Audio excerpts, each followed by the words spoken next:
That's why Alberta pension plan. You might be wondering what's in it for you. The new plan could mean higher benefits for seniors and bigger paychecks for workers.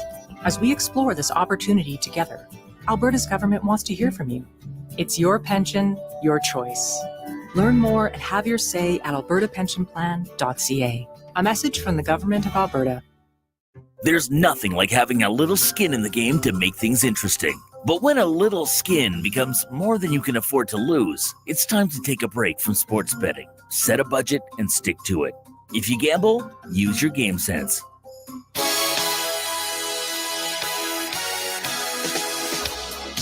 Sports Radio is back. In the early point, as he has hindered his losing streak, there's a back in, side of the net, and it'll be Kulak moving the puck. Rebound scores! Kulak moved in, and an Edmonton area kid has the opening goal. The Jason Gregor Show on Sports 1440. In over the cast and the wrap. Now gloveless, but he's got Eckler, and Eckler's got the sideline. And Eckler got a touchdown. Austin Eckler from 39 yards out. Presented by PlayAlberta.ca, Alberta's only regulated online gambling website. The ninth, Statics 1-1. Is through on a line, left field and gone! Adolis Garcia makes his statement, and the Rangers have their sights set on Game 7.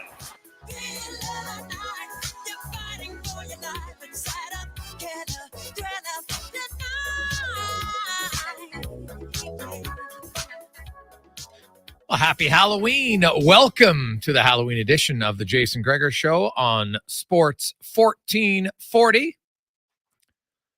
Coming to you live in the E-Well Studios here in West Edmonton Mall. I'm Jason Gregor. He is Connor Halley. The Gregor Show is always presented by PlayAlberta.ca, Alberta's only regulated online gambling website where 100% of the revenue stays right here in the lovely province of Alberta. It's PlayAlberta.ca. I am Jason Gregor. He's Connor Halley.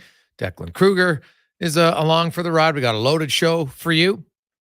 You can always get involved. You can text us 833-401-1440 in our Jiffy Lube inbox. There's lots to discuss today because, man, well, it's October, although I know it's the last day of October, but there's always lots going on in October and in November. The Edmonton Oilers making some moves. Adam Ernie has been placed on waivers, and when he clears, or if he clears, he will go to the American League. And Sam Gagner and the Edmonton Oilers are currently working on a contract.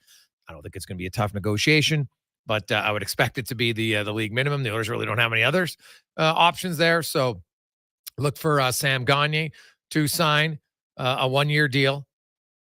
Might be a two-way deal. We'll see. He currently had an American League deal only, but now it'll be a NHL deal, and he will be coming up and likely will be in the lineup on Thursday against the Dallas Stars. Connor McDavid didn't skate today, but it has nothing to do with his injury. It was a previously scheduled day where he's going to have some dental work done. So he's having dental work. Evander Kane was a maintenance day. Kane was on the ice for a bit. Then he left practice, just maintenance day. Matthias Janmark wasn't on the ice. I don't expect him to be ready to play on Thursday. So look, Gagner come in for Ernie, and the Oilers will go with 11-7 against the Dallas Stars, who were victorious last night against Columbus. They'll fly to Calgary later today, and they take on the Flames tomorrow, and then are coming into Edmonton on Thursday. So the Oilers definitely will be well rested. Other news today, it's the NFL trade deadline. Some moves there. We'll get to that, but also a huge trade in the association. James Harden, like, oh my goodness. The beard is going to the LA Clippers. The 76ers get Marcus Morris, Nicholas Batum, Robert Covington, Kenyon Martin Jr. They get a 2026 Clippers first-round pick. That's protected. They get the first-round pick unprotected in 2028. They're going to swap first-rounders in 29, and then they get two second-round picks in 24 and 29. It's James Harden, P.J. Tucker, and Philip Petrusev going to the Clippers, and the Thunder will get a 2027 pick swap with the Clippers. So that's the trade. The Beard and Westbrook are back together. Kawhi Leonard. I don't know, man. Like, wherever the Beard goes, all that seems to follow him is drama. So I guess there'll be a little bit more drama in LA. There's never a shortage of it in that city. Lots going on. So the Beard will be in there. The NFL, Washington is basically dismantling their defensive line, Connor Halley. Sweat goes to Chicago for a second rounder. And then the 49ers defense, they give up a third round pick, Connor Halley, and they get the former first rounder, first overall pick. Mr. Young is going there. What do you make of these deals? I mean, it shows what the Washington Commanders are doing, disassembling this offensive line that took them like 4 years. Defensive line. Yeah. Getting rid of Sweat and Chase Young. I was surprised the price for Young and then where they're sending him. Like, the Sweat deal makes no sense to me because the Chicago Bears, I know they have cap space and, they're not in a good situation. So I don't know why they're giving up assets to bring in a player like that unless they're, sure they can keep him there. But for Chase Young going to the 49ers, how do we let this happen for a third round pick? Granted, he has had issues staying healthy, but we know how talented he can be. You pair him up with his old Buckeyes teammate and Nick Bosa. That's going to be a heck of a pass rush rotation that they have. And it's already a good one. But we talked about this last year, Gregor, when they went out and got Christian McCaffrey. They're an aggressive organization. They know they're a good team, but they don't sit back and wait. They go get more players. That third round pick could be a contributor. But who cares if you can bring in Chase Young? Well, I absolutely love this for the Niners. Well, a third round. Now, contract, I'm guessing, played a factor in this a little bit for Chase Young. Because, like, to me, it's funny. They got less for Young than they did for Sweat. Yeah, exactly. And that's what blows my mind. Like, Sweat, I guess, because he's been a contributor, right? Yeah. Young is a very good player. That the ceiling is ridiculous for him if he can stay healthy. Sure. But for a third hasn't round reached pick, it yet. Yeah, he was great his rookie season. He's battled injuries since then. But for the 49ers, I absolutely love this move. They go out and, I think it's Randy Gregory they brought in from the Broncos already this year. Like, they know that their defense has had some deficiencies and it's been kind of exposed the last couple of games. First by Kirk Cousins on Monday night, then by Joe Burrow on Sunday. So what do? They go add a guy who can be one of the best pass rushers in the NFL. It's a fantastic move. Well, the 49ers defense is I'm not sure how good it is, to be honest. Like, look at the last few games, what they've given up. So I think they've realized that they got to get more pressure on the quarterback. So on paper, their defense should be good, but the numbers lately don't necessarily reflect that it's that good. So we'll see where it goes in that regard. Also, we got a lot of text coming in on the Edmonton orders. I know a lot of people, Gregor, why would they not recall Raphael Lavoie? Because they don't want to play Raphael Lavoie on the fourth line. He doesn't kill penalties. And your fourth line isn't going to get a lot of minutes in Edmonton right now. So in order to, I think, recall Raphael Lavoie, they're going to need somebody in their top 9 to get banged up. Recall him so he can play. Now, you might say, hey, recall Lavoie and then send Dylan Holloway down. Okay, but it's 8 games. And I think people need to pump the tires. Like, it's amazing how many people keep saying, waive Connor Brown. I don't think you've watched the games. If all you're looking for is goals or assists from Brown, you're not watching the game. I'm telling you right now, Connor Brown is going to score very soon. And then he'll score consistently. Did you know, from 2017 to 2022, before he got injured, Connor Brown had the 139th most goals in the NHL. Now do the math. Seattle isn't in the league for all those years, so just go 31 players times 5. What's that? 155. So that's a top 5 forward on average across the NHL. And people want to waive him? Like, no offense, that is the most idiotic statement I've ever heard. If you're worried about the bonuses next year, that's irrelevant to the conversation. It's irrelevant. Like, hey, we'll save on the bonuses for next year. Yeah, and you weaken your team this year.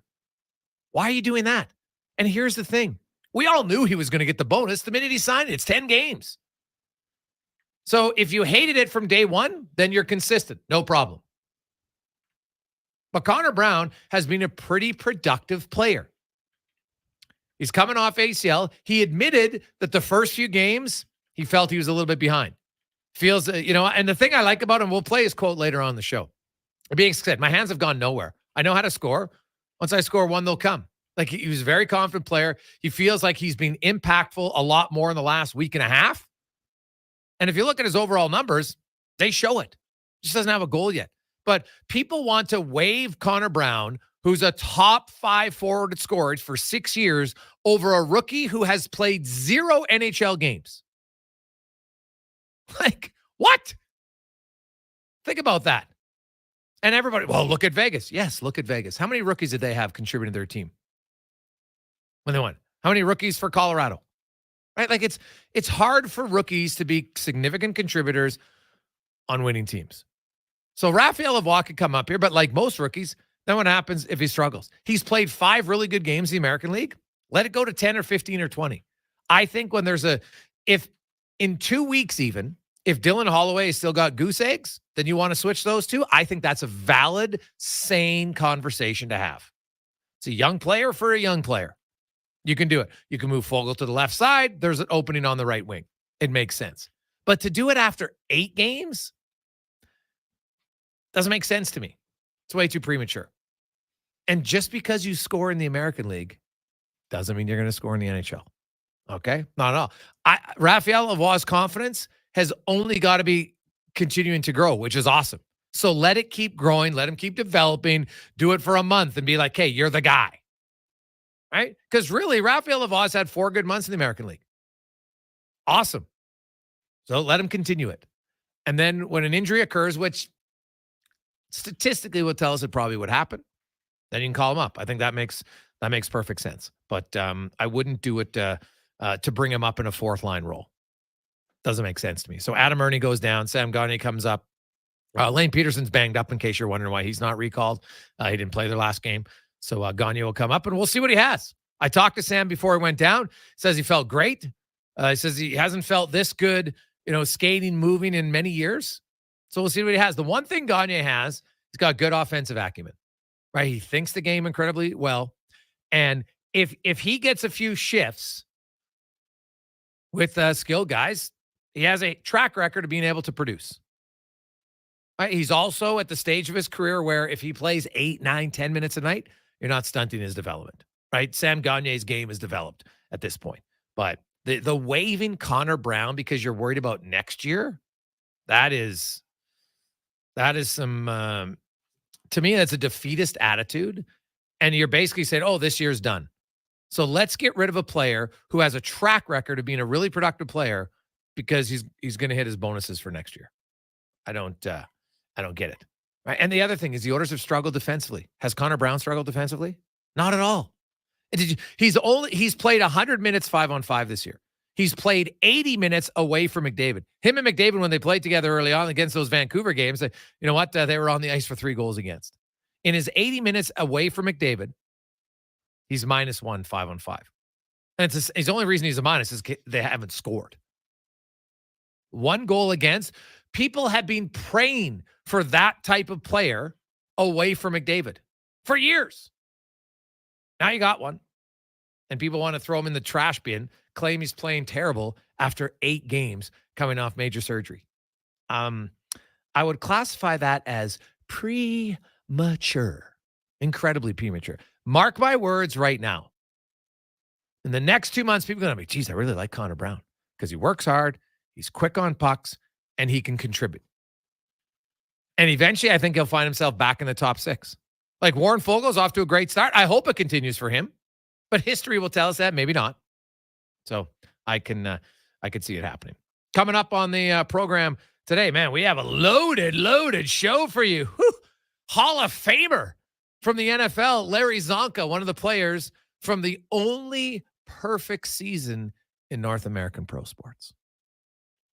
NFL, CFL, NBA for the men, NHL, MLB.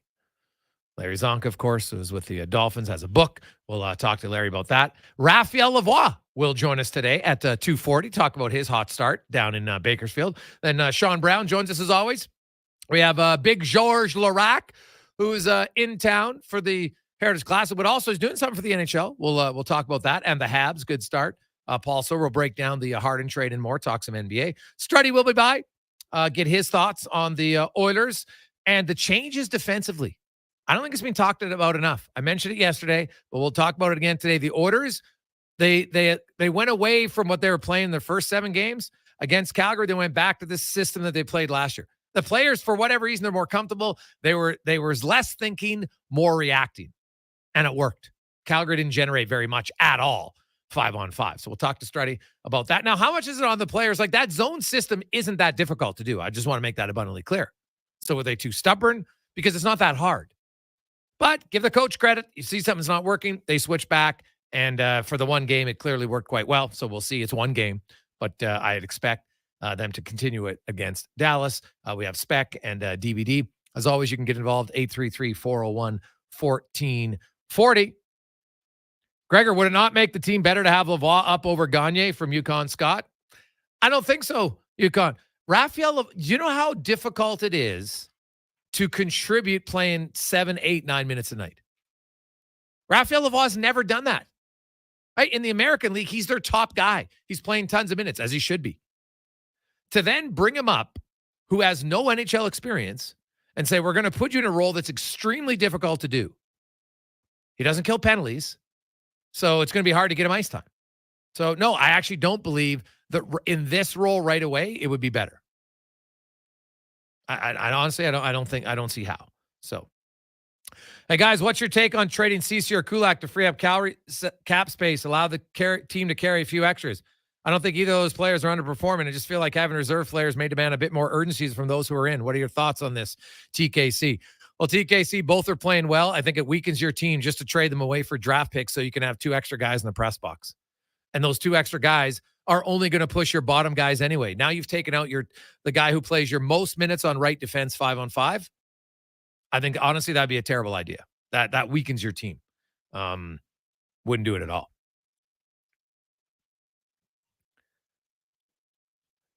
Hey, guys, I think Holloway could also benefit from time in the AHL. And I do think Lavoie could play third line with McLeod and Fogle. He's going to get waived if it doesn't work at some point. Can't just keep waiting until next year to see if he makes it. Who, Lavoie? Well, he's already been waived, right? You can wait until next year for Lavoie. Why can't you? You don't have to make a decision on him this year. You don't have to be like, oh my goodness, we have to bring him up and see him. There's no reason to. If he's playing well and he forces your hand, awesome. But I'm not doing it after 8 games is all I'm saying. To me, it's very knee-jerk. It's setting I don't think it's the best. Now, you can do it to Adam Ernie, no offense. And hey, as Jay Woodcroft said, and I think it was smart to say, he goes, Adam Ernie's paying the price for the bottom 6 lack of production. Because Adam Ernie himself is not the only reason everyone else isn't scoring. Right? He's not the reason McLeod doesn't have a goal. It's not the reason Holloway doesn't have a goal. It's not the reason Brown doesn't have a goal, or Janmark, or Ryan. Right? He's not. But he's paying the price. So that's the move. I honestly don't think extra guys in the press box is going to suddenly do anything that spurs the Oilers. Just have to play better. They did the last game, and I think they will continue that against Dallas. I won't be surprised at all if the Oilers go 4-1 in their next 5 games. They got Dallas, Nashville, Vancouver, San Jose, and Seattle. Won't be surprised at all that they go 4-1 in their next 5. 4-0-1. Maybe even 5-0. Like, the schedule sets up very nicely for them. We'll take a quick break. We'll come back. Larry Csonka joins us on the Gregor Show, live on Sports 1440 and Oilers Nation YouTube. You know, I got into reffing for the excitement. He's going for the chair. Turns out wrestling is completely scripted. But you know what's exciting and unscripted? PlayAlberta.ca. With an all-new sportsbook, odds boosts, and betting on any game. PlayAlberta.ca. Go all in on excitement. Sign up today with promo code SPORTS50 and get a $50 free bet. Official gaming partner of the Edmonton Oilers. Remember, if you gamble, use your game sense.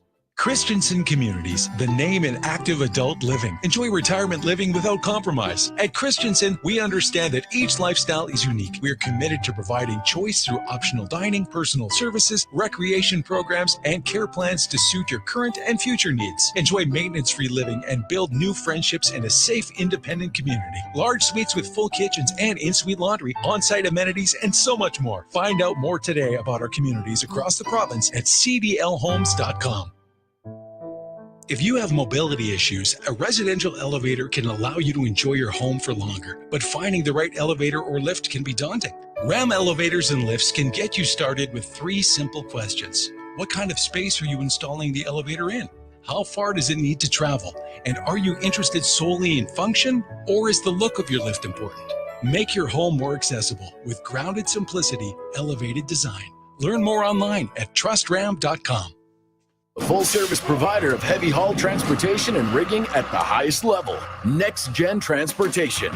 We're developing new and innovative ways to transport oversized and overweight equipment to remote and challenging locations. Our Next Gen team leads with a wealth of experience and expertise. But most importantly, we put safety first, so everyone gets home safely. We also take great pride in supporting our local community programs and teams. Good luck to everyone this season and in the year ahead. Visit nextgentransportation.com. The Wolfpack is out this month at Wolf GMC Buick, and the deals on Denali's are spectacular. Every in-stock 2023 GMC Denali is on sale. Terrain, Acadia, Sierra, Yukon. If it's a Denali, it's on sale. Special 0% financing for 48 months on remaining Sierra Denali half tons. Discounts on all Denalis. Hurry in for best selection and Denali deals that will take your breath away. The exclusive Denali sale on now. Wolf GMC Buick. We're making it easy. Portion of this hour brought to you by On the Rocks. There's something going on every day at OTR on Monday, Bingo Tunes today, Taco Tuesday, Karaoke on Wednesday, Salsa Night Thursday, and live music every weekend on the OTR stage with DJ Kenny K, On the Rocks, Jasper Ave, and 118. Sports Radio is back. The Jason Gregor Show on Sports 1440. Presented by PlayAlberta.ca, Alberta's only regulated online gambling website. To my surprise, he did the mash. He did the monster mash. The monster mash. It was a graveyard smash. He did the mash. It caught on in a flash. He did the mash. He did the monster mash. From my laboratory in the castle east to the master bedroom where the vampires feast. The ghouls all came from their humble abode to get a jolt from my electrode. They did the mash. They did the monster mash. The monster mash. It was a graveyard smash. They did the mash. It caught on in a flash. Welcome back. Jason Gregor Show on Sports 1440, live on Oilers Nation YouTube. Happy Tuesday. Happy Halloween for you. Woo-hoo. I love Halloween, man. It's a great day. Just love seeing the kids come around. They're all excited. They're fired up when they come to your house. It's one of the few days where most people are just, everybody's positive. It's fantastic. So hope you have fun. It's a way to say hello to your neighbors and your neighborhood and everything like that. Get to see the kids. They're all wheeling around. It kind of brings me back. I remember trick-or-treating, man. I loved it. Like, I absolutely loved it. I can still remember, Apache Crescent, Bella Coola in Leduc, and where we go up to Mohawk Drive. It was unreal. Corinthia Drive, go for hours, man. It was so fun. I just think about it. You're a kid and you just get to go to house and people just give you candy. It's amazing. It's amazing. So hopefully you have a lot of fun with it. Let's get to our big guest of the day today. Excited to be joined by this gentleman. It's brought to you by Silent Ice Sports and Entertainment, an innovative market leader across Western Canada. Properties including the Spruce Grove Saints, the Seattle Thunderbirds, Silent Rise Charter Company, Hockey Super League, and much, much more. That is Silent Ice. And we are joined. It's not very often that you can talk to a Hall of Famer who's also one of the very few members who can say he played on a perfect team that never lost a game in one full season. Of course, that was with the Miami Dolphins. And Larry Csonka joins us. Larry, welcome to the show. How you doing? I'm doing fine. Happy Halloween, Jason. Oh, happy Halloween to you, Larry. I love it. My favorite holiday. Yeah, you know what? Hey, I'm a big fan of it too. I was a huge Dolphins fan for a long time, Larry, and I have to admit about 6 years ago, I gave up on the team because I just don't see eye to eye with the owner. And so I'm waiting until he's gone so I could cheer for the Dolphins again.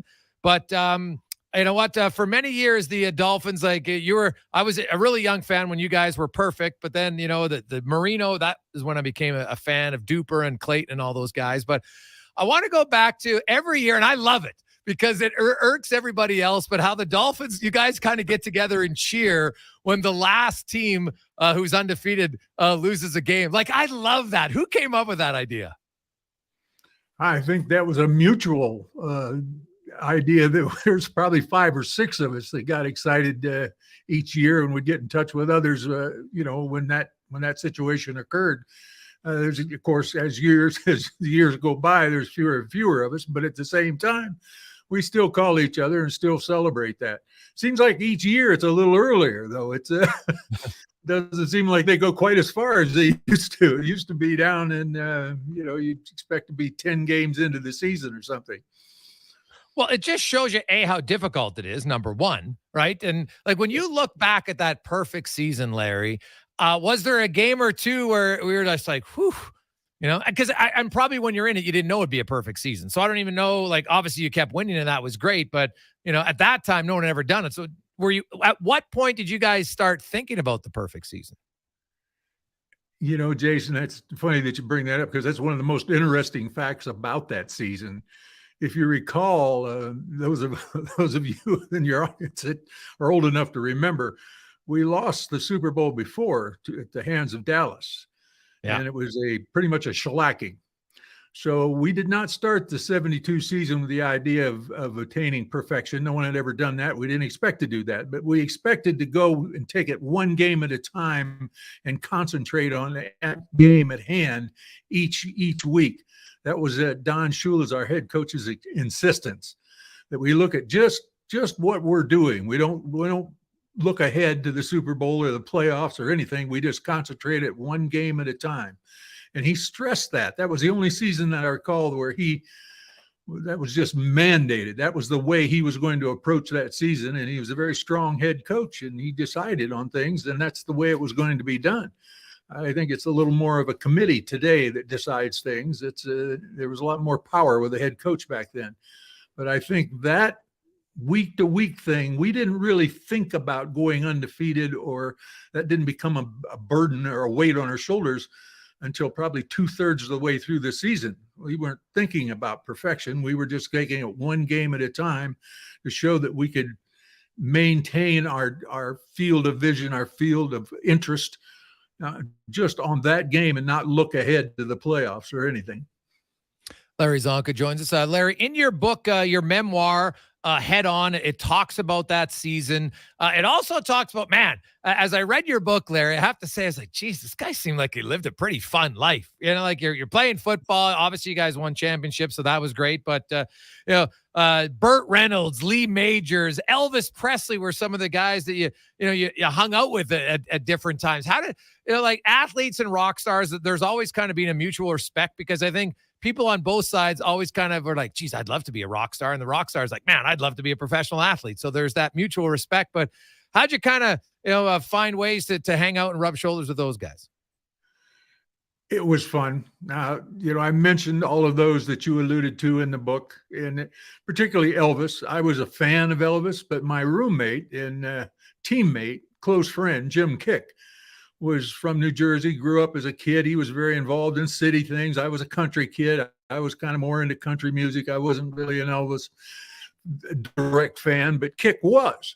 Okay. And when we had the opportunity where we went to Memphis and jumped to the USFL or jumped to the World Football League and went to move to Memphis, we found that Elvis was a big football fan. And then when he invited us over to the mansion, to his house, to shoot pool, because he found out that Jim Kick liked to shoot pool, heard about it, invited us over, I got to go along. So I wasn't the primary candidate in that, but at the same time, it was afforded me an opportunity to meet a childhood hero, and found out that Elvis was very much into football. And several other people that I met that you alluded to were very much into football. And he could speak intelligently about football, even with the pros, and knew what he was talking about and enjoyed the game through and through. Now, did you ever see him perform live? Yes, at a bar there in Memphis. He had a habit of showing up and playing at the one bar. It escapes my memory right now, but I'll think of it perhaps in a moment. But it was a place that he went before he started his career. And very early in his career, he would go there and just show up sometimes and sit down at the piano, play a piano, and sing. And if you happen to be there the night that he showed up, you got to witness that in person. but that was the only time that I was ever at one of his performances in person. Larry Csonka joins us, a Hall of Famer. He has an author of a book that if you know, I like it's head on. It just talks about you know, off the field, but on the field, and you have the quote in there: no matter what your style, you have to take a beating. And you know, you played the running backs kind of fullback position, and you know, there's really very few fullbacks in the game today, and even the running back position, Larry. I don't know if I've ever seen a position that has changed in how it was viewed in the sport like a running back has in the NFL. As a former running back, how do you look at, like, nowadays it's either shared by committee, you know, there's 3 down backs. There's a few around the league that do everything. Obviously McCaffrey's pretty special, but are you surprised that at times how diminished the role of the running back seems to be across the league? Well, as you alluded to answer your question directly, yes, I'm surprised that it's changed as much as it has just in my tenure, just in my lifetime. But you know, as a kid, if you go back with me, if you look at football overall since its early origins back in the 20s, you know, as a kid, I was mesmerized. I had an opportunity to meet and face and shake hands with Bronco Nagurski, who I had read about. I never witnessed his career. I never got to see him play directly or firsthand, certainly. But I read about him as a kid. And then when they built the Hall of Fame, I showed up and I got thrown out twice before the ushers caught me. But I showed up at the opening there of the Hall of Fame when they were announcing the fact that they were putting up the dome and were going to do that. I was a kid there in Ohio, and I snuck in and got to see Bronco Nagurski up close. And I thought about him being a running back. He played back when you had to play both ways. And that, to answer your question, that's what we get around to, is how much the rules have changed that have changed the game down over the decades. And just from his time to my time, you know, if you look at that 50-year continuum, you see how directly, you know, you had to play both ways. You were only allowed to substitute 2 people or 3 people in a quarter. There was a lot of great changes that happened between the time he played and the time that I played for the Dolphins. Now you look at that next 50 years from that time, from 72 till the current, and look at how the rules have changed. To answer your question, yes, many things have changed on the field. In order to keep it competitive and at center of attention, I think things have to change to maintain our attention. Whether that's a good thing or a bad thing, I'm with you. I like to look at the old throwback. I like to compare the game to when I played it, but it's a changing entity that has changed to meet the times. And so far it's been successful by staying competitive and staying thrilling for the fans. When you watch the game today, Larry, what is the biggest difference? Like, outside, obviously they pass way more, but just in the overall game, you know, you look at systems and stuff. What do you like about today's game that wasn't there when you played? Well, the very thing that we capitalized on was the, I shouldn't say the monotony, but the ability to control the football.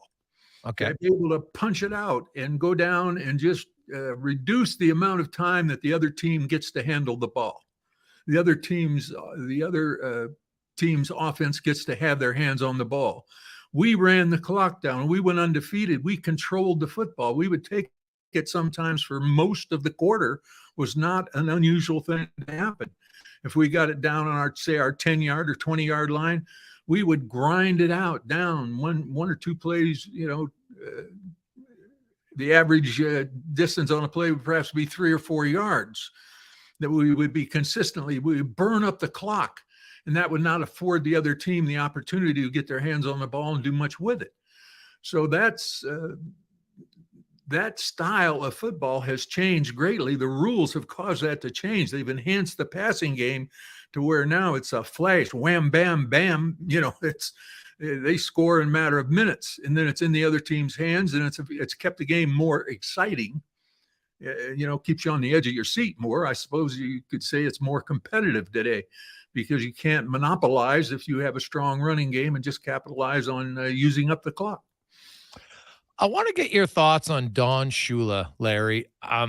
What made him such a great coach? Intensity, attention to detail. dedication. You know, the worst thing you could do as a player for Don Shula that would get you literally get his foot up your butt and your fanny out the door was go through the motions, what he called going through the motions. If you weren't in every moment of the practice had your 100% attention, and he thought you were going through the motions of just not paying attention and not really being attentive to the fact that this was valuable time on the practice field, you would be in his office once or twice, and then you would be on the trading block. You would be traded to somewhere else. He wanted that intensity. When you came to practice, he wanted similar intensity on the practice field that you had on the playing field. Now, when I say that, if you, most everyone at one time or another has been in competitive sports, and you know how important it is to prepare yourself for what's going to happen on the field. And he was a big believer in that. And I think that's the thing that he capitalized on. That's the single fact that made him different, was that he did not see practice as being boring or monotonous. He made it short, sweet, to the point, and then he would test you on it to make sure that you understood how important it was. I think that was his glowing feature. That's the reason that we completed the undefeated season. Larry Csonka, our guest, of course, he's in the Football Hall of Fame. He's an author. You can check out his book if you haven't already. It's Head On, a memoir. It also talks about your early life, Larry, because I kind of want to get into that. At what point, you growing up when you did, and then get, in the 50s and 60s, and then you get to pro football. Like, how was Pop Warner for you back then? And when did you start playing football? And at what age did you think, hey, you know what, like, this might be something I can do as a professional? Well, Pop Warner wasn't around when I was a kid. They hadn't started that yet. At least it hadn't gotten to Stowe, Ohio, where I grew up. I was out in the country and very removed from it. I was working on a potato farm in junior high school, and the fella that took over the junior high team that year had heard that I wanted to go out, that I was kind of a big farm kid and wanted to run the ball and wanted to play. And he was looking for me, and I wasn't there because I didn't even know when practice started in junior high school. So he sent some of my would-be teammates out to find me, round me up, and start letting me know. That's how far out in the country I was.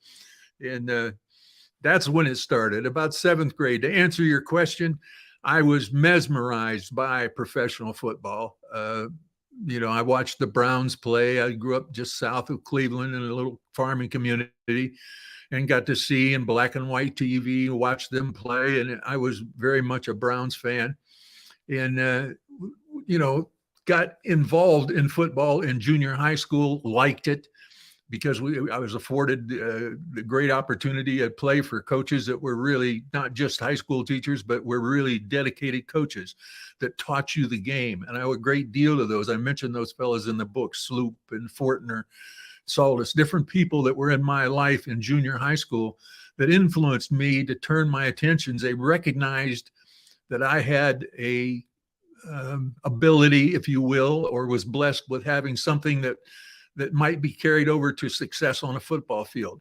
They brought that to my attention, pushed me that direction. I owe those gentlemen a great deal. So grade 7, it starts, Larry. Then you get to high school, and back then everybody played both ways. So, were you always a running back? Did that evolve? Where did you start as a young player? I started at center on offense and defensive tackle on defense. And much like Bronco Nagurski, who, I like to compare myself to him because he was a farm kid from Canada, and he kind of he had no problem with playing on the defensive line or a linebacker, or being a running back. He just the kind of guy that he liked the game as a whole. And I read his book and wrote several book reports upon it and kind of used it as my Bible, if you will, on how to approach the game. And so I was happy to be on the defensive line. I was happy to be the center on offense. But when I started to get into high school, I picked up a little added quickness. We started to run track a little bit, and some people that were there that were the football people as well as the track people, coaches, noticed that I could turn a pretty good time in a 40-yard dash. I started clocking in at about 4.6, and I was starting to push 180 to 200 pounds. Okay. So in high school back then, in the 50s and late 50s, early 60s, that was a big load that was moving pretty quick. They thought, we can put the ball in his hand. If he can hang on to the ball, we might have something here. We still wanted to fire the cannon, so to speak. And, the days of Bronco Nagurski had carried over into high school ball. Certainly it was there.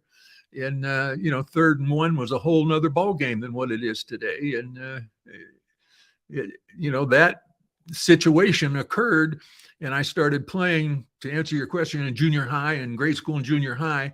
And slowly the coaches noticed that I picked up that quickness, as you mature, probably around the age of 14, when your voice changes, you go from the soprano section to the alto section, things start to happen and you start to move and coordination and things start to pick up. When that occurred around that junior high mark is when I started to get interested in perhaps carrying the ball. And growing up and going to the Browns game and watching Jimmy Brown run the football was a great motivating force as well. Oh, he was a hell of a running back, Larry, as were you in your career. And thank you so much for joining us. For anybody out there, I highly recommend getting Larry's book. You can go to Larry Csonka. That's CSONKA.com, LarryConka.com. The book is Head On. You can get it there. You can get it anywhere online. It's a fantastic read about his life growing up in Ohio. And then, of course, to the Dolphins, the perfect season. Hanging out with Elvis Presley and Lee Majors and many other people.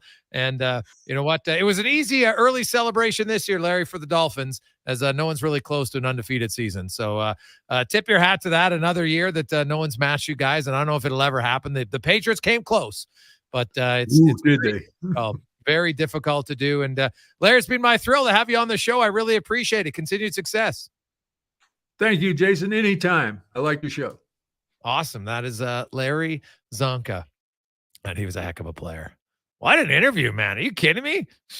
I love it. So we go from Larry Csonka, who's a Hall of Famer, right? Who just kind of worked his way up, to now a young player that many people are excited about on what his potential could be for the Edmonton Oilers. Raphael Lavoie will join us next on the Jason Gregor Show on Sports 1440 and live on Oilers Nation YouTube. You've got a go-to coffee spot, a trusted barber, even a lucky game day jersey.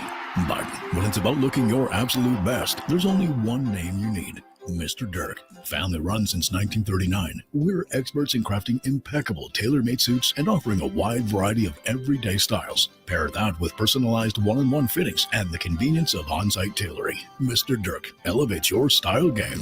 Visit our Edmonton store or explore MrDirk.com. Score big on style with Mr. Dirk. Any team looking to trade up is wise to wait for the right conditions. Right now at Volvo Cars Edmonton, they've got some exceptional offers to help move the remaining 2023 inventory. So whether your team wants to head to the game in the sporty XC60 or the spacious XC90, you'll get up to $5,000 off or finance rates from 2.49%. Volvo Cars Edmonton is Canada's only 12-time Volvo Excellence Award winner. Visit 1205 101st Street Southwest or chat online at volvocarsedmonton.com.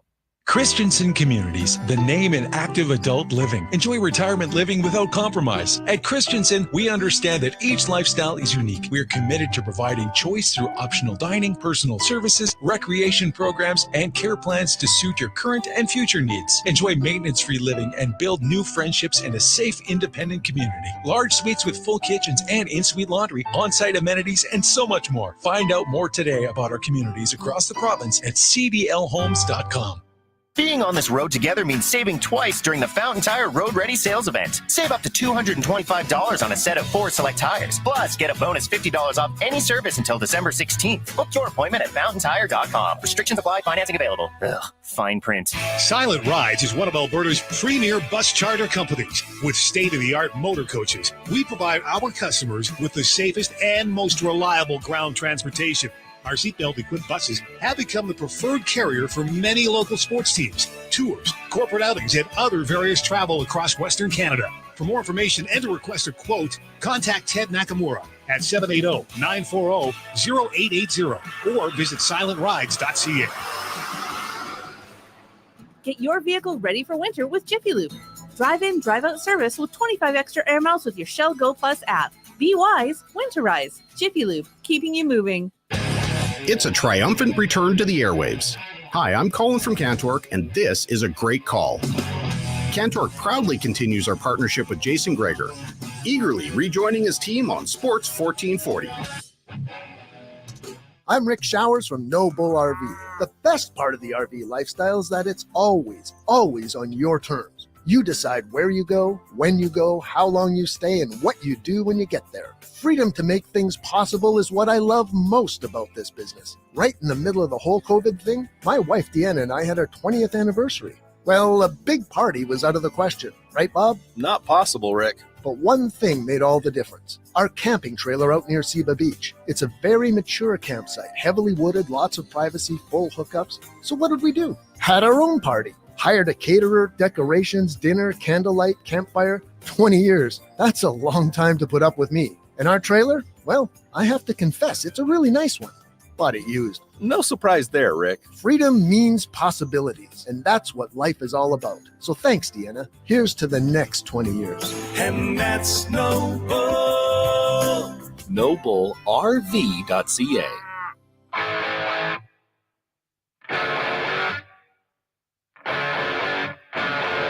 Portions of this hour brought to you by Cantork. They've continued developing tools and are excited to announce their newest design, battery-powered nut runners. 4 models from 500 to 3,000 foot-pounds with more on the way. Learn more at cantork.com. Hat tricks, touchdowns, and home runs. Get it all with the Jason Gregor Show on Sports 1440. Presented by PlayAlberta.ca, Alberta's only regulated online gambling website.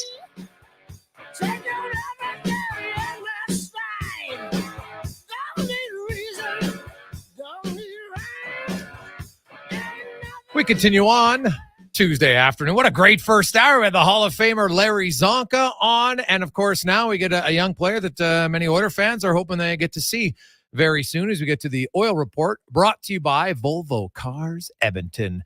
Stop in right now at Volvo and you can get $5,000 off any 2023 model. You want the XC60, the XC90, maybe the S60, or get the V, man. Get the wagon. It is unbelievable. Check it out at volvocarsedmonton.com as we go to Bakersfield, where we are joined by Raphael Lavoie, who's off to a pretty good start with 7 points in his first 5 games. Also had 2 goals and assist and a really spirited tilt in his last match. Raphael, welcome back to the show. How you doing? I'm good. How about you? Hey, I'm excellent. Now, Raph, I remember watching you a lot in junior, and you know what? You were kind of bully, and I mean that in a good way on the ice. I didn't see you throw the mitts a whole bunch, but man, that was not only was it a spirited scrap, it went on for quite a while. What got you so fired up? I don't know. Honestly, I didn't really want to fight. You know, I had 2 goals. I was trying to get a hat trick, but things just got heated after the whistle, and kind of threw his gloves at me and started punching me. So I was like, all right, well, let's go. Well, you did pretty well and wisely with guys in their helmets on. You're throwing the uppercut, so much less chance of hurting your hands, which have been pretty soft early on, Raphael. You have picked up at the start of this season how you finished off last year in the American League. The last 40 games, your GM, Keith Gretzky, said you were by far their best player. And so far through 5 games, you've continued that. How have you been able to, and what did you learn maybe last year as far as consistency at the American League level? Well, you know, you just have to be consistent. It's an everyday thing. It's like this is your job. Like, you're a pro hockey player. You got to find a way to. Doesn't matter how you feel, how the travel's going, how your body's feeling. You got to find a way to perform. And I feel like that's the process that takes a while to understand and be able to apply on a regular basis. But I think I'm starting to get it. So yeah, I'm trying to be a factor for the team every game or every time I'm on the ice. Can you describe, now that you've had a few years of pro hockey, just kind of how difficult it is to find consistency, right? Because obviously every player would like to have it, but it's not easy. What was the hardest part for you about finding that consistency at the pro level? Being able to be effective without scoring every game. You know, the big thing when you play junior is that you don't necessarily have to play the game the right way to be successful. You know, if you're you have a good shot if you're faster than guys. If you're smarter, you produce a lot, and you don't necessarily have to play the way that you have to play at the pro level. But when you get pro, you have to, there's very few guys that are able to be on the score sheet or can score goals every night. So you have to find a way to still help your team and not just be visible out there. Raphael Lavoie joins us. So for you, because scoring goals, that's kind of what you've done your whole career. How have you found, what was the best way for you to contribute if it wasn't goals and assists? Being physical. If you get pucks on the forecheck, pucks going deep, you're going against the top D-man on the other side. Well, you gotta try to hurt him a little, just stop him from him going in the rush on the other side if they break it out. Just little things that, doesn't appear on the score sheet. But if the whole game you play 15, 16 minutes and every time you hit that guy, well, he's probably not having the best time out there. So he's not scoring or moving as freely as he'd like to. Raphael, for you, how important is patience for you this year? Obviously, you know what, you've been at the American League. You played very well in the second half of last season, once you kind of got 100% healthy after your injury. And, you came to camp, you wanted to make the team, and unfortunately that didn't pan out. How patient or how important is patience for you this year? Are you not even worrying about the NHL? You just think about the AHL. How do you balance that? It's a long process, right? There's very few guys that get to do the jump from junior AHL right to pro. It's a process. The goal is to get better, whether I'm in the NHL or the AHL. Every time you go to the rink, you're trying to improve stuff on your game. So I just view it that way. And when it's going to be time, it's going to be time to hopefully go in the NHL, and hopefully the longer I'm here, the more ready I'll be once I get there, hopefully. Are you on the penalty kill right now? Trying. I am sometimes towards the end of it. I get a few shifts here and there. I feel like we're everybody's trying to get on the special teams, so it's tough sometimes to have consistently a lot of penalty kill. Is that something when you talk to Coach Chalk about, you say, hey, you know what? That's something that I want in my game. I want the opportunity to be a penalty killer, because then when you come up to the NHL, if you're not on the power play, if you're on penalty kill, at least you're going to get some ice time outside of 5-on-5. And you know what? That's pretty much a must for guys. Can you have a conversation like that? You go into his room and politely say, hey, I need to be on the penalty kill? Yeah, well, I've asked, and because exactly like you're saying, if you're not on the power play in the big club, well, you need to find a way to be effective, and whether that be playing on the PK or having more defensive role, you want to be able to do that. So it definitely starts here. I've had a talk or two with Chalker about being on the PK, and it's something we're exploring. And I'll definitely try to bring that into my game. Raphael Lavoie joins us, leading the Bakersfield Condors. He's got 4 goals, 7 points, 17 penalty minutes. Although Hoffenmeyer, I guess, has you slightly ahead there. He's got 23. But personally, it's been a very good start for you, Raphael. And then kind of give me your thoughts overall on how the team has played through 5 games. We've played good. I feel we got a lot of veteran presence. We have a few guys that are injured. I feel like we're going to be really good once everybody's back and everybody's healthy and ready to go. We definitely have a good group of guys down here right now. Yeah, well, you're 4-1, and maybe most impressively, you've only allowed 8 goals in the 5 games. The system's being very good, but I know Calvin Pickard in a few games has really played well for you, and any successful team is going to have good goaltending. So you look at kind of the balanced scoring, the tight defense, and then the goaltending. You mentioned the injuries for your team, like Lane Peterson is out, Toffoli's out. I've had quite a few guys hurt, actually.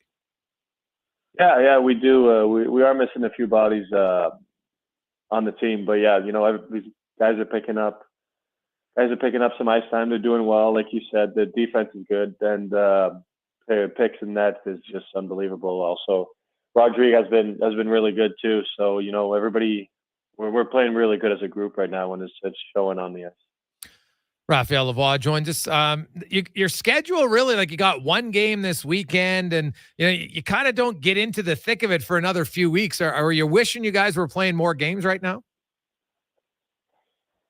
To be honest, it's kind of nice right now. We have some days off. Our schedule isn't too bad. We get to practice a lot, work on systems and things. But we know that down the road our schedule is going to be pretty hard because teams are playing a lot more games than us right now. So we're gonna have to make up for it. So it's going to be a lot harder later on. But it is a little bit fun right now to have some time to relax. Raphael, have you become a leader on that team? Yeah, sure. Yeah. Yeah. And I say that in what way do you feel like you wanted to become more of a leader, and how did you go about it? Well, try to lead by example, play a game physical, play a mean game, sort of say, like, take pucks to net. I don't necessarily play an easy game. So, I'm definitely trying to compete, trying to do the hard things out there, and, just try to show the example for the other guys that, like, if I do it, everybody should do it, right? Yeah. No, that's fair. What did you learn in the preseason this year in the NHL? Was there anything afterwards you said, okay, I played the preseason games and it's like, okay, this is what I want to work on when I go down to Bakersfield? Was there anything from those preseason games that you left saying, this is what I want to work on my game when I'm down in Bakersfield? Just the pace of play is faster, making your decisions. Yeah, that's probably the biggest thing. Like, everything happens faster. Some guys are, like, I want to say the average skating is faster, but mostly it's every play happens quicker. Like, pucks on your stick, pucks got to get off, and you got to find people on the ice. You got to know what you're doing just quicker. That's the biggest thing, like being ahead of the play sort of stuff. Okay, so how can you work on that at the American League level? Does it come in practice? How do you get better at that? Good question. Just same thing. I'm trying, just keep your head up and try to know what's going to happen on the ice, and then you can play with that, and then you create more scoring chances if you're aware of what people are doing on the ice. And I think that's the biggest thing, is being aware of not what you want to do, but what other guys are doing. So then you can play with that, and then you can, find open areas, not where you want to go, but where you can go, and what your teammates are doing. Where are they going? Where can you find open space to produce some scoring chances and everything? And Raphael, this kind of might be a personal question, but I feel like I have to ask it anyway. So you're a young guy, and we've seen what you've done. You're right on the cusp of being recalled to the orders. I think anybody who's watching realizes it is something that's probably going to happen. When you look at it and you say, okay, Sam Gagner's coming up, Ernie's going down, and it's just for a fourth line role. As a young player, do you understand that and say, as much as I want to be in the NHL, that it might be better for my development playing huge minutes in the American League than playing 7 minutes a night as a fourth line guy? Or you're like, no, I just want to get to the NHL. How do you balance that, and how do you look at it? I mean, it's tough to balance. There's both sides of it, where, like I said, it's a long process that, like, the goal is not to get in the NHL as quick as possible, it's to stay there as long as possible, right? Yeah. So, but on the flip side, you remember when you're a little kid and you just start playing hockey, the only thing you want to do is play in the NHL. Like, I'd love to go sit on the bench and just play 7 minutes a night, but I'd still be in Edmonton Oilers, right? Yeah. But yeah, definitely for development, being down here just might be better, but I'd still love to be in Edmonton. No, that's a really good answer, and I think that's totally valid. I love that. It's the goal isn't to get to the NHL as quick as possible. It's to stay in the NHL as long as possible. And it is hard to be patient, I think, for any of us, and probably for high-level athletes, maybe even more difficult, because as you mentioned, man, I just want to get there and hope I can stay there. In the meantime, you keep working on your game, your physical, your scoring. Your confidence has to be at an all-time high right now. Like, you must be very much looking forward to getting on the ice every day. Yeah, there's a fine line between too much confidence and arrogance, but yeah, there's definitely confidence is at a good place right now. So I'm going to do everything I can to keep it there. And some players say that, you know what? A little bit of arrogance isn't a bad thing when you're on the ice. No, for sure. You know, it's you need some swagger to your game, but yeah, you don't want too much of it, right? You still have to respect everybody and your opponents, but yeah, confidence is a good thing. It helps you. It helps. Oh, for sure. And lastly, you mentioned you have some extra days off. So what do you do on your days off in Baco? Play golf. You know, we had some team events.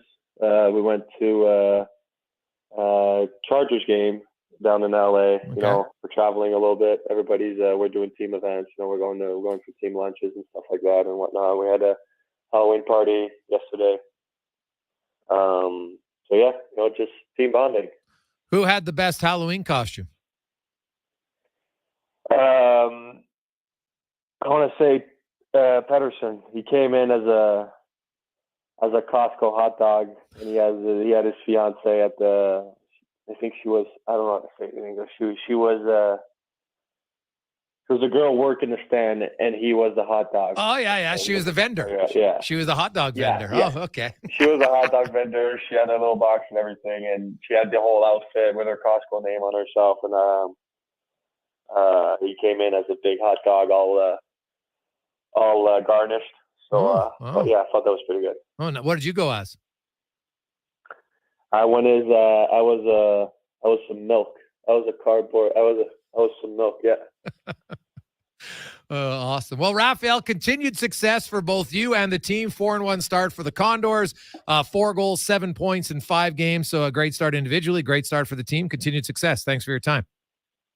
Thank you. Raphael Lavoie. I love that answer.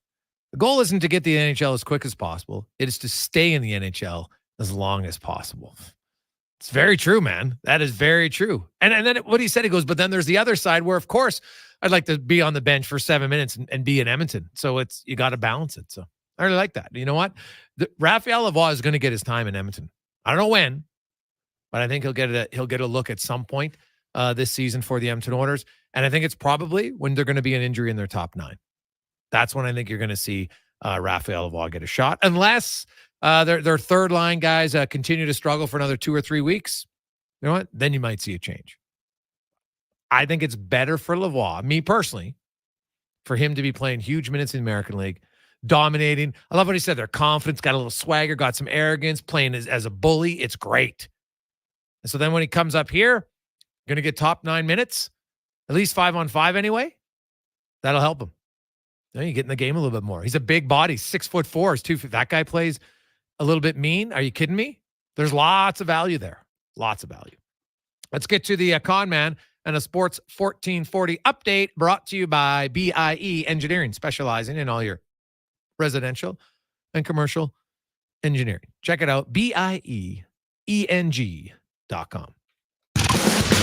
This is a Sports 1440 update.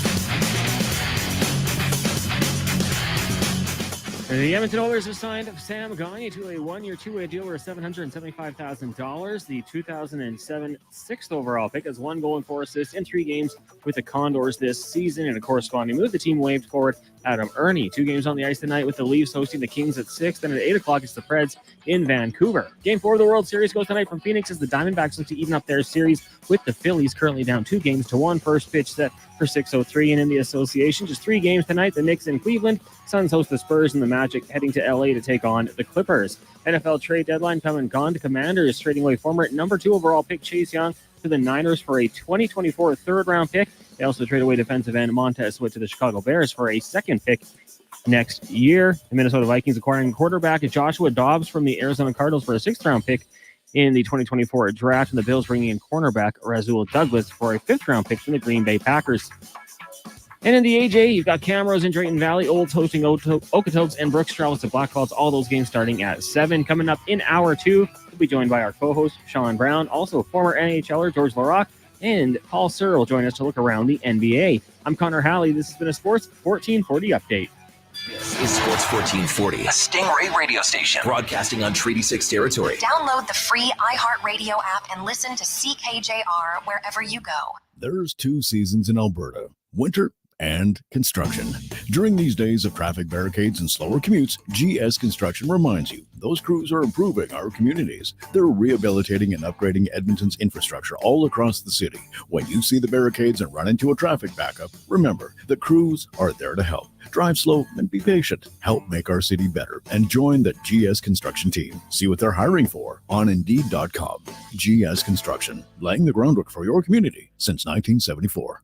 That's awesome. Thanks, Franco. You're a lifesaver. So when's the photocopier going to be fixed? Today. Really? That's impossible. Nobody does same-day service. Corporate Business Solutions does. Nobody believes it, but it's true. Corporate Business Solutions provides guaranteed same-day service to all CBS customers. CBS is your industry leader in sales, leasing, and service of multifunctional office equipment. Call Franco Sorgiovanni's team of sales professionals at CBS for all your office equipment needs. Call 780-490-5600 or visit cbsca.com. Since 1987, Ram Elevators and Lifts has been raising the bar and more by manufacturing superior elevators for both residential and low-rise commercial buildings. What drives them? A vision of accessibility, because they know that an elevator or lift is more than just a mechanical device. It's the freedom to go where you want. Ram's North American-made elevators, starting as low as $32,900, are rated as the best residential elevators by Forbes magazine. Grounded simplicity, elevated design. Click on trustram.com.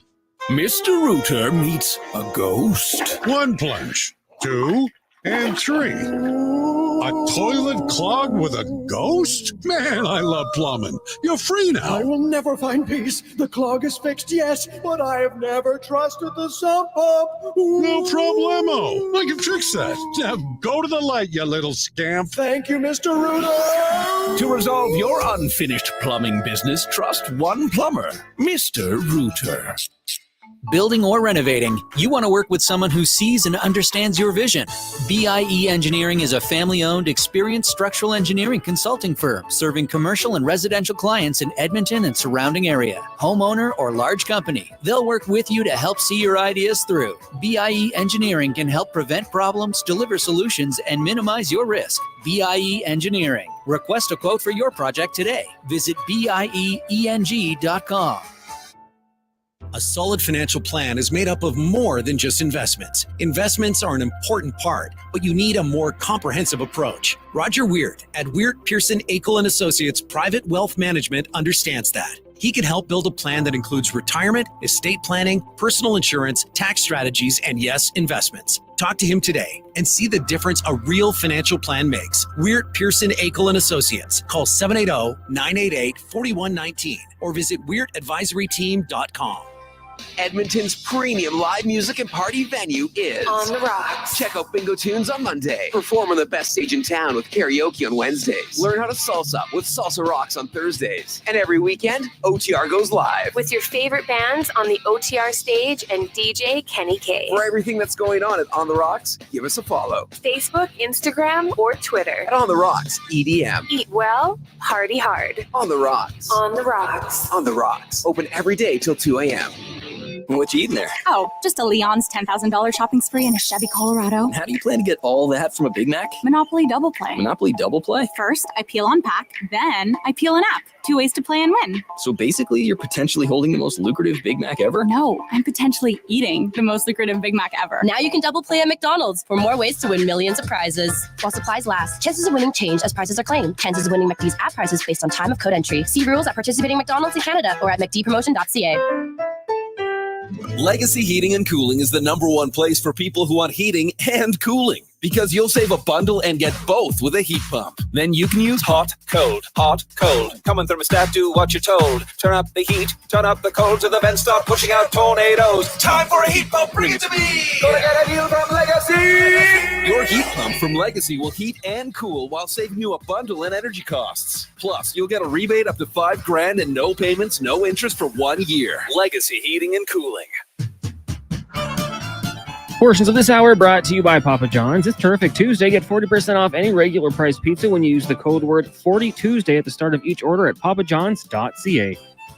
Sports Radio is back. The Jason Gregor Show on Sports 1440. Presented by PlayAlberta.ca, Alberta's only regulated online gambling website. Across this young man sawing on a fiddle and playing it hot. and the devil jumped up on a hickory stump and said, boy, let me tell you what. I guess you didn't know it, but I'm a fiddle player too. And if you'd care to take a dare, I'll make a bet with you. Now, you played pretty good fiddle, boy, but give the devil his due. I bet a fiddle of gold against your soul because I think I'm better than you. The boy said, my name Oh, it's a great tune. I like it. Happy Halloween. Welcome back to the Jason Gregor Show on Sports 1440 and live on Oilers Nation YouTube. It's a Gregor Show is always presented by PlayAlberta.ca, Alberta's only regulated online gambling website where 100% of the proceeds stay right here in the province. Fixing up the Henday. Eventually the Yellowhead will be a freeway. Oof. Dare to dream about that one. Dare to dream. We got a lot of text flying in. 833-401-1440. Hey, guys, great conversation. Well-spoken 24-year-old. You can hear the disappointment in his voice when you asked how he can learn to play faster. I said, I don't know. I think at some point a player can no longer grow without playing NHL. He's not young by any means. Well, he is still young, right? Like he's 24. If you look at many of the average players in the NHL, 23, 24 is when they get to the NHL. The season's not over yet. And the thing is, right now, if you're going to recall him, I don't think playing in fourth line minutes helps him at all. So who are you going to take out of the top 9? Like anybody who suggests Connor Brown, I'm sorry, you're misguided.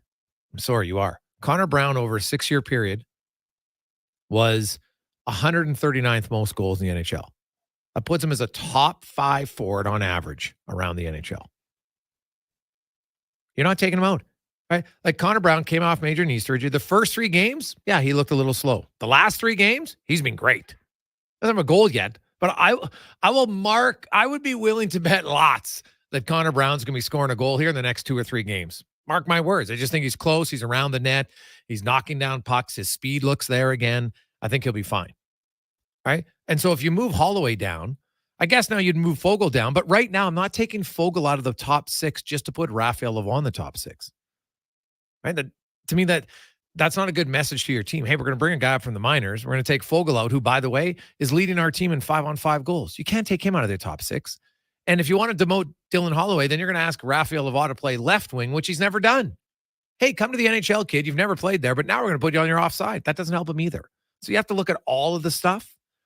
And you know what? In a few weeks, maybe Fogle, cools down. Fine. Then you could put him on the 3rd line again, which is no problem. And you give Raphael Lavoie a look if Holloway's still struggling. But I just think 8 games, it's a little bit too early to want to readjust your lineup coming off your best game of the season for an American League player yet. The numbers don't match up for me. But we'll ask our regular Tuesday co-host, who of course has played many years in the National Hockey League, Sean Brown. Brownie, how you doing? Happy Halloween. Good. Yeah, I'm excited. It's a big day. The weather's warmed up. Oh, it's a nice day for the kids. Kids man. are going to be excited. I love it when they come. Hopefully we get lots of kids. It's kind of hit or miss. Living on an acreage, you never really know. So I'm excited. Yeah. Now, where do you like? I look at Lavoie, and I'm not sure if you heard the interview with him. You know what? I love his attitude. He's got the right attitude, which is a big thing. A lot of things. Hey, it's a fine line between cocky and arrogance, and so confidence and arrogance, and you don't want that. And I love what he said about, hey, of course I'd love to be in Edmonton, play 7 minutes. I'm in the orders. That's you dream about being in the NHL. But then it's like the goal isn't to get to the NHL the quickest; it's to stay there, a long time, which I think is very mature response. Now, if he plays the whole year in the American League and lights it up and doesn't get a call, well, then I think he'll be frustrated. But it's 5 games. Like, I don't think frustration will have set in for him this year. Absolutely. I listened to a little bit, and yeah, he spoke very well for a young man. But I agree. Like, you got to play. And I think that, where he's at right now, and because it's an early season and the fact that he's having success, let him play and continue with that success. You don't really want to bring him in a situation either where, I know the Oilers won the last game and everyone should be feeling confident and feeling good, but you got to make sure that when you do bring him up, the environment is right for him as well. So yeah, I mean, he's going into a year and a bit into his professional career. He's still got a little bit of work to do. And because he's had a small sample size down in the American Hockey League and he's having success, make him grind a little bit, make him understand what the game is about and the grind. And then when he gets up here, there's going to be a better appreciation for it. But when he gets up to this level of hockey, he is a player that has to play and be in situations where he's going to be able to play with skilled players, and it's about opportunity. And if he's on the fourth line, that's not necessarily the best opportunity for his development right now. No, none whatsoever. I wouldn't think anyway. So, looking at the Oilers, the Heritage Classic, they dominated the Calgary Flames, specifically defensively 5-on-5. They did not give up very much, Sean. I know that they changed their system. If you watch the game, they didn't play the box +1. They kind of went back to what they did last year. And so maybe it's just natural for guys. I don't think they were playing very well. I'm not going to blame the system, right? But maybe they're more comfortable in this one, fine. But there wasn't hesitation in their game, right? They weren't in their heads. They just played. And Calgary 5-on-5 virtually did nothing. So, I would expect that to continue for them. I do want to ask you about Philip Broberg, because as a young defenseman, he's still very young. I haven't seen a lot of development in his game. From when I see, when I look from where he was to where he is now, I haven't seen much. Now, maybe I'm missing it. So I'm wondering, is that a concern for you at all? That there hasn't been I know maybe, sure, you could argue that he should play more minutes and that might help him. Fair. But I haven't seen a lot of there's spurts of it and then, back to normal, which would be normal because that's what young guys do. But I haven't really seen much spurts that make me say, okay, he's taken a step. Yeah, I mean, with a young defenseman, you have a little bit of that inconsistency of what you're talking about. I mean, to get more minutes, this is the NHL. You can't just hand out minutes. And because of the situation that the Oilers are in right now, right, it makes it tougher to even give those minutes. You got to really earn those. So the inconsistency with any young defenseman coming in there is something that is a challenge for all of them. I think that, he's still got some upside, but it's tough when you're losing. Mistakes and games become magnified. Everyone starts to, as a coach, you start to, overlook obviously everybody's game and the situation. And, and for every coach, it's tough because when you're in that situation and that a young defenseman could make a mistake, is prone to making mistakes from the lack of experience. And as a coach, you're kind of leaning towards your bigger guys, your older guys, more mature. You kind of, lean on them in those situations. And I think that's kind of normal for any coach. So, you know what, it's a little bit of a process. I think that this game it couldn't have come at a better time, right? Two struggling teams, an outdoor game, just the environment around it. I was on Twitter and was around a little bit, and to see all the families that were involved in the skates and the kids and mom and dad, grandpa, a lot of family,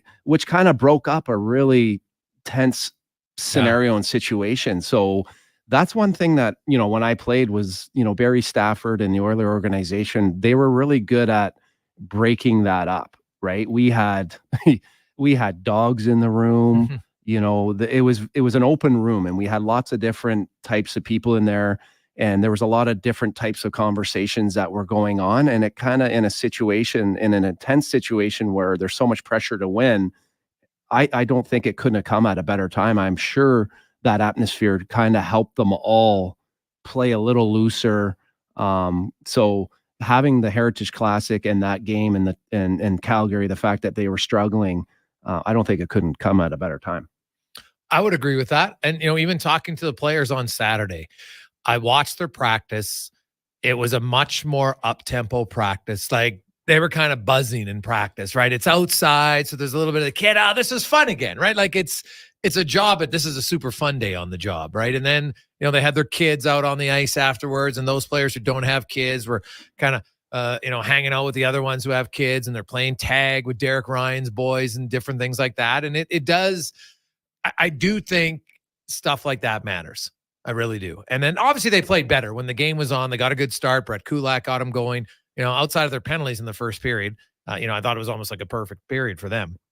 And now, though, the key is, that's one really good game. Now you got to build on it, because the schedule, when I look at the Oilers' next 5 games, Brownie, they play Dallas on Thursday. That'll be their 3rd game in 4 nights, second half of a back-to-back. The Oilers are well rested. That's an advantage going in. Doesn't mean that doesn't guarantee you win, but it's an advantage you have to take advantage of. Then Nashville comes here on Saturday, and there's no team in the NHL the Oilers have more confidence again than the Nashville Predators.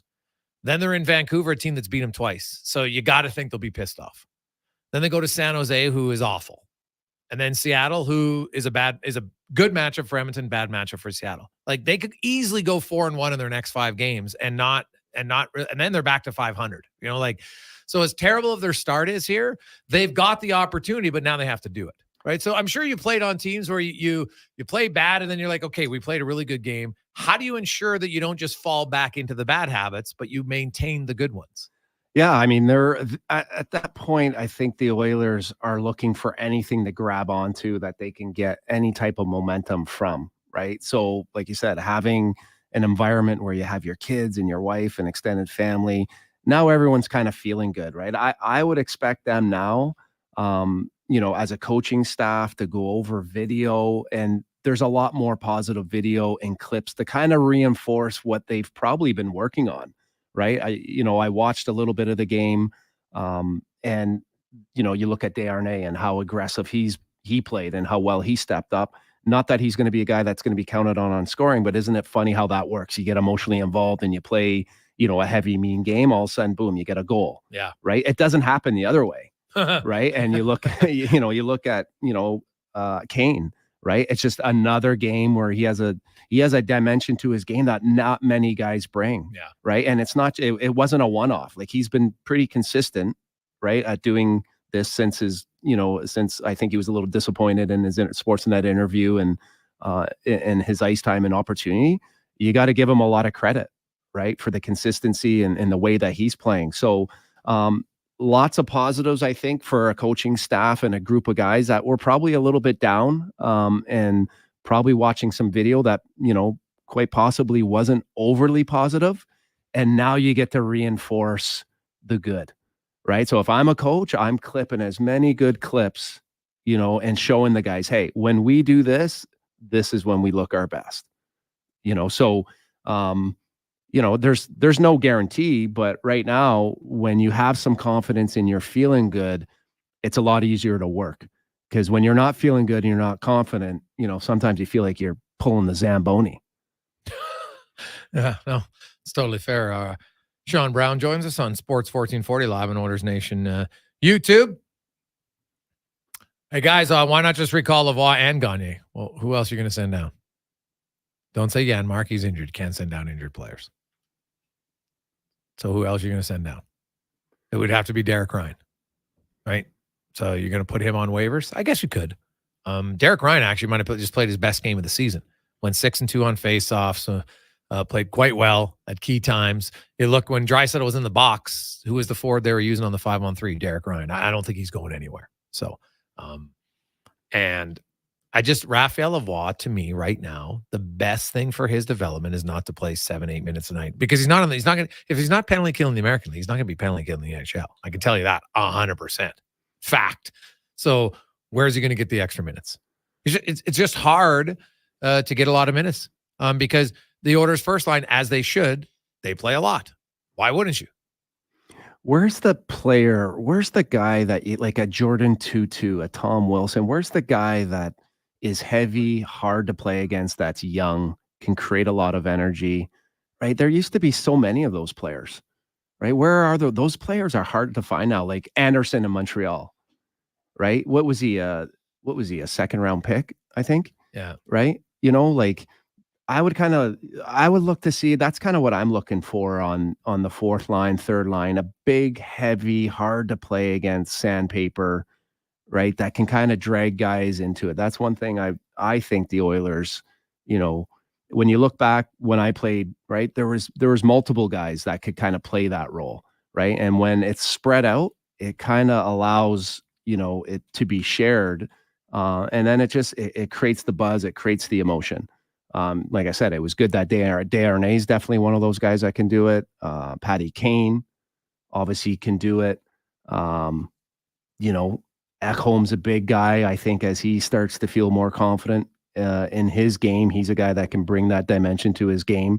So those types of players to me used to be easier to find. I don't know what, 5-10 years ago. Those players, are worth their weight in gold right now for me. Jason Gregor Show, Brown with you on Sports 1440. We'll return. George Laraque will join us next on the Gregor Show, presented by PlayAlberta.ca, live from the EWEL studio, EWEL.ca. You know, I got into reffing for the excitement. He's going for the chair. Turns out wrestling is completely scripted. But you know what's exciting and unscripted? PlayAlberta.ca.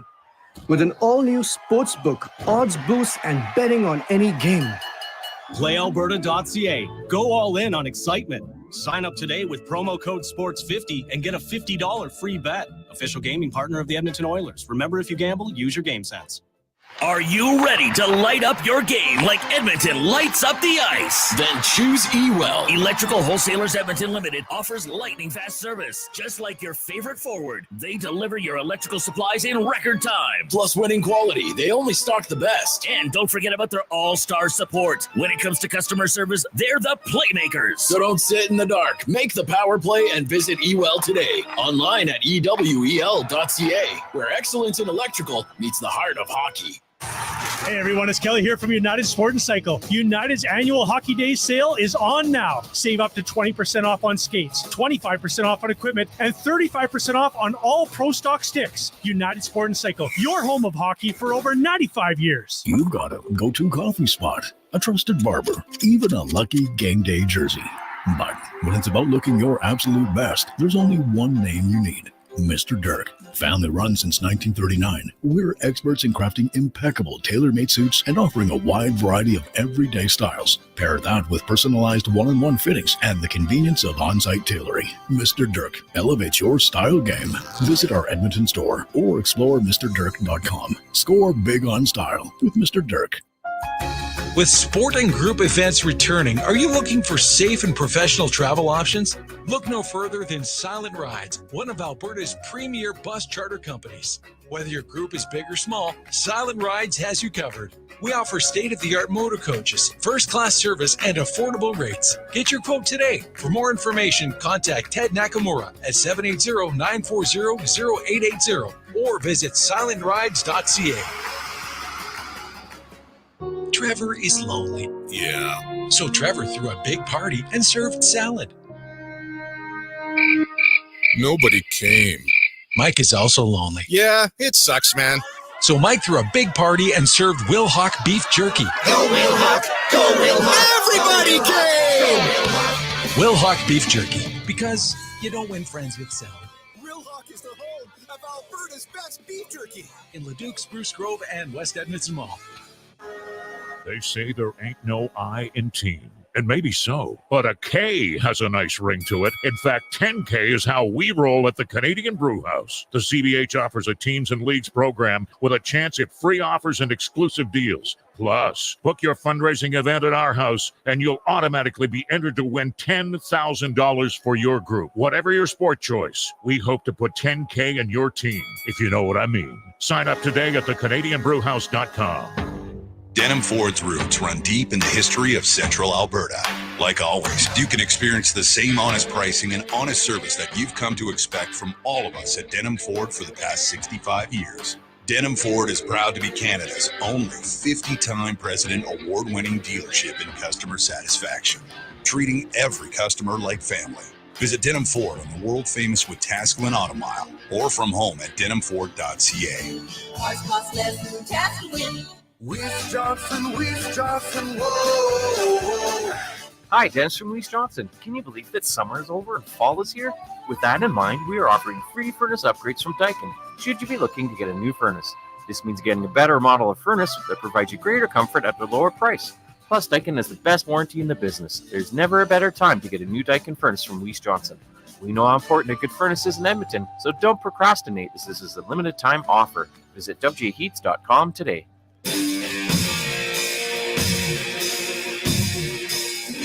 Portions of this hour brought to you by Crystal Glass, the clear choice for all your auto, residential, and commercial glass needs. Call 310-GLASS or book now at crystalglass.ca.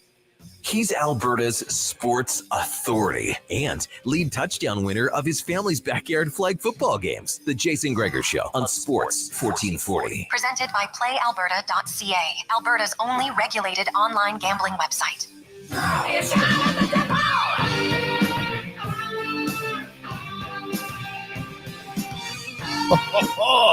Little crew for you on a Halloween Tuesday. Oh, that's a great song, man. Love that tune.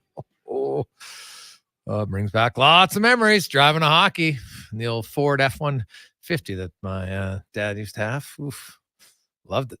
Good times. Good times. Let's go in the community now. Brought to you by United Sport and Cycle. You're home for hockey for over 95 years as hockey days continue right now. 35% off. You get great savings right now at United Sport and Cycle. And we are joined by a gentleman who's been in the community for a few days. Of course, we've seen him around at the Heritage Classic. He was there for Doug Waite, Charlie Huddy night, and he's also in town for some diversity speaking as he worked for the NHL. Former Edmonton owner, George Laraque, joins us. George, how are you, my man? What's up, guys? What's going on? Not much. Sean Brown was telling me that he's still faster than you.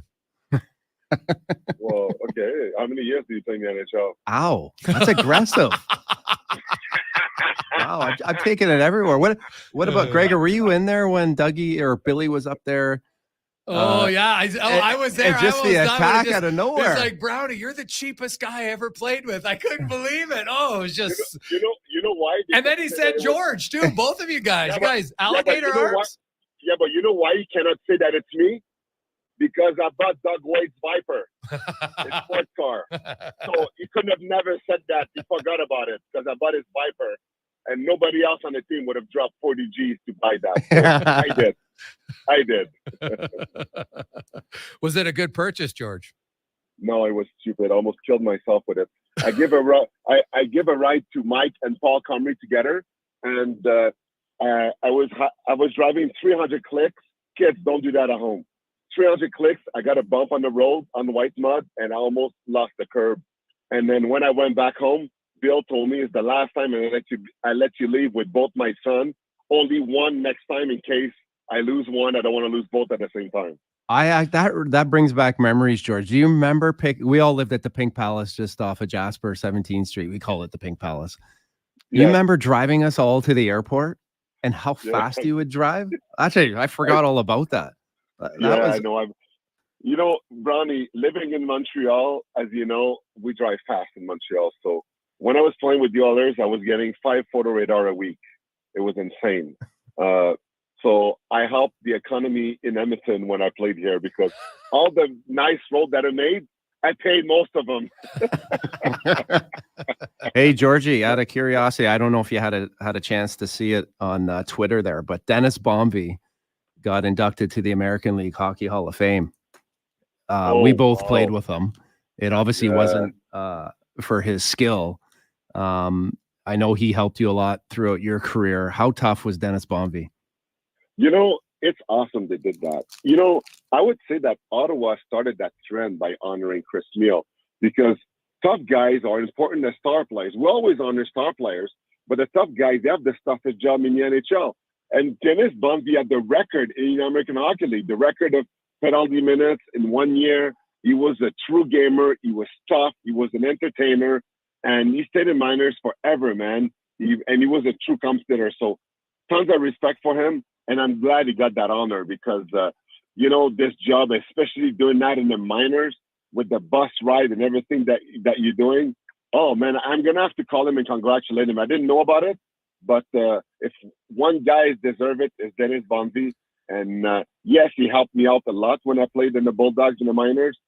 Give me a lot of pointers because coming out of junior hockey, I didn't know much about fighting.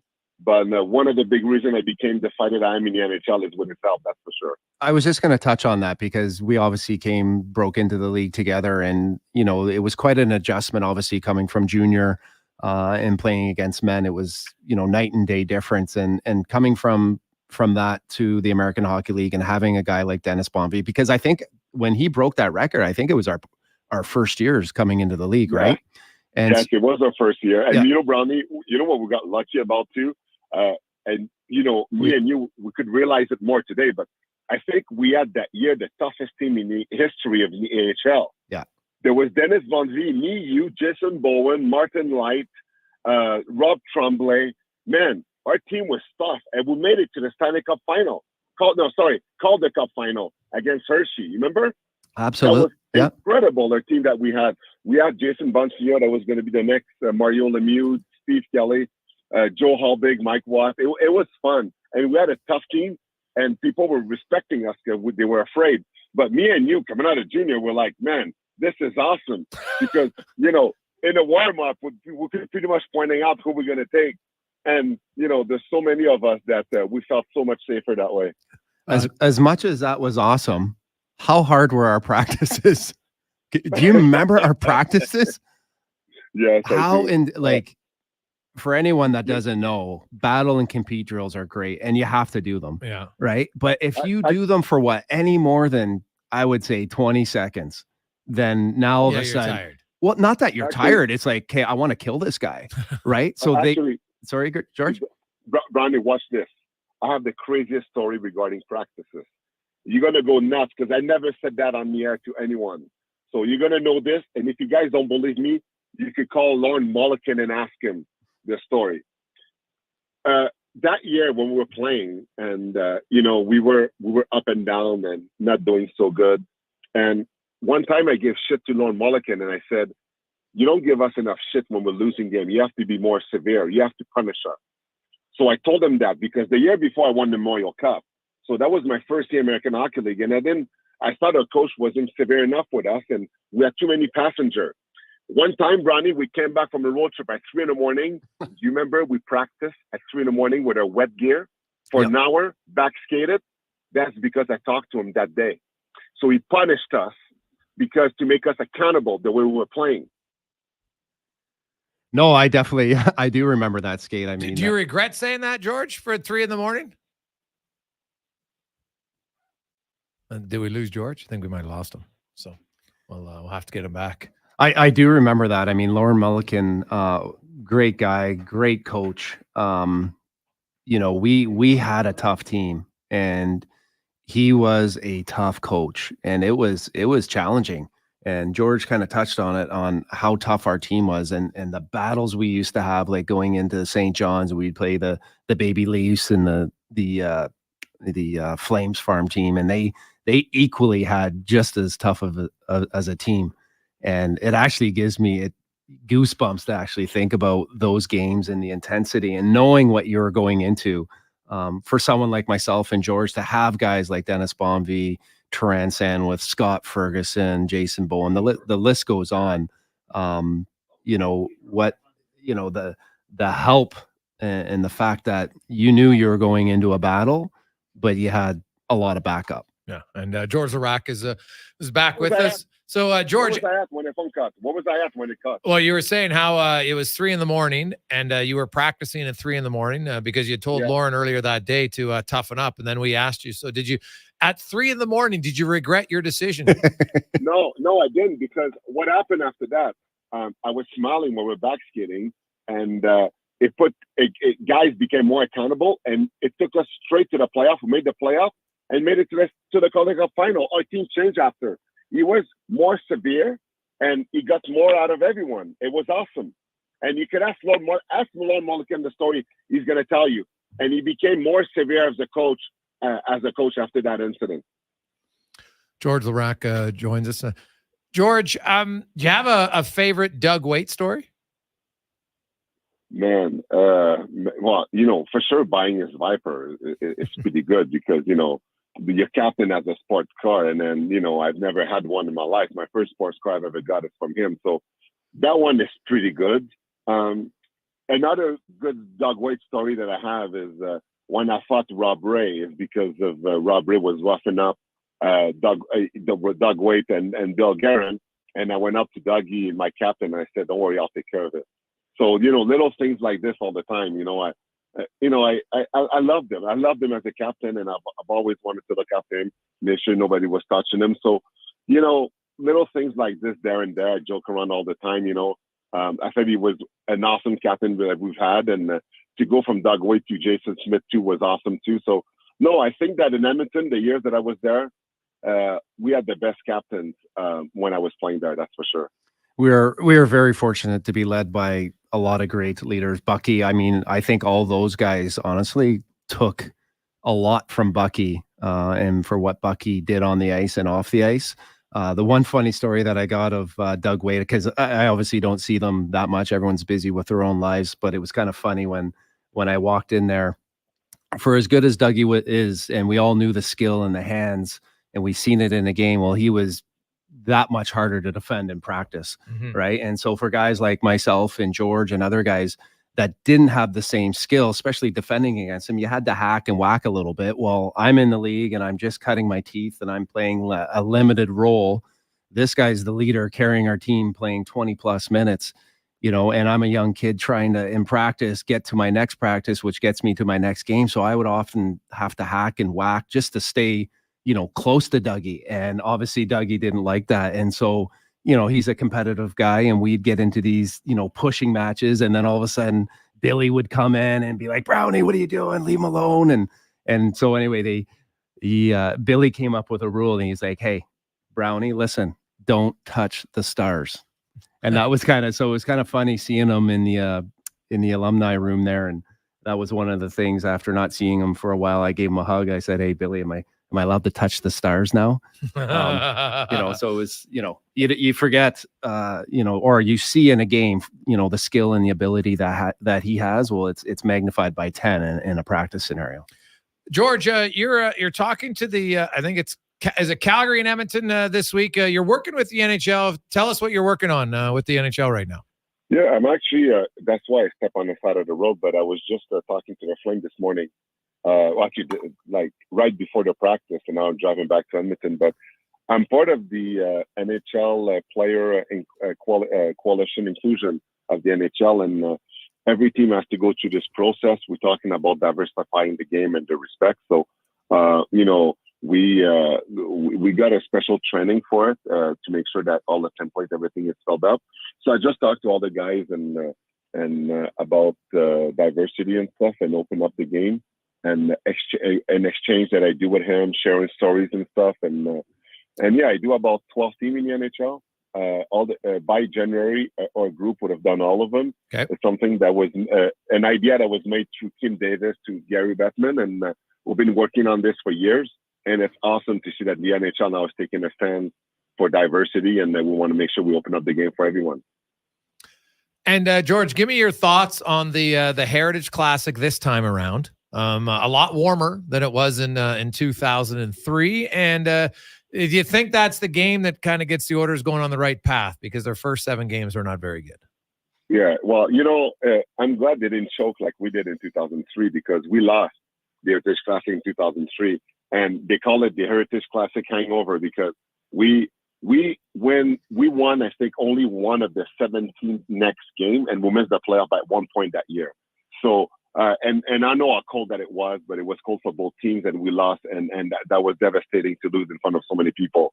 I'm glad that the Oilers won it this year, and because I thought for both teams it was a turning back point for both teams this year to get things going. It was awesome to see Connor. We thought he was going to be gone for 2 weeks, being back for that game. Everybody was very surprised, and it's funny because that morning I saw Greg Conroy. And I was like, we shook hands because I played against him. And he's like, and he was hoping too that this game would kickstart his team. But he was joking with me, saying that he was hoping Connor was going to miss at least one more. So it shows you the respect that they all have for him. But, yes, the Oilers been struggling the start of the season. It is. If somebody would have told me that the Montreal Canadiens would have had the start that they have and the Oilers would have the start that they have, I would have thought that it would be the opposite scenario for both teams. But you know what? For the Oilers, it's better that it happened at the beginning of the season than the end of the season. They got to figure it out because there's too much talent in this dressing room. There's no way they're going to stay in the bottom like this. And yes, I think this game is going to turn things around. But man, in Calgary, you should have seen those faces. They're very, very disappointed. It was a tough loss for them too, and they have to figure it out. But I don't care. I'm an Edmontonian. The Oilers figured it out. They won the game that they had to. Hopefully the confidence is back. They go on a run, and a couple wins in a row, and then we're back at 500, building wins above the 500 mark, and it will be okay. So I'm not panicking because, adversity makes teams tighter, makes teams better. And I think that now we're going to start to go on a winning streak, and fans won't have to be as worried. And quickly, give me your thoughts on the Canadiens. Really good hot start. Do you think it's sustainable in Montreal? No, it's not. Montreal is every year. If you look at their start, they always have a really good start. They're a small, fast team, and as you know, because there's less and less exhibition game and veterans don't want to play in it, it takes about 10 games for teams to be ready for the system, everything to kick in and guys kicking into gear. So I think after 10 games, Montreal is going to start to wear off a bit because, Kirby Dach is not there. It's crazy.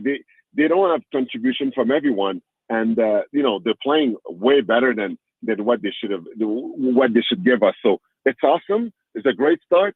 I think after 10 games, it's going to wear down, but it doesn't matter, because they're rebuilding and the city have accepted it. So they're very patient with them. In 2 years, there will be expectation. But for now, the fact they have a great start, people are happy and it's fun and good. There's a big debate which goalie they're going to keep because they don't want to send Primo in the minors because they think he's going to be picked up. Jake Allen is hot, so some teams might be looking at him to see should it be a second goalie that we take for insurance for the playoff. We'll see. But it's awesome that all the three goalies are going well. And even though the team is rebuilding, seeing the emergence of those rookies that's going to be the future tomorrow for the team, it's awesome to watch. George, I was looking up Dennis Bonvie's numbers. In his fourth year in the AHL, he had 522 penalty minutes, which is crazy. And then he played 15 years in the minors. In his 13th year in the American League, he had 431 penalty minutes. That guy was a gamer from start to finish of his career. Yeah, I don't like major respect for him because I could have never done it. Play for that long in the minors and be the veteran that young rookie goes to you to make a name for themselves, and him always there to answer the bell. Broberg was the ultimate champion, best heavyweight in the NHL history, but you got to give that title to Dennis Bonvie in the American Hockey League. He's the Bob Probert of the American Hockey League. That's the best title that I could give to Bonvie. I like that. Georgie, who would you say was your toughest opponent in the NHL? Derek Bugard, may he rest in peace. 6'8", 275, with his reach and his strength. And what made Derek Bugard more dangerous than anyone else is he actually liked fighting. I have never talked to a tough guy that liked fighting, by the way. So people, you might be surprised about it, but it doesn't exist a guy that likes fighting, that loves to do this and raves about it. Derek Bugard loved it. He loved it so much that he did fighting camps in the summer. He was scary. He was looking at guys as warm-up in a morning skate, and you knew just the look that he had, he was going to go after you. So I'll never forget that game in Minnesota before I faced him for the first time. And the media in the morning came up to me and they're like, well, George, what do you think of Bugard? Everybody knew it was going to happen. So I was so nervous. I didn't sleep the night before. I was sweating all over the place. I always did good against him, but it doesn't change the fact that, I knew that one punch of him could kill me.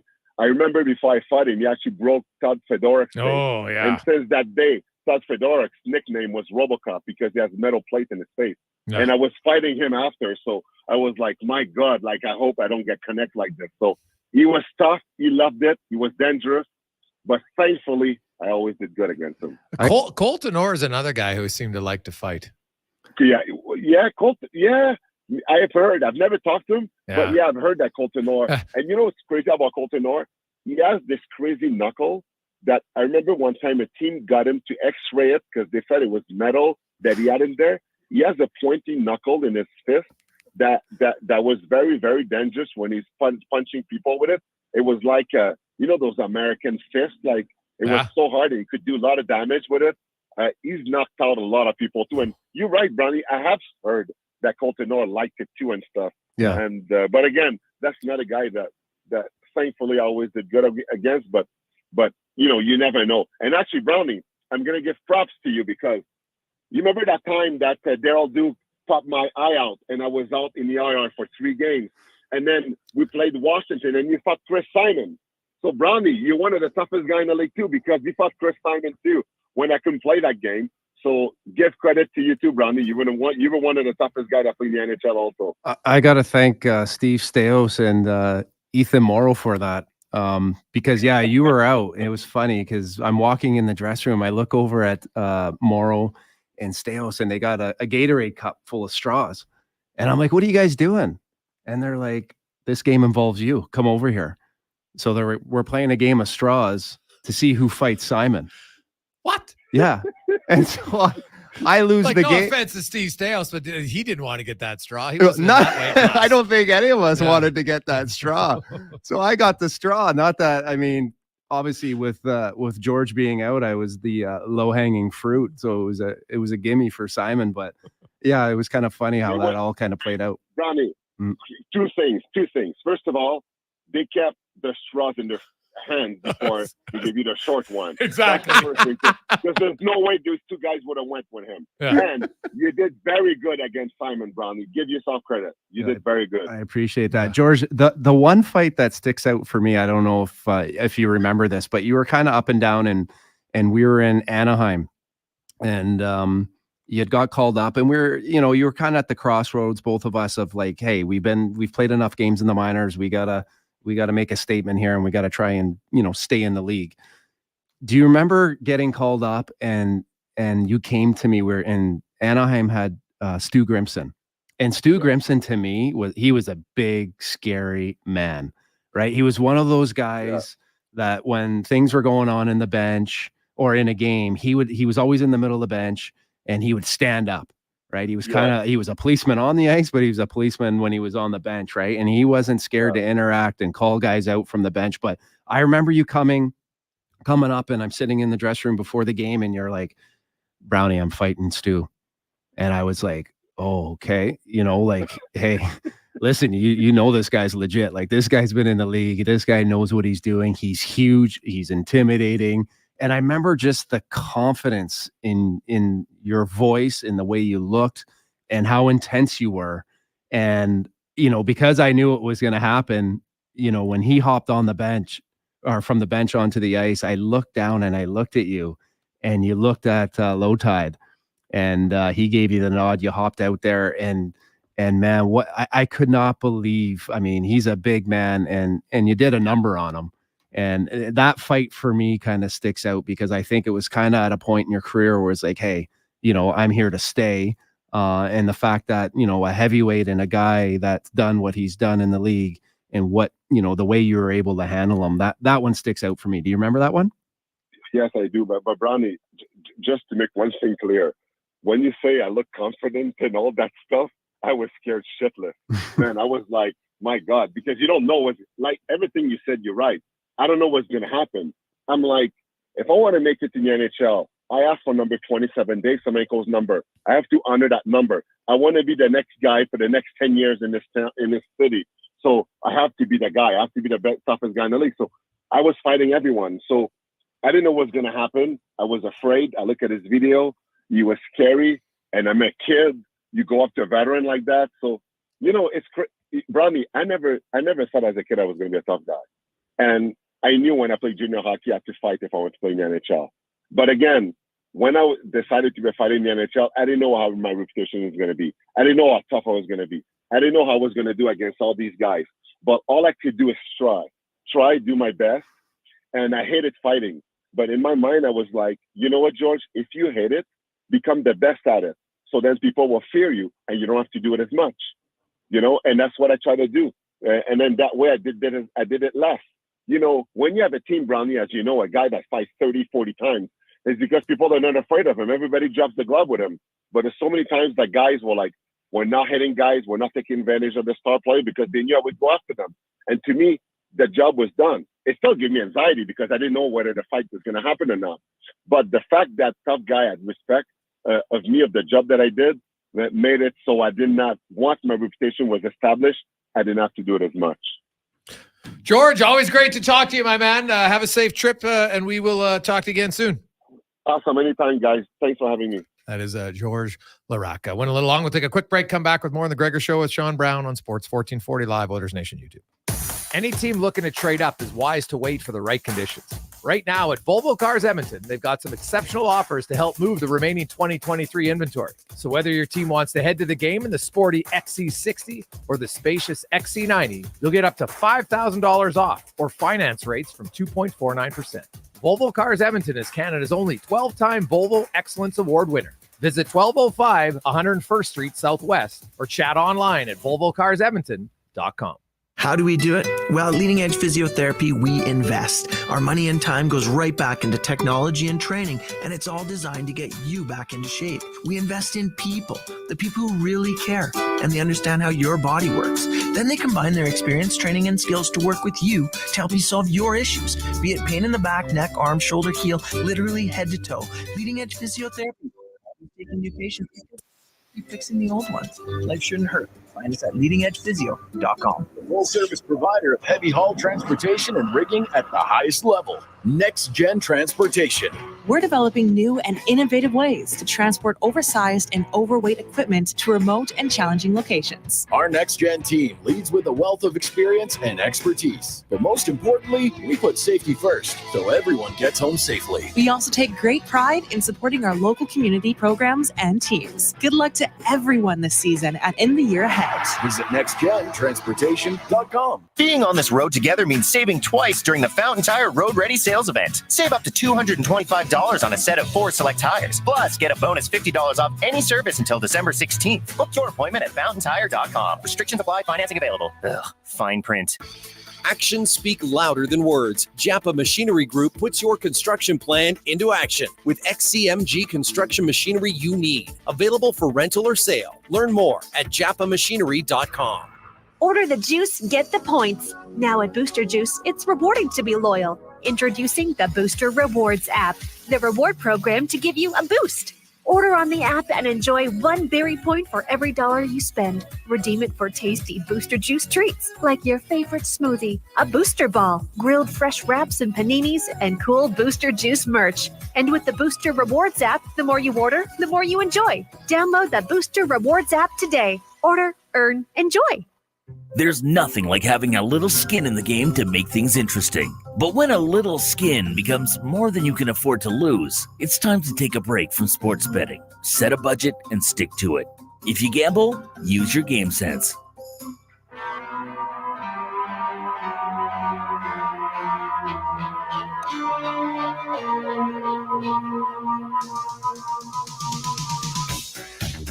Portions of this hour brought to you by Leading Edge Physio, professional athletes use aquatic therapy, radial shockwave, zero gravity treadmills, and pneumatic recovery devices for rehab. Leading Edge Physiotherapy offers those to you because sports shouldn't hurt. LeadingEdgePhysio.com. Sports Radio is back. The Jason Gregor Show on Sports 1440. Presented by PlayAlberta.ca, Alberta's only regulated online gambling website.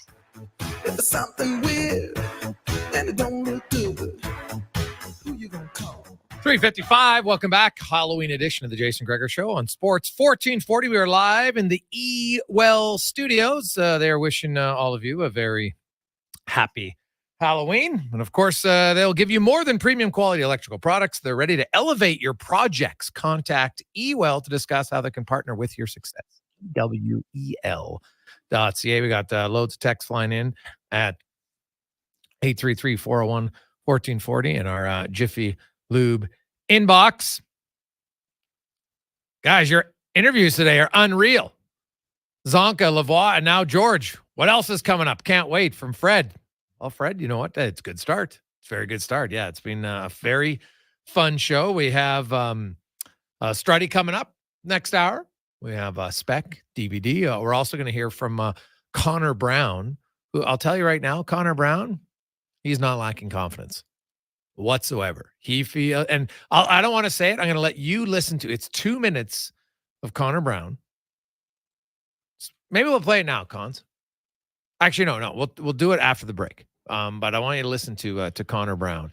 Some really good insight, honest insight from a player on where he was, where he is, where he thinks he's going with his game for the Edmonton Oilers. So we'll get to that brief 2 minutes. Other news, of course.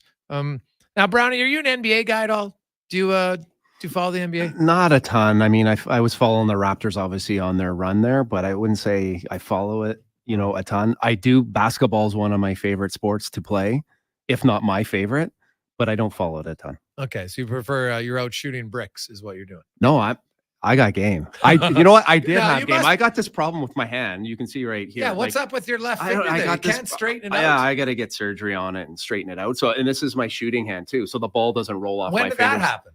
You know what? I've had this for probably 5 years. So Hey, now every hold that back up to the camera for anybody watching on Oilers Nation YouTube. Yeah. So yeah, that's basically your pinky finger it on doesn't your look left good, hand eh? is like pointing straight forward all the time. Like, hey, like if you walked up to someone and you wave at them, they're like, why is he pointing at me with his pinky finger?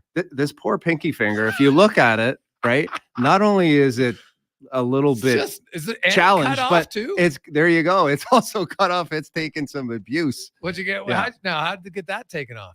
So that was my first year in the minors. We were in Rochester, and I was getting the line to dump it in, and I was going across corner dump.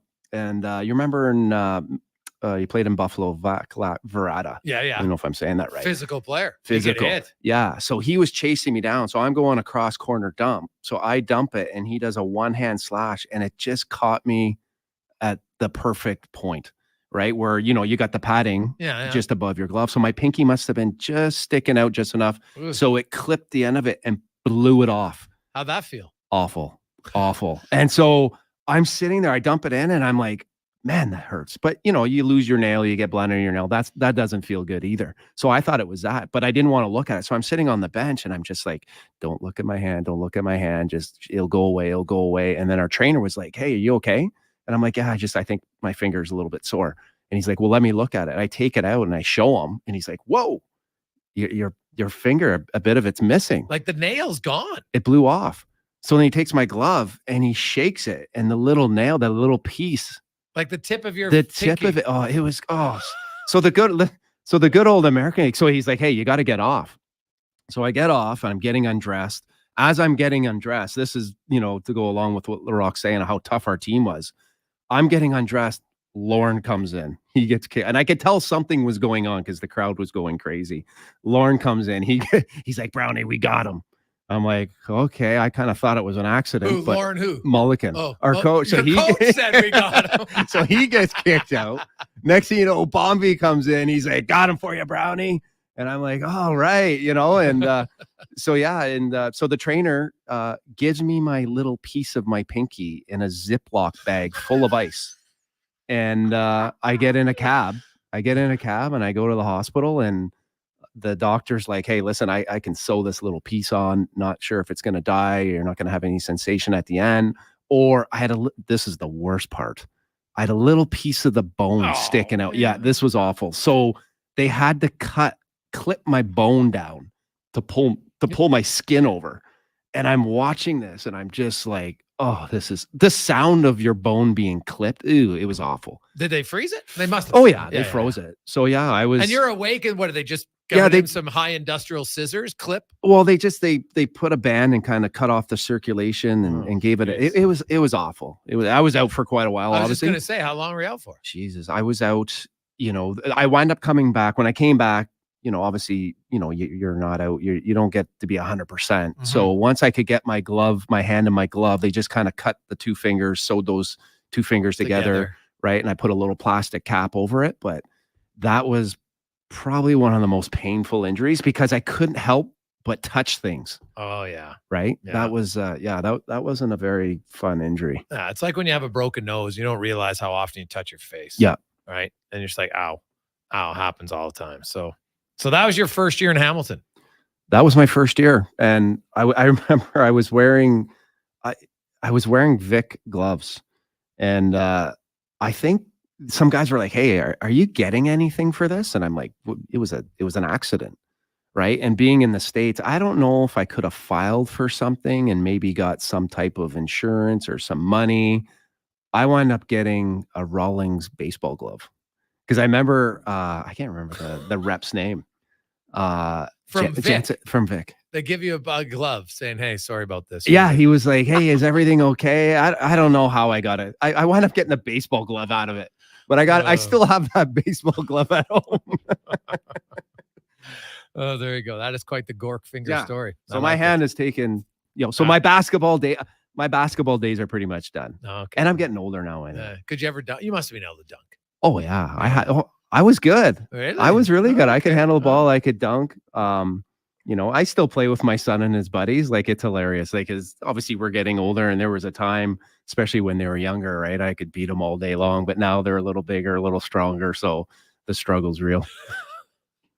Let's get to Connor Halley and a Sports 1440 update brought to you by Legacy Heating and Cooling. Home with no payments, no interest for 1 year on your furnace. Coming up the next hour, your chance to qualify and help your neighbor, where Legacy is going to give a brand new high efficiency furnace to someone in your inner circle. Find out how. LegacyHeating.ca. Here's Connor Halley. This is a Sports 1440 update. The Edmonton Oilers have signed forward Sam Gagner to a 1-year, two-way deal worth $775,000. The 2007 sixth overall pick had 1 goal and 4 assists with the Condors in 3 games. In the corresponding move, the team waiving Adam Ernie. 2 games on the ice tonight. The Kings up against the Leafs at 6, and at 8 o'clock, the Preds are in Vancouver. It is Game 4 of the World Series from the desert. The Diamondbacks looking to even up their series with the Phillies, currently down 2-1. First pitch set for 6:03 in the association. Just 3 games on this schedule. The Knicks in Cleveland, Suns hosting the Spurs, and the Magic heading to Los Angeles to take on the Clippers. NFL trade deadline today came and passed at 2 o'clock Mountain Time. The Commanders sending former number 2 overall pick Chase Young to those San Francisco 49ers for a 2024 third-round pick. Also sending defensive end Montez Sweat to the Bears for a second-round pick in 2024. In Minnesota, the team acquiring quarterback Joshua Dobbs from the Arizona Cardinals for a 6th-round pick. That after Kirk Cousins was announced to miss the remainder of the season with a torn Achilles. The Bills bringing in cornerback Rasul Douglas from the Packers, along with a 5th-round pick for a 3rd-round pick. And the Detroit Lions trading for wide receiver Donovan Peoples-Jones from the Browns for a 6th-round pick in 2025. In the AJ, 3 games on the schedule. Camrose in Drayton Valley, Olds hosting Okotoks, and Brooks travels to Blackfalds. All those games starting at 7. Coming up in hour 3 of the Jason Gregor Show, we'll ask 5 questions and be joined by former NHLer and co-host of the Got Your Back podcast, Jason Strudwick. I'm Connor Halley. This has been a Sports 1440 update. Sports 1440, a Stingray radio station. CKJR broadcasts from West Edmonton Mall and Wetaskiwin. Download the free Stingray music app and listen wherever you go. Action Electrical is expanding throughout Alberta. With the recent acquisition of Big Hill Electrical Services in Cochrane, Action Electrical is the most diversified electrical contractor in Alberta. What does this mean for Action Electrical and Big Hill Electrical Services? It means that they are able to support their clientele all over Alberta with the same high level of professionalism and integrity. From conception to completion and beyond, throughout Alberta, contact the professionals at actionelectrical.net today. That's actionelectrical.net. A solid financial plan is made up of more than just investments. Investments are an important part, but you need a more comprehensive approach. Andy Akel at Weird Pearson Akel & Associates Private Wealth Management understands that. He can help build a plan that includes retirement, estate planning, personal insurance, tax strategies, and yes, investments. Talk to him today and see the difference a real financial plan makes. Weird Pearson Akel & Associates. Call 780-988-4119 or visit weirdadvisoryteam.com.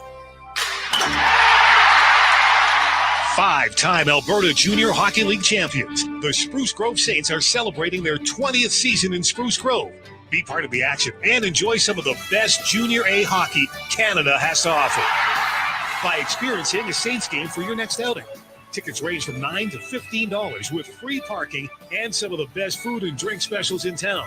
For more information on tickets and how you can become a partner, go to sprucegrovesaints.ca. Hey everyone, it's Kelly here from United Sport & Cycle. United's annual Hockey Days sale is on now. Save up to 20% off on skates, 25% off on equipment, and 35% off on all Pro Stock sticks. United Sport & Cycle, your home of hockey for over 95 years.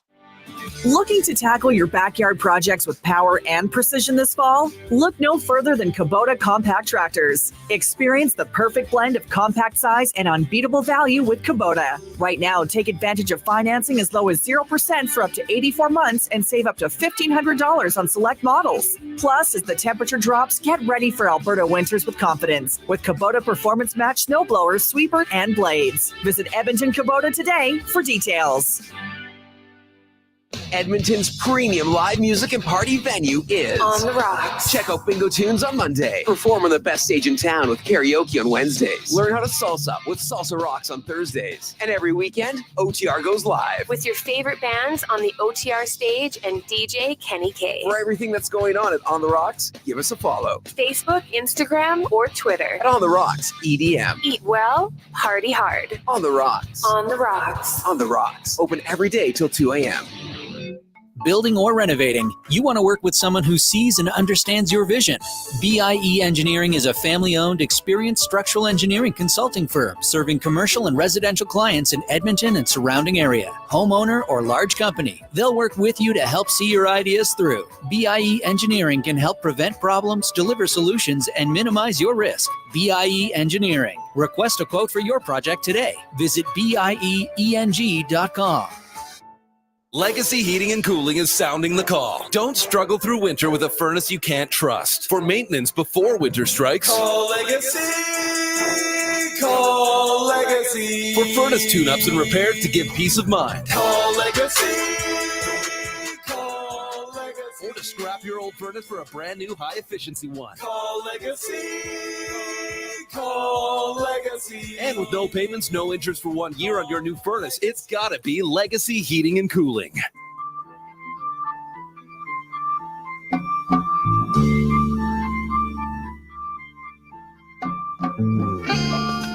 Portions of this hour brought to you by Cantork. They've continued developing tools and are excited to announce their newest design, battery-powered nut runners. 4 models from 500 to 3,000 foot-pounds with more on the way. Learn more at Cantork.com. Sports Radio is back. The Jason Gregor Show on Sports 1440. Presented by PlayAlberta.ca, Alberta's only regulated online gambling website.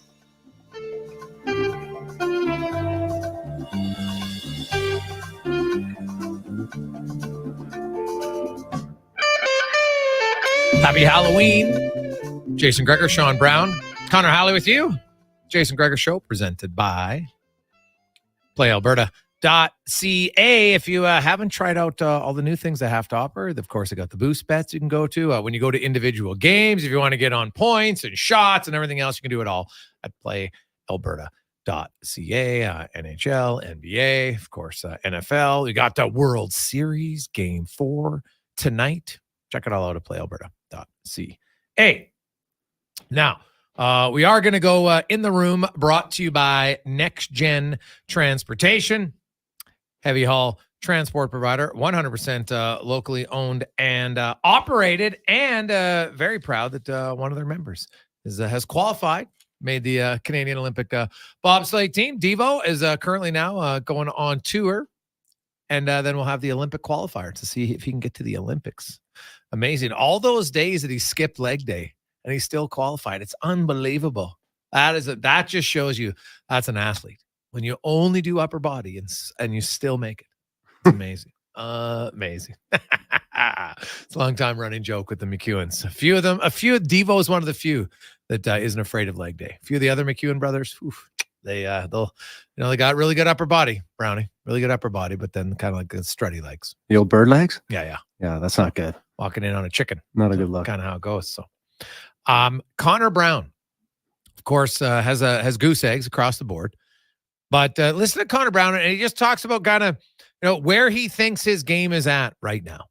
I feel like my speed has really come back here over the last week or so, and definitely have a lot of jump, and it's turning into generating some chances. And it's like anything. When you get one to go and you start feeling a little bit better in the slot and the scoring areas. And so we're early in the season, but you know what, physically I feel great, better and better. And defensively I feel strong too. I thought we've been doing a pretty good job on the penalty kill, and so I think the offense is going to come here. So would you feel in your own mind, would you be more worried if you felt like, oh shit, I'm half a step behind here and I have to really work harder to catch?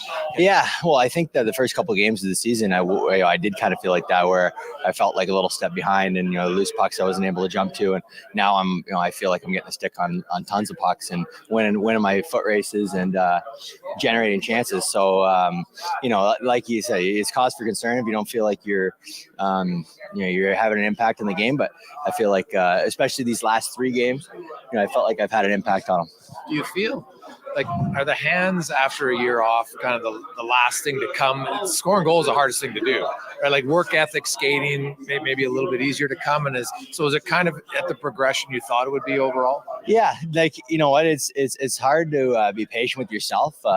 That's something I've tried to really work hard on, and to be patient with myself, because I know once I know my game, and once I start to feel it a bit, and it'll all start clicking. It's not like my hands have went anywhere. I know I have a good set of hands, and I know I can score goals. And so it's just about letting that clock tick slow in the scoring areas, picking corners. And like I said, we're 3 weeks in here, but I feel better and better. And you know what? After 3 weeks, if you told me I feel the way I do physically, I would be very happy. So, so a lot of positives there. I like how he said, hey, the first 3 games, you're off. Yeah, I felt like I was slow. I wasn't there. And then the last 3, I'm giving my stick on pucks. I'm knocking it down. I like what he said, hey, man, my hands haven't gone anywhere. And I looked up Connor Brown from 2017 to 2022. Connor Brown was 139 in goals in the NHL. So you do 139. Let's just say, there's 30 teams. There was technically 31, but 30 teams times 5. Well, what's that? 155 if it's 31 teams.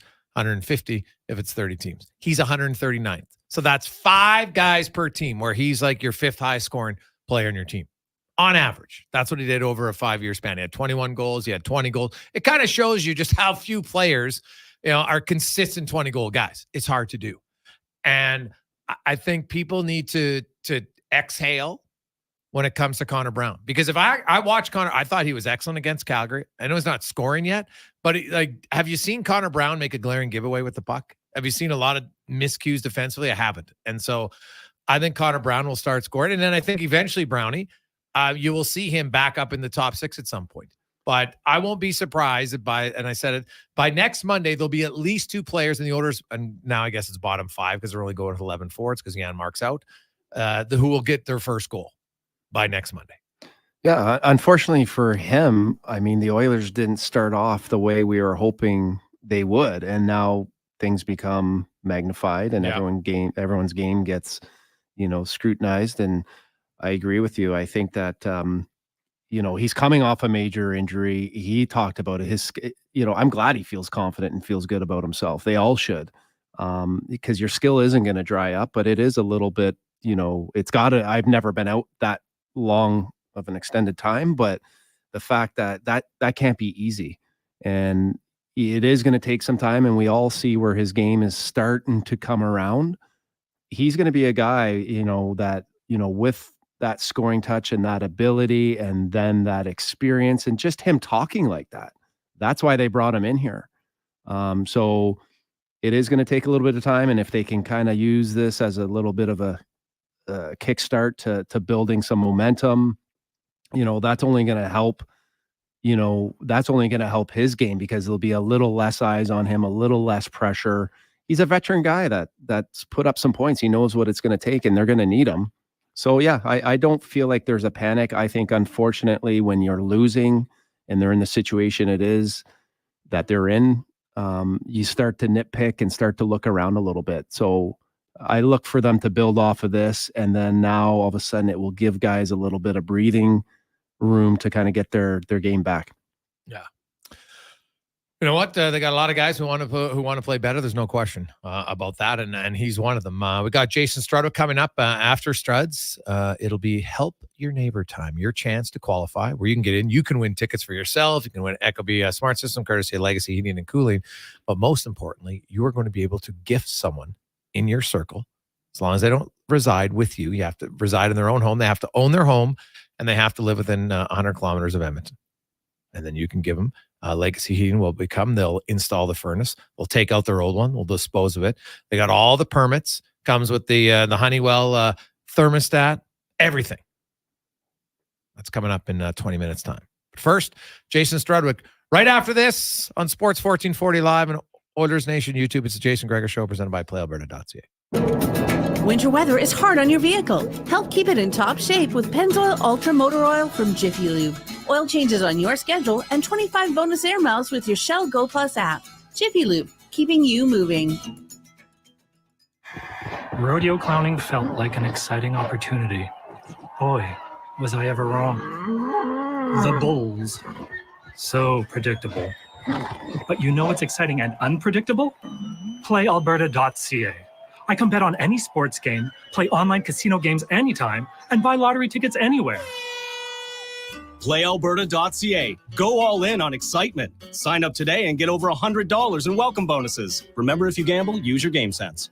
Thinking about solar power? Action Electrical wants to eliminate your entire home or business power bill and keep more cash in your pocket. With effective paybacks in 5 to 9 years, give solar a chance with Action and put your lazy roof to work. Alberta is the second highest province for the amount of full sunlight hours, and with system life exceeding 25 years, solar power is like a McDavid draft pick. Still have questions about solar power? Contact the professionals at actionelectrical.net today.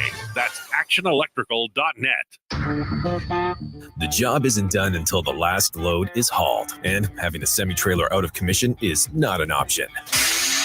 Whether replacing or adding to your convoy, Edmonton Trailer has a huge inventory of new and used semi-trailers, trusted by the gravel, logging, oil field, fluids, and freight industries. Find a trailer right for you online or at one of their 3 locations. For sales, service, parts, rental, and finance, when you're in it for the long haul, Edmonton Trailer. At The Brick, we're not just proud of this city and its rich sports history. We're proud partners of it. The Brick started right here in Edmonton over 50 years ago. And when we're not cheering on the Oilers and Oil Kings live at the game, or the Edmonton Elks under the bright stadium lights, we're in our stores, providing everything you need to cheer them on in your home. The Brick, supporting Edmonton sports teams and fans since 1971, saving you more. First Round is Edmonton's NFL headquarters. Get in the game and watch NFL football this season at First Round, and you'll have a chance to win a trip to your favorite NFL city to watch a game in person next season. And the hits keep on coming with food and drink specials, big screen TVs, and more. Catch the Pro Bowl brunch every Sunday, Monday Night Football, and head in Thursdays for your chance to win an NFL replica helmet. NFL at First Round. Burgers, beer, sports. Downtown West Edmonton Mall and at 1strnd.ca. Our cars are our lifeline, and every now and then we need to take care of them too. Cochran's Automotive services your vehicle with pride. When you need to fix it up, bring the whole family fleet. Junior's WRX, Mom's MPV, Dad's 1500, or even Grandpa's old 88. All makes and models are welcome. Trust Cochran's Automotive to professionally repair your family's pride and joy. They've got you covered for Volkswagen diesel timing belts too. Call 780-452-5001.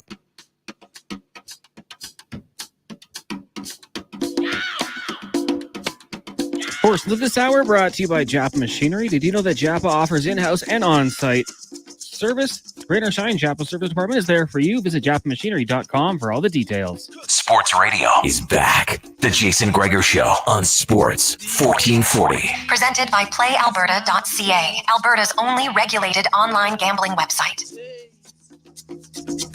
I've been around for a long, long year.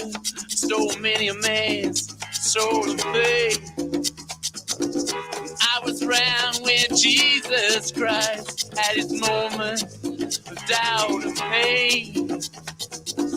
Me damn sure the pilot 422. Jason Gregor, Sean Brown with you on Sports 1440 live on Oilers Nation YouTube. It's the Jason Gregor Show presented by PlayAlberta.ca. You can always get involved. You can text us 833-401-1440 in our Jiffy Lube inbox. And remember, stop in for a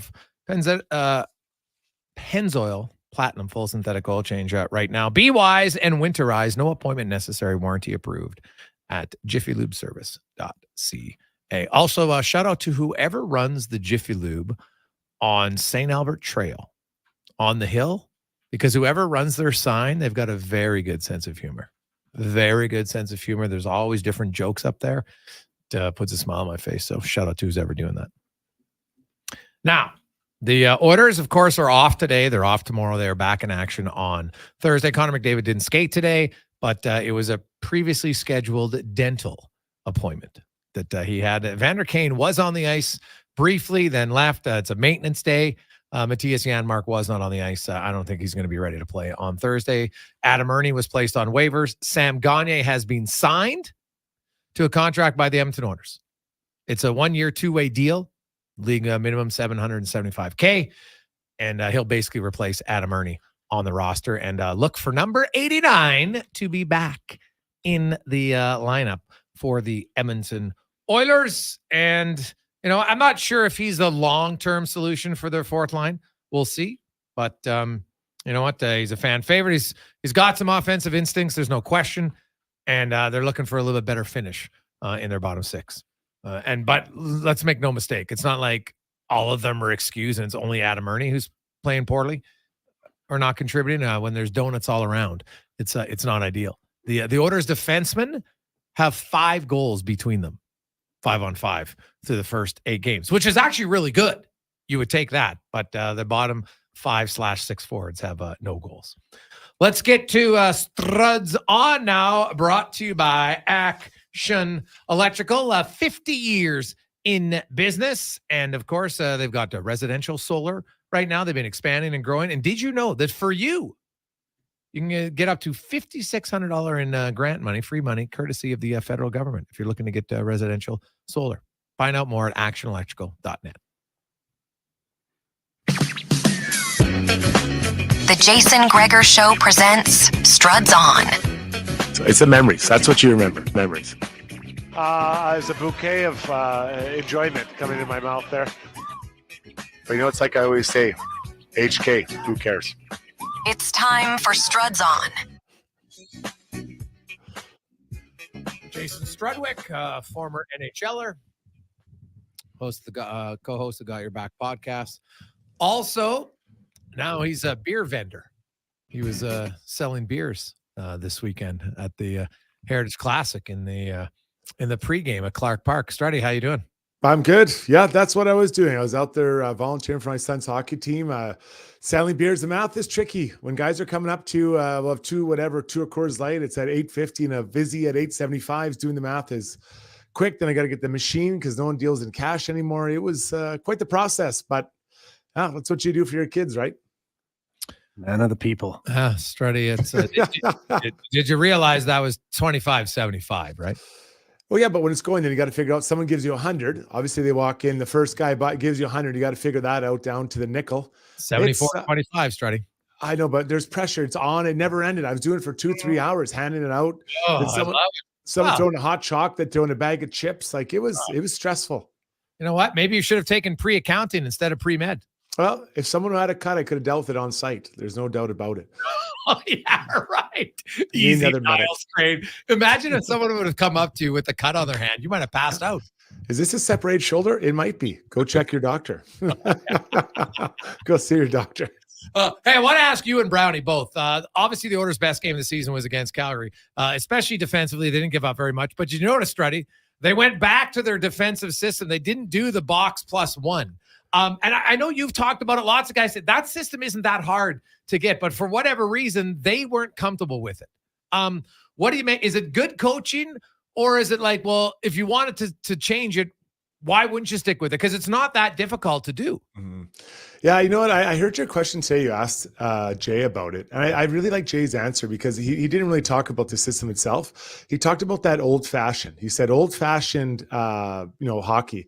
And, I've mentioned that before, I believe. You talk about just the small details of defending, right? Where are you at on the ice? Are you letting guys get in good shots from the high-quality spots? Are you staying between your man and the net? Are you stick on puck? Are you making it hard for them?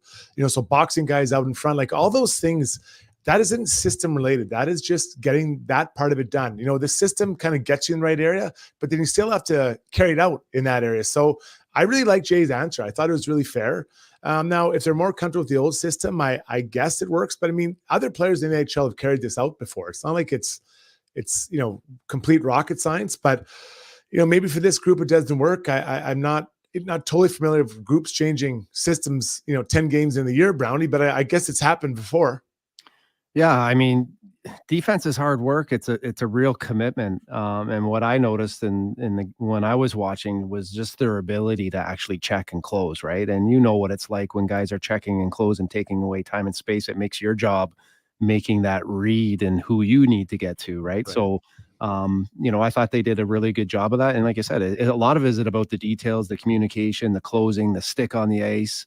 But anytime in any system, you start to run, and if you're not checking and you're containing in this league, and especially the way teams play now, like the defense are so much more active, right? They're coming down the wall. So, when you start having defense that are that activated, right? In any league, positioning, communication, that's where it's going to start to break down. So, I mean, when you and I played, I don't think, when I was over in Europe, we had more of a system like that. But in North America, we weren't roaming around as much as what they are doing now. And that creates a lot of chaos. Oh, it does. And that's what the game is. It's almost, they call it positionless hockey. You're in and out, you jump in, or the opposite of that is bringing up players up high. So you bring up, one or two forwards up high, and then it's confusing because now there's four people above the top of the circles, and the two D-men are looking around like, okay, well, there's no one close to me. Who am I taking? What am I doing? Again, just to create more confusion. But that's where that conversation comes in and talking to each other. But for one game, I would call all the Oilers' end was very, very low event, which is what they wanted to be. Yeah, and now the key is you do it once, you have to do it again, right? The schedule maker, Dallas, third game in 4 nights, second of a back-to-back. That's a game you should be able to control if you're the Edmonton Oilers. I want to talk about Vincent Desharnais, Struds, because I really feel Vinny was one of the Oilers' best defensemen in that game. And I think right now, if I go through 8 games, I think he's beaten out Philip Broberg for the third pair right defenseman spot. Where do you come? Well, I think you know what he is, right? He know what he is. I don't think that Broberg really knows what he is, or the Oilers don't know what he can be.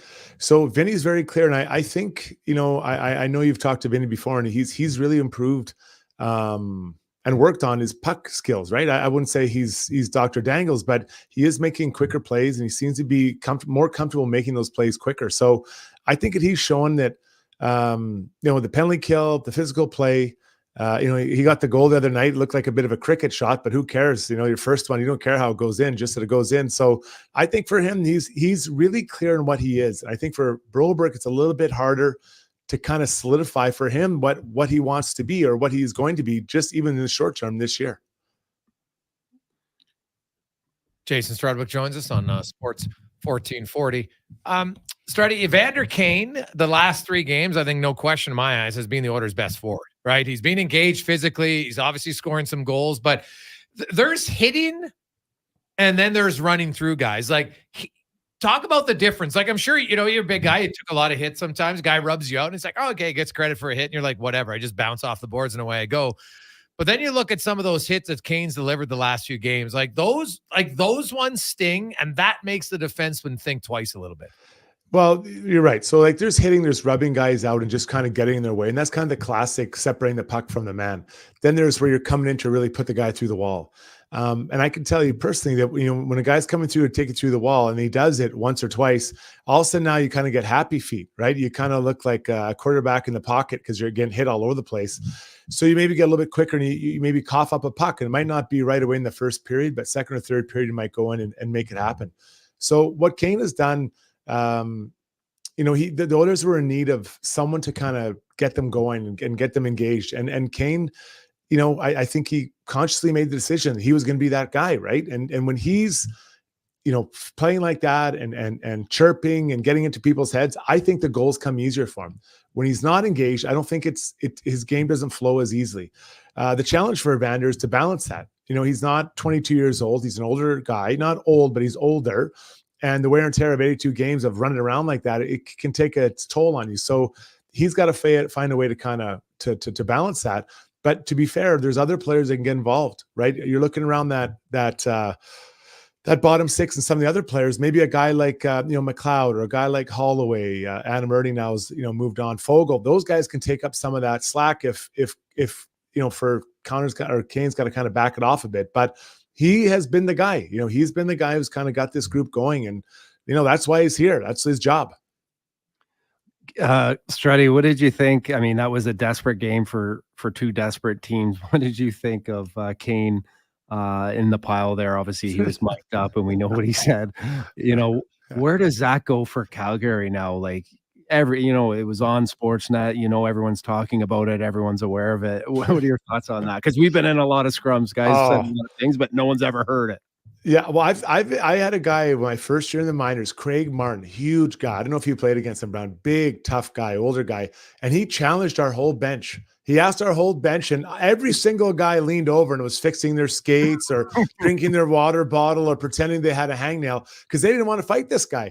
Now, I fought him a couple of years later, and I wasn't proud of that fight, but I still fought him. He was really tough. So, when a guy challenges and says things like that, you don't necessarily have to go and fight him, but someone's got to push back.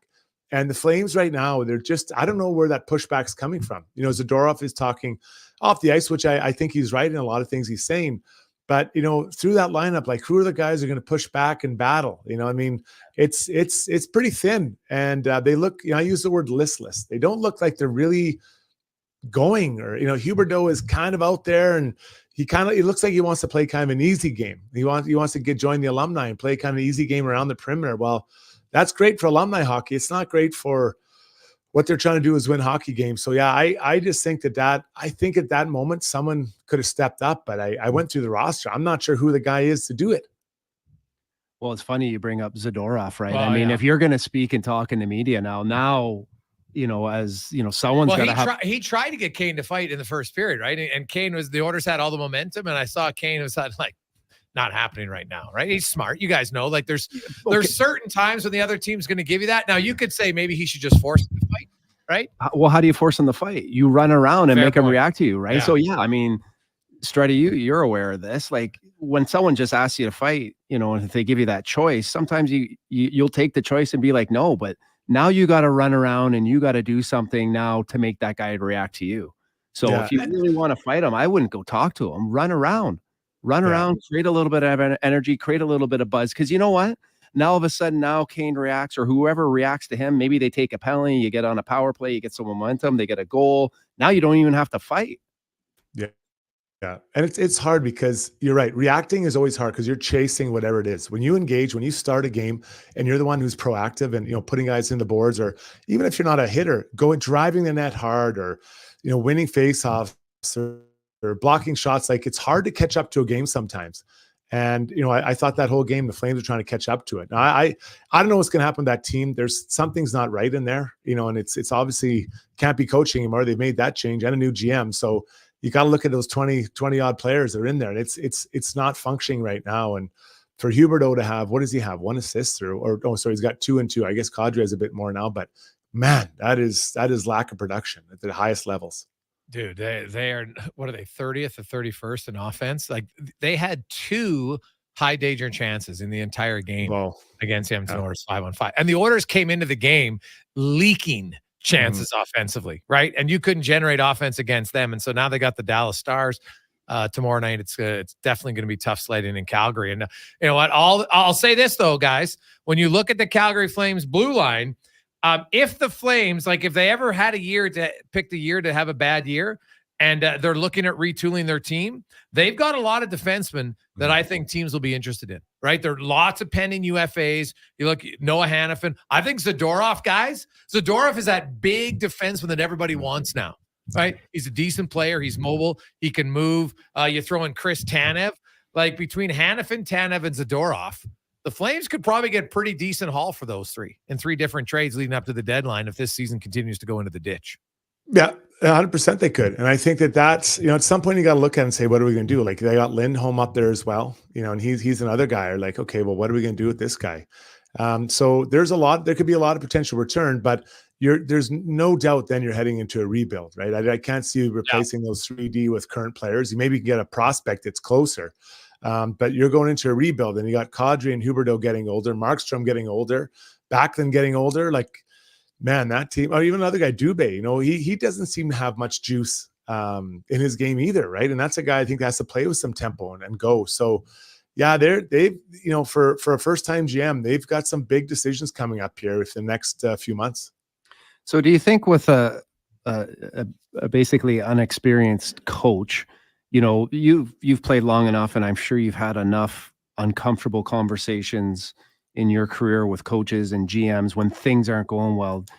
Do you feel like, you know, would he be a coach? Do you feel like he would have those types of conversations? Do you feel like those conversations are needed? Yeah, you know, I played with Ryan, and we, you know, together. I've known him a long time, and I'd say his greatest quality is very good communicator and very smart, and well-spoken guy.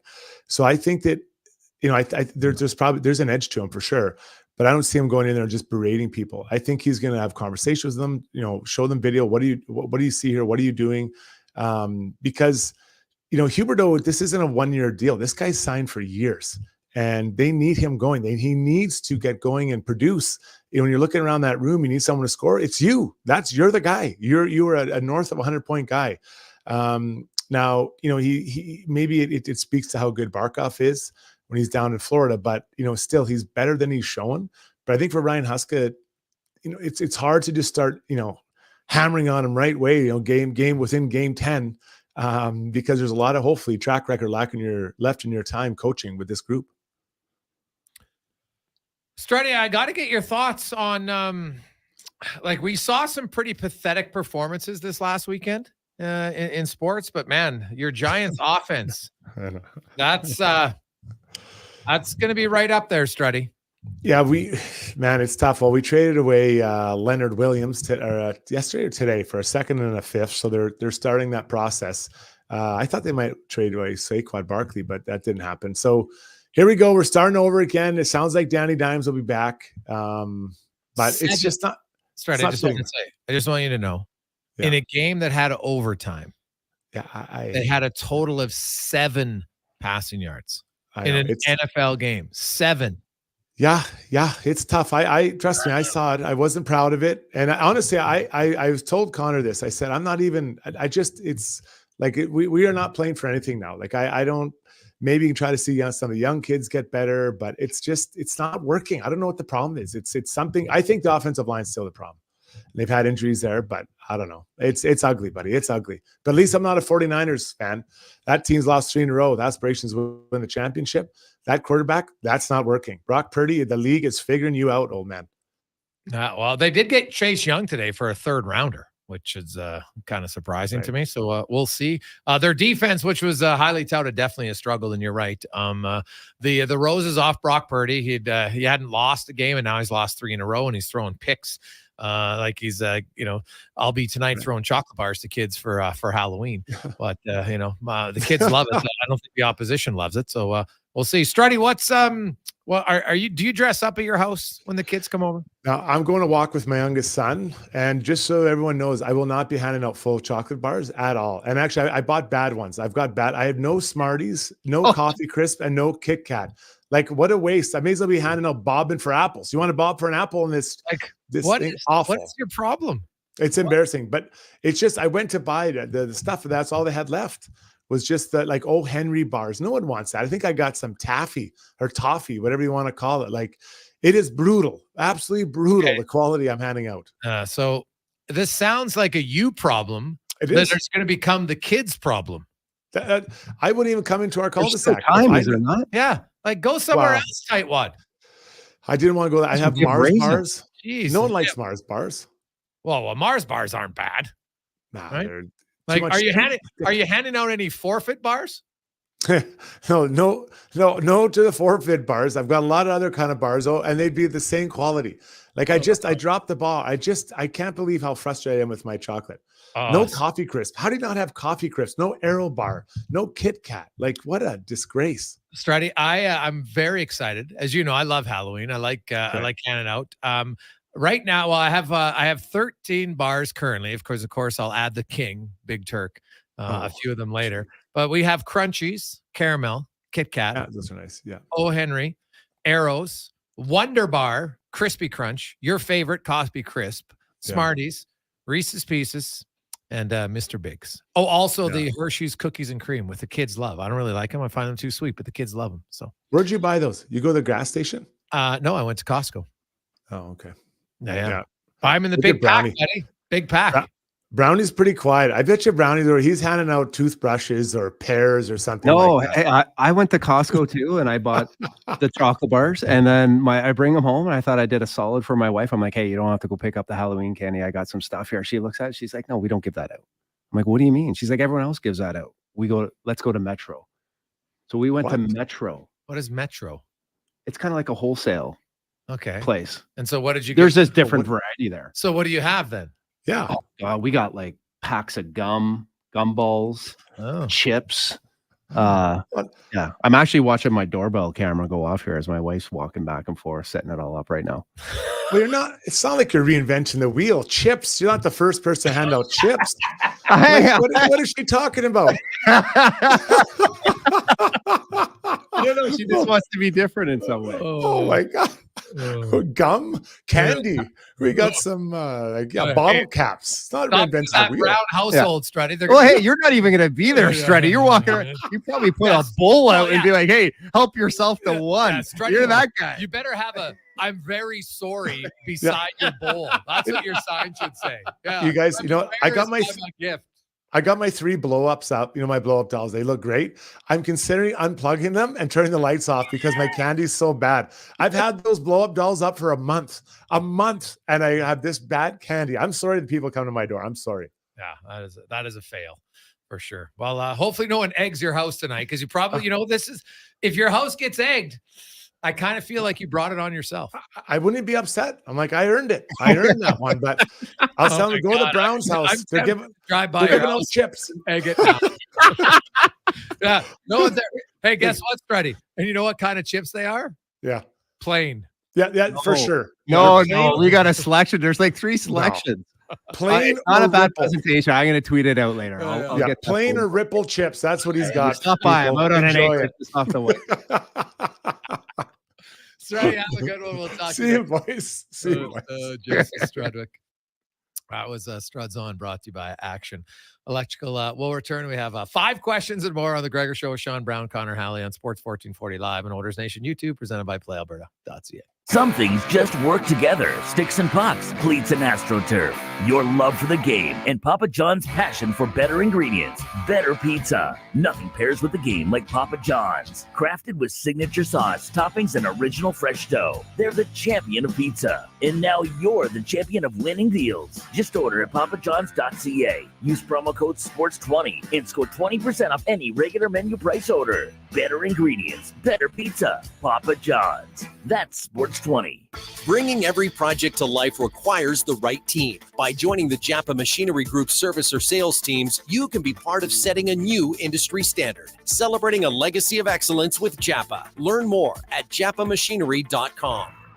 Hey, sports fans, we've got a clear choice for you. At Crystal Glass, we provide customers with the perfect glass for any job. From home to auto and even commercial, installation or repairs, we're your team. Call 310 Glass or visit crystalglass.ca. Crystal Glass.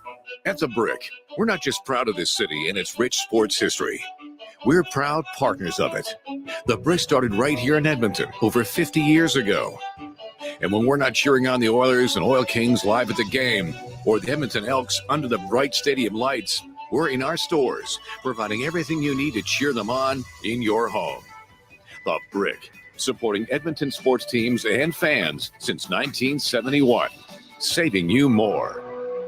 One call does it all. Action Electrical is proud to celebrate 50 years of providing complete electrical services and a full circle of care, including projects, service, tag, and energy. From humble beginnings in a small Sherwood Park basement to a family-run business, the Action Electrical stamp can be found on some of the most iconic schools, office buildings, and warehouses across Canada. From conception to completion and beyond, contact the professionals at actionelectrical.net today. Hey world, get ready to believe. At Oodle Noodle, we serve up world-class, worldwide flavors in our sweet, saucy, and fiery noodles. We believe in the power of nudes. We've got everything from saucy mac and cheese to sizzling pad thai to so many other unbelievable dishes sure to make you a noodle convert for life.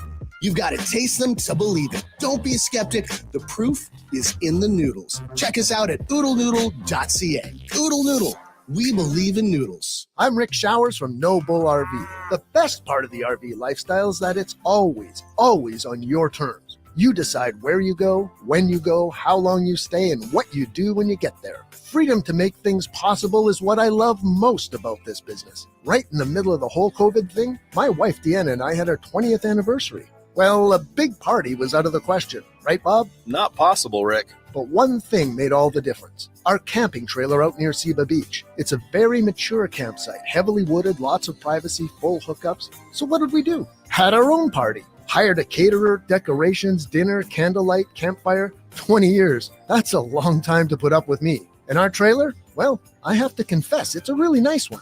Bought it used. No surprise there, Rick. Freedom means possibilities, and that's what life is all about. So thanks, Deanna. Here's to the next 20 years. And that's No Bull. NobleRV.ca.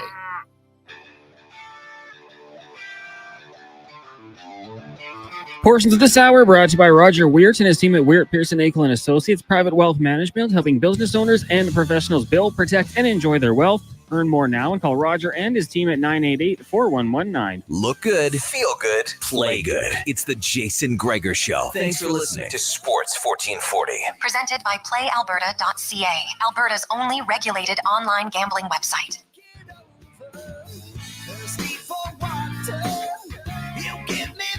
When I drink your medicine, it just makes me sick. 4:49 on Sports 1440. Jason Gregor, Sean Brown, Connor Halley with you. Loads of text flying in. 833-401-1440. Also, it's your time. Help your neighbor right now. You can qualify. This is what we're going to do. Today it's going to be a little bit different, so pay attention. We're going to have a very, very simple little trivia question that you can answer via the text line. And the first correct answer will be the person who goes in the draw. Okay? So you can get ready. 833-401-1440. Here's what's up for grabs. We are playing Help Your Neighbor. Where?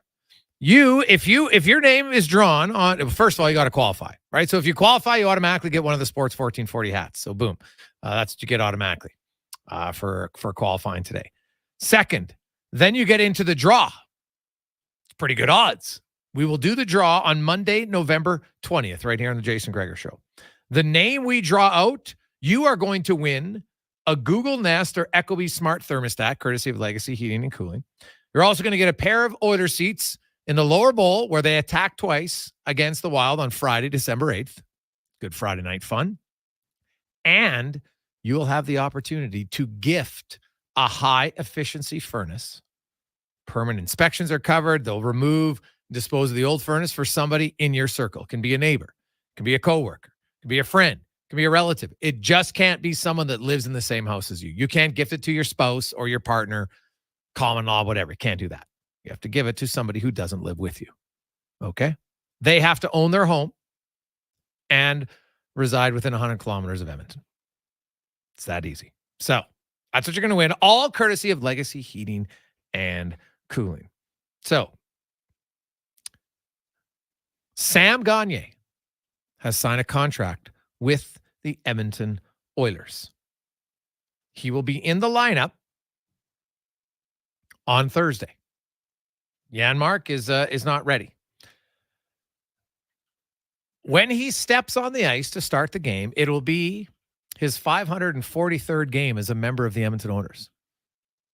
He's currently tied with a member of the Oilers for 22nd most games as an Oiler. Who is he tied with? Who is he going to pass when he plays on Thursday? That's the question. Who's he going to pass? I guess it's not passing because he's tied with him, but technically I guess it's passing. So yes, which former Oiler will Sam Gagner move ahead of on the all-time games played list? It'll be his 543rd game. Text the answer, 833-401-1440. First correct answer, you will win. Now, let's get to Sank questions. 5 questions brought to you by The Brick. And hey, shop early and avoid the chaos with the Brick's Black Friday early access sale. You can get the Black Friday pricing or better right now. $900 off big screen TVs and much, much more at The Brick and thebrick.com. It's time for 5 questions on the Jason Gregor Show.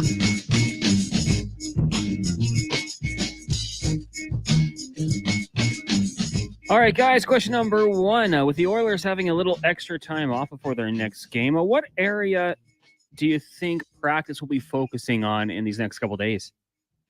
I'm going to have to go with defensive coverage. I'm assuming that's probably some of the details that they worked on. It worked. I think it's something that is going to obviously continue to be sharp against Dallas. So defensive coverage in the defensive zone. Well, today's practice really, was for the long part of it, just kind of like a stretch your legs type of practice. It looked like they did have a little bit of 5-on-5. Then they had some fun at the end where they had a protect the puck at one end in the circle. It was, one guy had the puck and the other was the defender trying to knock it off, one in each circle. And then they would blow the whistle, and they had the nets at the other end of the ice on the hash marks.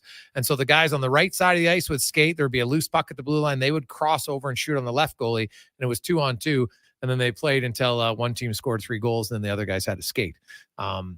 Tomorrow, I would think, honestly, for the Oilers, I would want 2 things. I would want to work on some finishing drills.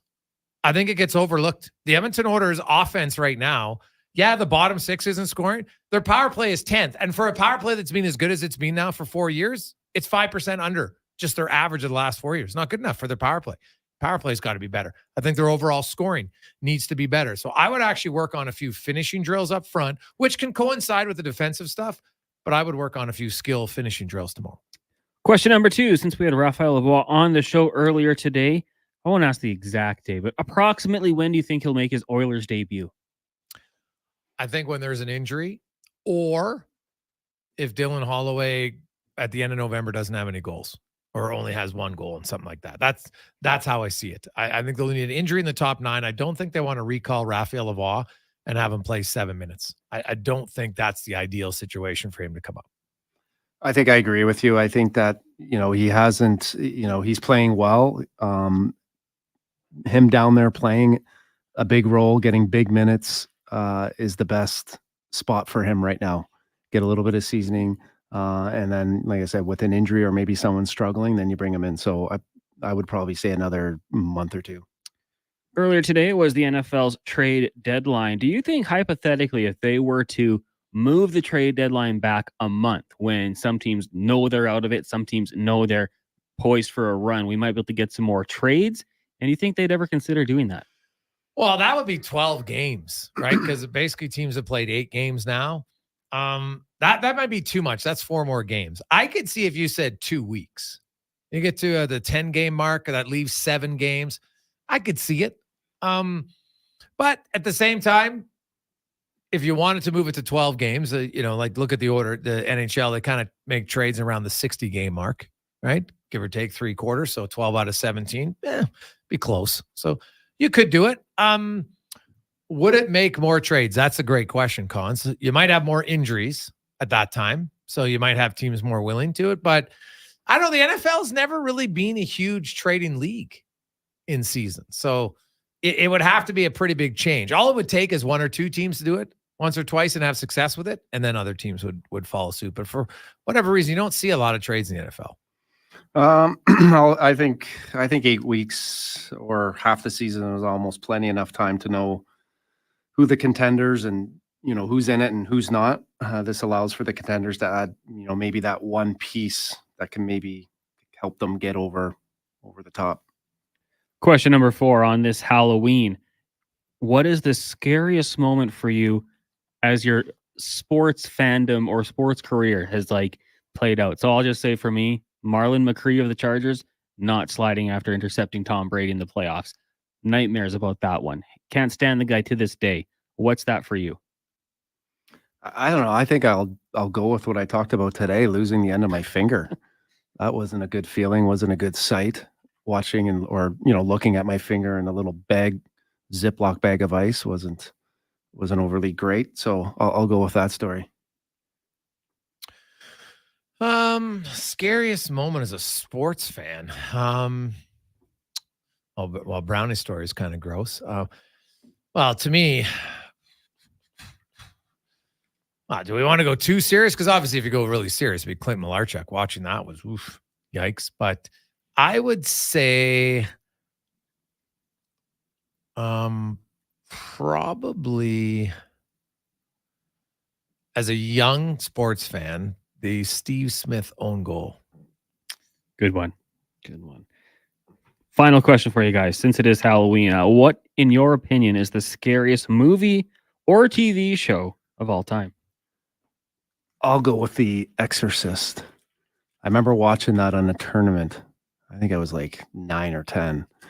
And just that kid sitting there and his head spinning around. Her head, yeah. Her head. And I just like, whoa. Still nightmares with that one. Yeah.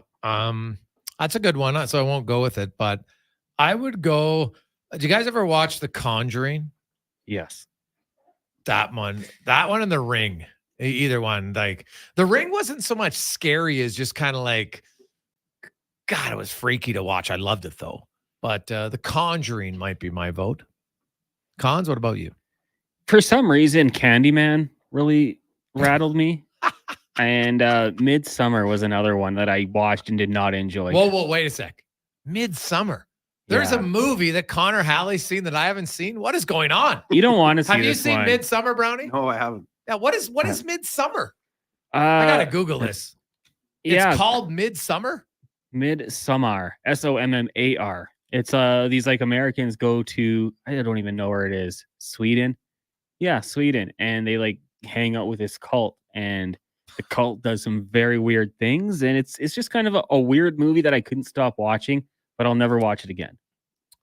It says, quote, "This film explores trauma process in personal transformation with Danny's journey of grief. The disturbing scenes in Midsummer, such as her nightmare and the maypole dance, showcase the film's sinister undertones and the inexplicable and sinister events that transpire." Dun, dun, dun. That's it. Really? Was it that sinister? Well, it was there. Yeah, there was just some weird scenes. The director did another one, Hereditary, which I've heard is good, but I haven't gotten into that one yet. Hereditary has a lot. I've never seen it, but as I know lots of people have talked about it being a scary movie for sure. One day, maybe tonight. All right. We will get our winner. Many of you, it took a while, but many of you got the correct answer on who Sam Gagner will pass for 22nd. The correct answer was Jason Smith. We will get you the winner after this Sports 1440 update. Brownie, thanks as always. We will chat with you in a few weeks. I know you're off next week, off on a little holiday, so have fun. We'll talk to you in 2 weeks. Awesome. Have a good Halloween and looking forward to seeing the kids. Yeah, I want to see the pictures of this display here. I got to see it. I'll be home in a half an hour, kids. Be ready to go. These unique chips that no one but the Browns have. You got to stop in. Let's get to the con man and Sports 1440 update brought to you by Edmonton Kubota. Stay ahead of the snow game at Edmonton Kubota. With their powerful snow removal equipment and attachments, your key to a smooth, hassle-free winter. Go to EdmontonKubota.com. This is a Sports 1440 update. The Edmonton Oilers have signed forward Sam Gagner to a one-year, two-way deal worth $775,000. The 2007 sixth overall pick has 1 goal and 4 assists so far in 3 games with the Condors this season. In a corresponding move, the team way forward, Adam Ernie. 2 games on the ice tonight. The Leafs host the Kings at 6 and at 8. It's the Predators in Vancouver. Boston Bruins defenseman Charlie McAvoy has been suspended for 4 games without pay for an illegal check to the head of Florida Panthers defenseman Oliver Ekman-Larsson. He'll forfeit just under $198,000, with the money going to the Players Emergency Assistance Fund. Game 4 of the World Series tonight down in Phoenix. Diamondbacks looking to even up the series with the Phillies, currently down 2-1. First pitch set for 6:03 in the NBA. Just 3 games on the schedule. The Knicks in Cleveland, Suns host the Spurs, and the Magic head to LA to take on the Clippers. In the NFL, the trade deadline today, the Commanders trading away a couple of members of their defensive line. Former number 2 overall pick Chase Young go to the Niners for a 3rd-round pick in 2024, and Montez Sweat heads to Chicago for a 2nd-rounder also in 2024. And in the AJ tonight, you've got Camrose in Drayton Valley, Olds takes on Okotoks, and Brooks is in Blackfalds. All those games get going at 7 o'clock. Coming up in hour 4 of the Jason Gregor Show, we'll be joined by Mark Spector of Rogers Sportsnet and Derek Van Diest from NHL.com. I'm Connor Halley. This has been a Sports 1440 update.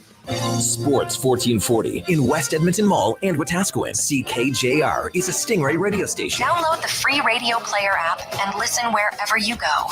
Established in 2001 right here in Edmonton, Corporate Business Solutions has grown to become the largest Konica Minolta digital office equipment dealer in Western Canada. Office technologies may have changed over the past 22 years, but Corporate Business Solutions continues to provide guaranteed same-day service to local businesses right here in Edmonton. Our customers' loyal support has allowed Corporate Business Solutions to provide the service they deserve. Call 780-490-5600 or visit cbsca.com.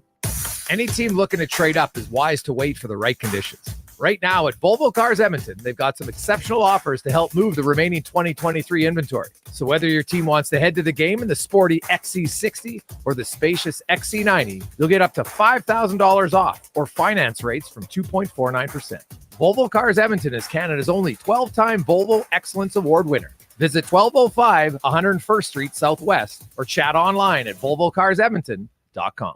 What you eating there? Oh, just a Leon's $10,000 shopping spree in a Chevy Colorado. And how do you plan to get all that from a Big Mac? Monopoly Double Play. Monopoly Double Play? First, I peel on pack, then I peel an app. 2 ways to play and win. So basically, you're potentially holding the most lucrative Big Mac ever? No, I'm potentially eating the most lucrative Big Mac ever. Now you can double play at McDonald's for more ways to win millions of prizes. While supplies last, chances of winning change as prizes are claimed. Chances of winning McD's app prizes based on time of code entry. See rules at participating McDonald's in Canada or at mcdpromotion.ca.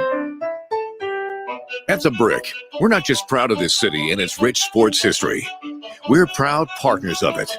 The Brick started right here in Edmonton over 50 years ago. And when we're not cheering on the Oilers and Oil Kings live at the game, or the Edmonton Elks under the bright stadium lights, we're in our stores, providing everything you need to cheer them on in your home. The Brick, supporting Edmonton sports teams and fans since 1971, saving you more. Legacy Heating and Cooling is the #1 place for people who want heating and cooling, because you'll save a bundle and get both with a heat pump. Then you can use hot, cold, hot, cold. Come on, thermostat, do what you're told. Turn up the heat, turn up the cold, so the vents start pushing out tornadoes. Time for a heat pump, bring it to me! Gonna get a deal from Legacy!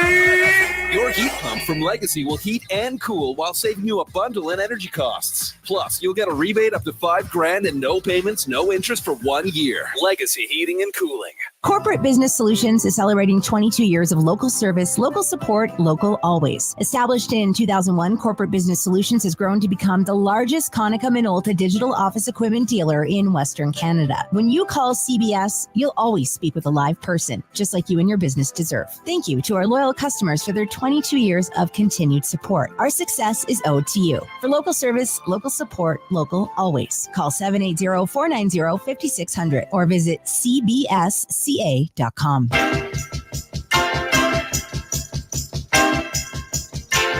Portions of this hour brought to you by Papa John's. It's Terrific Tuesday. Get 40% off any regular price pizza when you use the code word 40Tuesday at the start of each order at papajohns.ca. Sports Radio is back. The Jason Gregor Show on Sports 1440. Presented by PlayAlberta.ca, Alberta's only regulated online gambling website.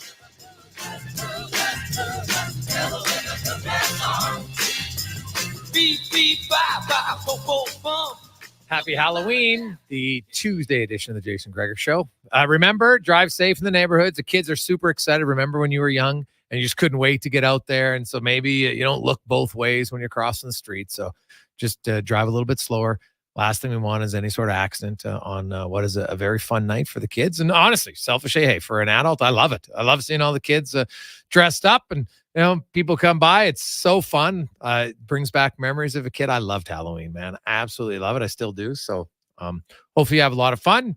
and get home safe, but keep it slow. Definitely through the neighborhoods for sure. As we've seen a few kids here at the Ewell Studio in West Edmonton Mall as they pop by, and we'll probably see more as they get home. Mom and dad get them home, get them dressed, and then away they go. So it is a perfect night though to be outside trick or treating. This is ideal weather, man.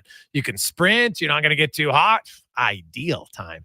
And hey, speaking of ideal, congratulations, Stu. Stu is our correct winner and Help Your Neighbor. He is qualified. Stu, you get the hat automatically for qualifying today from Sports 1440. You're in the draw for the Ecobee Smart Thermostat, the order tickets, and if you win, you will be gifting someone a brand new high-efficiency furnace from Legacy Heating and Cooling. How you doing? Doing great. How about yourself? I am excellent. Now, did you look that up or did you know it was Jason Smith? I kind of had a feeling. Okay. All right. Well, it's a good feeling. Each have played 542 games. Gagner on Thursday will move up to 543. Do you know anyone in your circle who needs a new furnace? Yeah, I'm sure my older brother could use a new furnace. Okay. Awesome. Well, hey, be a good little brother if you can give him that one. We'll stay on the line. Connor, we got all your info, and be sure to be tuning in on Monday, November 20th, because that's when we'll do the draw and someone will win the prize for themselves, but more importantly, gift a brand new furnace from Legacy to someone in their circle. There you go. It's that easy. Just remember, they have to own their home and reside within 100 kilometers of Edmonton, which is, I think pretty fair options. Now, let's get to the Spec Report brought to you by GS Construction. And they remind you that, hey, you know what? There's some heavy traffic areas. The Yellowhead, also Stony Plain Road. It's getting closer. They're almost done. Stay patient. Help them out. Like it's at GS Construction as Mark Spector joins us. Monsieur Spec, how you doing? Oh, doing pretty well. Jay, how you doing, man? Hey, I'm excellent, buddy. It's Halloween. I can't wait. Excited. Yeah. You know what? My wife and I are the same. We used to live in a house in St. Albert on a corner in a nice neighborhood, and we used to get 150 to 200 kids a night. Yeah. And now we're in a condo downtown. We don't get any kids, and this is the one night of the year. Like, I like what we're doing. I'm happy to be out of the big house. My kids are living on their own, but this is the one night of the year where we both go, man, I miss that house. On Halloween, it was fun having all those little kids come up to your walk. Yeah, we had 185 kids last year. So there you go. I planned for a little bit of an increase. So, we have enough for 210. So hopefully I planned correctly. We'll see. But it's, you know what? Jay, you know what? If you run out of chocolate bars, just start giving them beers. Yeah. Well, it's hilarious. My son doesn't like getting pop because he says it weighs his bag down. He's like, I don't want pop at Halloween. It's so funny. Is Beck going on his own, or are you taking them? You know what? This year, him and his buddies, they kind of want to go on their own a little bit. I think at least they're going to go around our neighborhood. And then when they want to venture off, maybe they'll go. But I don't mind it. Like, come on, we're in a pretty safe neighborhood. I remember, like, when I was a kid, my parents never came trick-or-treating with me, like, especially when I was 10. So I don't see if they want to do it. There's some 10, 11, 12-year-olds. I think they're fine. So I think they are too. It'll be fun. The Edmonton Oilers, hey, they were fine last game. No question about it. And now they look ahead. Connor Brown, had a chat with Connor Brown today. He has no goals, he was very honest about his assessment of his game. He admitted the first 3 games he felt like he was a step behind. He didn't have his legs, but and then he kind of he really perked up talking about his last 3 games. I think his speed's there. He's getting a stick on pucks. He's creating a lot. And I like his comment. He goes, my hands haven't gone away. I have good hands. I know I can score. And I looked it up, Spec, for a 6-year span from 17 to 22 before he got injured. Yeah, he was 139th most goals in the NHL, which works out to be on average top 5 goal scorer per team. That's pretty good production. So I can see why he believes in himself. And I think it's only a matter of a time for Connor Brown before he starts scoring. Obviously they need ideally Thursday, but I know there's lots of concern about Brown. He's the one guy in their bottom 6 that I actually have the least concern about. Well, think around all the players we've watched. They say Father Time is undefeated, and we all know what that means. So when a hockey player begins to lose it, when a hockey player goes from a certain level down to a level below that, it always starts with they can't get there anymore, right? They don't get the chances they used to get. They don't have the time they used to have because they've slowed down. So Connor Brown came into the year and was skating well, didn't look like he was, not going well. But he even said to us today, I was a little slow the first couple games. And he says, I've noticed now I got my speed back. I'm on pucks. I'm at places at the right time. If Connor Brown's getting there on time, Jay, I got no worry whatsoever about the player. Today's Connor Brown being the same as yesterday's Connor Brown. If we were 10 games in and he wasn't getting there, I'd be awfully worried, because if you can't get there, you can't be the same player you used to be. And that does not sound like that's going to be an issue for Connor Brown. Yeah, no, his speed's been, I thought he was excellent against Calgary. Me too. And the whole team was. And the one thing that Brown has been doing is, like, you don't see him making mistakes defensively. It's funny. I know he's 0-4 in goals for against 5-on-5, but 3 of them came when he played with McDavid in those 2 Vancouver games. Since then, he's been on the ice for 1 goal against 5-on-5. For a team that was leaking goals all over the place. It's pretty solid. You need to score, though, no question about it. Jay Woodcroft said Adam Ernie's kind of paying for the sins of the bottom 6. And I think that's a way to try to motivate the other guys. Hey, Adam Ernie is down. Sam Gagner comes up. The one thing Gagner will bring more is he has a higher offensive potential than Adam Ernie. Yeah, he does for sure. I guess I'm going to say, excuse me. I guess I'm going to say that for my last forward, for my 11th or 12th guy, I'm offense to me, like, they're all going to chip in 6 or 7 a year, hopefully, right? If they get to 10, it's gift from the gods. I feel a little bit for Adam Ernie. He played like 8.5 minutes a night here, and now people are like, oh, he didn't do anything. Well, no kidding. Nobody does anything with 8.5 lousy minutes on the fourth line with a rotating center, and you never have any continuity. You don't play 2 solid shifts in a row. So I think Sam Gagner is going to come up and face the same issues. He's going to get probably 0 ice time. He's going to get 0 opportunity, and a week later we're going to go, that Sam Gagner is not producing. Well, I like Sam. I hope he produces. But what I'm trying to say is, in that spot, in that role with that ice time, nobody produces, man. It's not a productive place to be. Yeah, that's fair. Right now, I will agree with the coach that it's on the coach when you have 11 forwards and you only play one of them 3 minutes. You kind of lose guys on the bench. It's not the player's fault. That's a coach's fault. And I appreciated Woodcroft, absolutely, taking responsibility for that. And so moving forward, when you got 11 forwards, there's 0 reason to have anybody playing less than 8 minutes. There's none. Because if you watch last game, Spec, it wasn't the fourth line that was rotating. McLeod was actually the fourth line center last game against Calgary. They kind of bumped him down, and they were rotating guys in their top 9 lines. So there's 0 excuse for it. You should be able to get all those guys. And I understand penalties, what have you, but you can find ways to get guys more involved. Well, sure, then do it. Like, I'm here to tell you, Woodcroft has not, he's done a lot of good things as a coach here, but I'll take you to task on since he got here, his ability to get the most and make the most of his depth guys. First of all, he's always going 11-7, and that neuters 2 forwards right before the game even starts. Those 2 guys, they don't even have a line, right? So they play a little. There's some penalties. They play a little less. By the 3rd period, they're sitting on a bench. So, yeah, Woodcroft is right. It is the coach's job to utilize that 4th line. The coach in Las Vegas, he utilized that 4th line so well that they helped them win a Stanley Cup. They were a big part of it. So if that's what Woodcroft thinks, you know what? He should walk the walk, because he hasn't done a very good job with it so far since he's been in Edmonton. I'll tell you that. Well, the 4, he's actually played 12 forwards more than he's played 11, right? Like they've only played 11 forwards. I think it's 3 times, right? The rest. All I know is on this team, whenever you get down by a goal, it's the same 2 guys that play all the ice time, buddy. No. Right?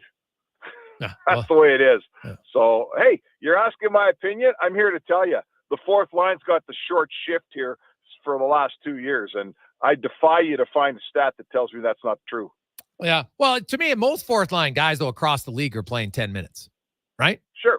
And so every guy in the Oilers is playing 10 minutes except Adam Ernie. So I actually don't. I think it was Every fourth line guy. There's only 2 fourth line guys. Yeah, well, there's 3 Ryan for 6 and there's games. Ernie. Who's the fourth line center on this team? Yeah, well, Janmark when he was healthy, right? And then he moved up. But all I'm saying is they've played actually in the 8 games. They played 5 times with 12 forwards, right? They played 11 forwards 3 times. Okay. Yeah. So I agree. I thought last year in the playoffs, 100%. It's not a key to success long-term if you as a coach can't figure out how to use your fourth line. Now, we can argue, so you have to find a fourth line you're confident in, but it's the old chicken and the egg. If you don't give them any ice time, how the hell are they going to do anything? So, yeah, you got to figure that out in the regular season, which guys you have to play. Because I'll say this, Clem Costin, I thought added a lot, and there were still only some games he played 7 minutes. I'm like, what are you doing? Play this guy more. He's the one guy that was contributing. Listen, I think like the model of a fourth line is what Vegas has. Big, strong, heavy, right? Yeah. Skates really well. Look, Edmonton doesn't have those guys, No. okay? They don't have them. And they can't just snap their fingers and get them. So you're not going to have the same line that Vegas has your fourth line. Okay. But you need somebody to get some kind of identity down there and have some feeling of, you know what? We're going to get a chance to impact the game once in a while. We're not going to start sitting on the bench the minute the score's 3-2 for the other guys. You know, we're going to get some third period shifts and have a chance to impact the game. And I'm here to tell you, I've spent the last 3, 4, 5, 6 years, the McDavid seasons, the better the high end of this team has got, the more disenfranchised the bottom part of this team gets, right? The more the big guys get called to hop over the boards every time there's trouble, and the fourth liners and the third liners sit and watch. And I'm here to tell you, it's been going on in this team for a long time, and the coach that solves that issue is probably the first coach that's going to get somewhere. Mark Spector joins us. How much of that then do you put on the GM this season between now and the deadline? Like if you look, Clem Costin, Bukestad weren't here when the season began last year, and both of them helped out significantly with size, physicality, different reasons, both chipped in some offense. I look at the Edmonton Oilers, and the guys I see on their fourth line today, like I think when it happened in the summer, I was kind of like, I didn't like bringing both Janmark and Ryan back. I didn't see the need. My own personal opinion, we'll see. I get that the cost, you can send guys down, whatever, and maybe they'll be part of a trade to move guys out. But I look today, Spec, on October 31st, and we're looking, they've got, let's just assume Janmark's healthy. So they'd be Janmark, Gagner, and Ryan as your fourth line to start, in theory. I can see a situation where there's only one of them on the fourth line come after the trade deadline. Me too. Absolutely. I mean, the cap hamstrings you. It's hard to, they may say we got to get a defenseman and we have to spend our assets to get that player. But I am with you for sure. I want more size. I want more size on my fourth line, right? Ryan's a handy player. Like Ryan plays the game with his brain, right? He's as smart a player as there is in the roster. He can play for my team. Absolutely. He's a handy guy.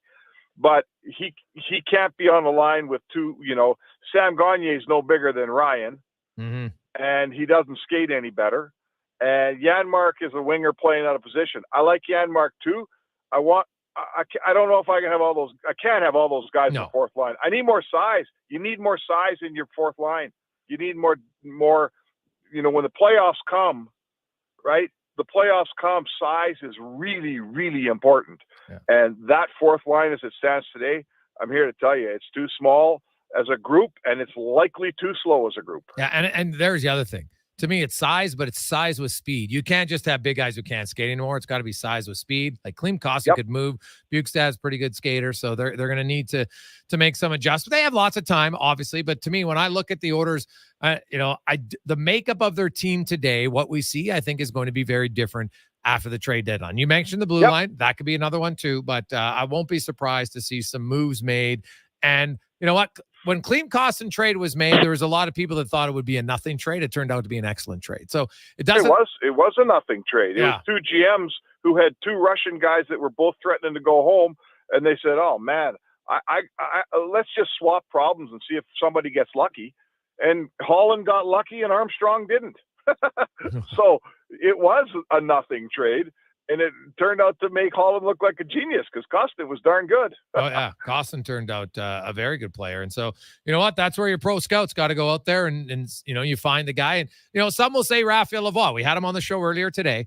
And I loved his answer when he said, hey, it's not a race that you don't want to, it's not as to see how quick you can get to the NHL. It's how long you can stay in the NHL. Of course, he said, hey, I'd love to play 7 minutes and sit on the bench because I'd be in the NHL. But, you know, I have to buy my time and keep getting noticed. And, you know, Raphael Lavoie is a big guy.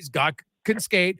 But I do now, if you want to play Raphael Lavoie on your fourth line in the playoffs and you're committing him to play him 10 or 11 minutes, that's fine for his development. But I'm not playing him 7 minutes a night in the regular season. I don't think that helps. I'd rather have him play very well till Christmas or January or whatever. He's got a lot of confidence. And then if you're like, hey, man, we want you up here, you might start in a role with less minutes. Okay. We'll see how it goes. I could live with that. But to me, it would have made no sense to call him up today to play him 7 minutes on your fourth line or even 10 minutes on your fourth line. I don't think it'd be great. No, Lavoie, you know, in all the time, Lavoie has had a half a dominant season in the AHL. That's all he had. Yeah. And good for him. It was a hell of a half a year last year. And now people are like, let's bring him in the NHL. You know what? If he has another half a dominant year, he's a leading scorer on his team. He's been a dominant player in that league. If by January he's dominating again, that's basically a full season of him telling you, I'm too good for this league, right? Yeah. I'm ready. Then you can bring him up, and if he gets less ice time, he's fit to deal with it at that point. He's ready for it. And come playoffs, everything's different, right? Any guy playing the playoffs, it's, you know, you take the minutes you get, you do the best with them. But during the season, you're dead right, Jay. This is developmental time for that player. And if you can't look yourself in the mirror and say, I'm putting him in a position that's going to further this kid's career, then don't put him in the position. And right now, today, he'll develop and further his career in Baco, and he's not going to do it in Edmonton right now. Spec, great stuff, man. Enjoy the World Series Game 4 tonight. Also, the Leafs and the Kings is a light schedule, only 2 games in the National Hockey League, but there are 2 games on, so check that out. We'll chat with you tomorrow. All right, thanks, Jake. That's Mark Spector and the Spec Report, brought to you by GS Construction. Derek Van Diest will join us when we return. We'll also hear more from Jay Woodcroft on a busy Tuesday edition of the Gregor Show, presented by PlayAlberta.ca. If you missed it, we had Hall of Famer Larry Csonka in the first hour. Raphael Lavoie, very good interview. You can get all those where you get the podcast, or go to jasongregor.com. All the interviews are right there. Storm chasing sounds exciting. Most days, though, it's a lot of standing in the rain. But you know what's exciting and dry? PlayAlberta.ca. With hundreds of new live tables, online casino games, and instants. PlayAlberta.ca. Go all in on excitement. Sign up today with promo code Casino50 and get a $50 welcome bonus. Remember, if you gamble, use your game sense. Some things just work together. Sticks and pucks, cleats and AstroTurf. Your love for the game and Papa John's passion for better ingredients. Better pizza. Nothing pairs with the game like Papa John's. Crafted with signature sauce, toppings, and original fresh dough. They're the champion of pizza. And now you're the champion of winning deals. Just order at papajohns.ca. Use promo code SPORTS20 and score 20% off any regular menu price order. Better ingredients. Better pizza. Papa John's. That's Sports20. Looking to tackle your backyard projects with power and precision this fall? Look no further than Kubota compact tractors. Experience the perfect blend of compact size and unbeatable value with Kubota. Right now, take advantage of financing as low as 0% for up to 84 months and save up to $1,500 on select models. Plus, as the temperature drops, get ready for Alberta winters with confidence with Kubota Performance Match snowblowers, sweeper, and blades. Visit Edmonton Kubota today for details. The job isn't done until the last load is hauled, and having a semi-trailer out of commission is not an option. Whether replacing or adding to your convoy, Edmonton Trailer has a huge inventory of new and used semi-trailers, trusted by the gravel, logging, oil field, fluids, and freight industries. Find a trailer right for you online or at one of their 3 locations. For sales, service, parts, rental, and finance, when you're in it for the long haul, Edmonton Trailer. No matter where your potential customers live, no matter what they watch, read, or listen to, you need a marketing plan that connects with them. Let the marketing experts at Stingray Media Solutions create a turnkey advertising strategy for your business, including radio and TV and out-of-home advertising, social and search ads, plus the creative and production. Find out the most cost-effective ways to reach your target audience and grow your business. Get started now at stingraymediasolutions.com.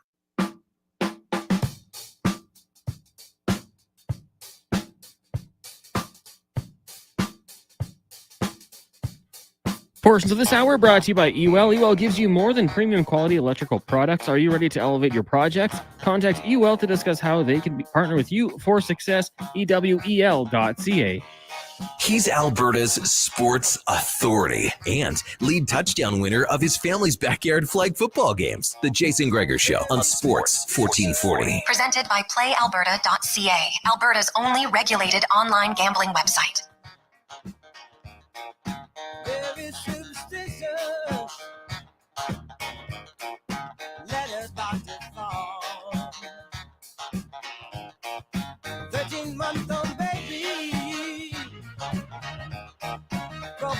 Looking glass. 7 years of 5:27 on a Halloween Tuesday. How are you?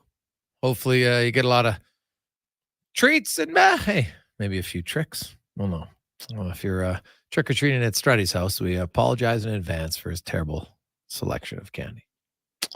That's a fail. Right? I think that's, you know what? That's part of your job as somebody who hands out candy to ensure that you've got some good quality candy. And usually, ask your kids. You'll get a pretty good sense for the most part. Or yourself, you know it. Remember what you liked as a kid. Now, some of the candy's different. I will say, I tweeted out a picture earlier of the chocolate bars that we have, and I was amazed at how few of them they have in the U.S. And earlier, Frank Saravelli was telling me how terrible Canada's candy is. I'm like, what are you talking about? I think yours is terrible. Like, they hardly have any of the good chocolate bars. So it's like, it's madness. Like Almond Joy doesn't come close. Some of our top candies. I've had Almond Joy, and I'm just like, this is brutal. Like, come on. Not even close. But maybe that's me. Collins, you ever had an Almond Joy? No, I don't think I'm in a big rush to try one either. Yeah, I didn't think it was great. There's some American things that I love. Mountain Dew Code Red. I'll take that all day, but not an Almond Joy. What's the Code Red? Is that like, it's the red Mountain Dew? Yeah, it's like a cherry. Oh. It's quite good. Really? Quite good, yeah. Okay. And then, like vanilla Coke for a long time. You couldn't get it up here. You could only get it down there, which was... You like vanilla Coke? Oh, I love it. Really? Oh, yeah. Jeez. So good. I tried it once. It was not... I wasn't a fan. No? No. But I don't love Coke either. Like, I'll have like a glass Coke once a year. Not a big Coke guy. Or Pepsi, to be honest. I don't like the colas. If I'm drinking pop, it's I'm still a child. So I'm drinking like orange or grape crush. That's what I like. Those are good too. Mm-hmm. Let's go around the NHL now. Brought to you by McDonald's. Monopoly is back, but for a limited time. We only got about a week left. You can double play at McDonald's now with more ways to win millions of prizes for a limited time. See all the rules at McDpromotion.ca. As we welcome to the show Derek Van Diest from the NHL.com. DVD, the Oilers and Flames. It was both teams talked about the importance of that one. You look at the Calgary Flames. I read Eric Francis' article today, how basically everything's on hold when it comes to negotiations for this team. They're kind of in a holding pattern, and which isn't surprising when you see how many pending UFAs they have. But, man, they're either going to have to turn this thing around quickly, or we could see a pretty big sell-off in Calgary. Yeah, they're going to have to figure it out. They're going to have to figure it out quickly. And I think right now you're looking at, they have those two contracts that Huberdeau and Kadri contracts that, Brad Treliving left them with when he went to Toronto. And so you got to wonder what they're going to do with that. And I think right there, the issues start with there. Huberdeau hasn't done much. Kadri has done even less. He did get a goal in the Heritage Classic. That was his first of the year. But you're trying to build a franchise around those two guys. And right now it's not working. It's just not working for the Flames. I thought they played well in the first stretch before they went out on that long road trip. But that road trip really killed them. They just got beat up so badly on that road trip. I think they just had the one win in Buffalo. But they are struggling. And, yeah, they're going to have to sit down and they're going to have to make some hard decisions and go, is this the core of the team that we think we can win with now? Or do we have to gut this thing and start from scratch. And no one wants to see them gut it and start from scratch, especially in Calgary. Obviously, nobody wants to see that. But when you have these impending UFAs coming up, and you that's kind of currency you have. You can maybe get something back for these guys, or do you keep these guys? You try to sign these guys for 2 or 3 years. So there's going to be some hard conversations had there by Craig Conroy and his staff of whether or not they want to keep going the direction they're going and hopefully they turn things around, or whether they have to gut this thing completely. And I think how they're doing in the standings will also affect whether those guys want to stay or not and how long they want to stay. So yeah, there's some tough decisions there for first year general manager Craig Conroy. You look at the other team. We'll get to the orders in a sec, but you're covering all 4 of the Western Canadian teams this year. The Winnipeg Jets, been fairly competitive on the ice, but the crowds are pretty low here. And I know they were expecting this somewhat. They kind of made a plea to their fans at the start of the season that, had almost like a ticket drive kind of quietly, and 12,000 fans again. Now it's the Rangers, a pretty good team. How concerned do you think? I know their owners got boatloads of money, but how concerned should they be here in Winnipeg?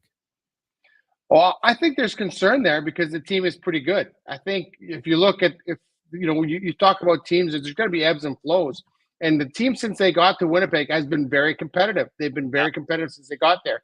Now there's going to be a point where they're going to dip and they're going to have to rebuild and they're going to have to reload and they're not going to be as competitive. So what happens if they can only draw 11, 12,000 fans in that arena when they're competitive? What's going to happen when they're not competitive, where they're towards the bottom of the division standings?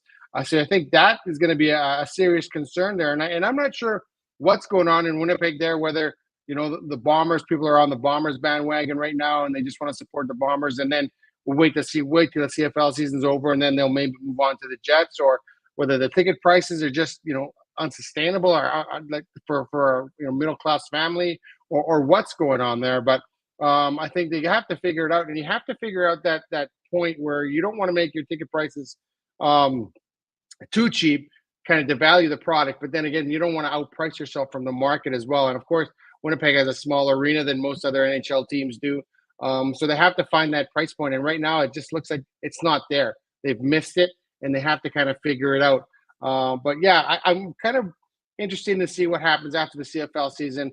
Well, once the Bombers the season's done, once the Bombers are done playing, whether now people will kind of turn their attention, okay, now it's hockey season, let's get going, let's go back to the arena, or whether they have to do something with those ticket prices. Because right now, it was shocking to me that they didn't sell out their home opener. It was shocking to me that they didn't sell out when the Kings are coming back to town, when Pierre-Luc Dubois was coming back to town.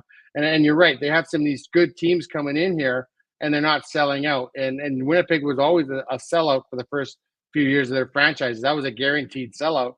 And now that they're not selling out, and there is some concern there. So they have to figure it out. We have to figure out what's going on there, because the team is a competitive team. I like their team this year. I think they have a lot more depth than they did last year. I think that goal scoring is going to be a bit of an issue, but they'll figure it out. And even last night, Blake Wheeler was returning to town, and they didn't sell out. Yeah. So there's issues there that I hope they resolve, and they need to resolve them now, because it's going to be tough to resolve those issues if and when eventually Winnipeg has to go through a rebuild. Derek Van Diest joins us for NHL.com. DVD, the orders, a few moves. Adam Ernie placed on waivers today. We'll find out tomorrow if he's claimed or not. I think it's probably low probability. Sam Gagner signs a 1-year, 2-way deal. I expect he'll be on the ice tomorrow for the Edmonton Oilers, depending on what time their practice is. We'll see. But, what do you make of this move?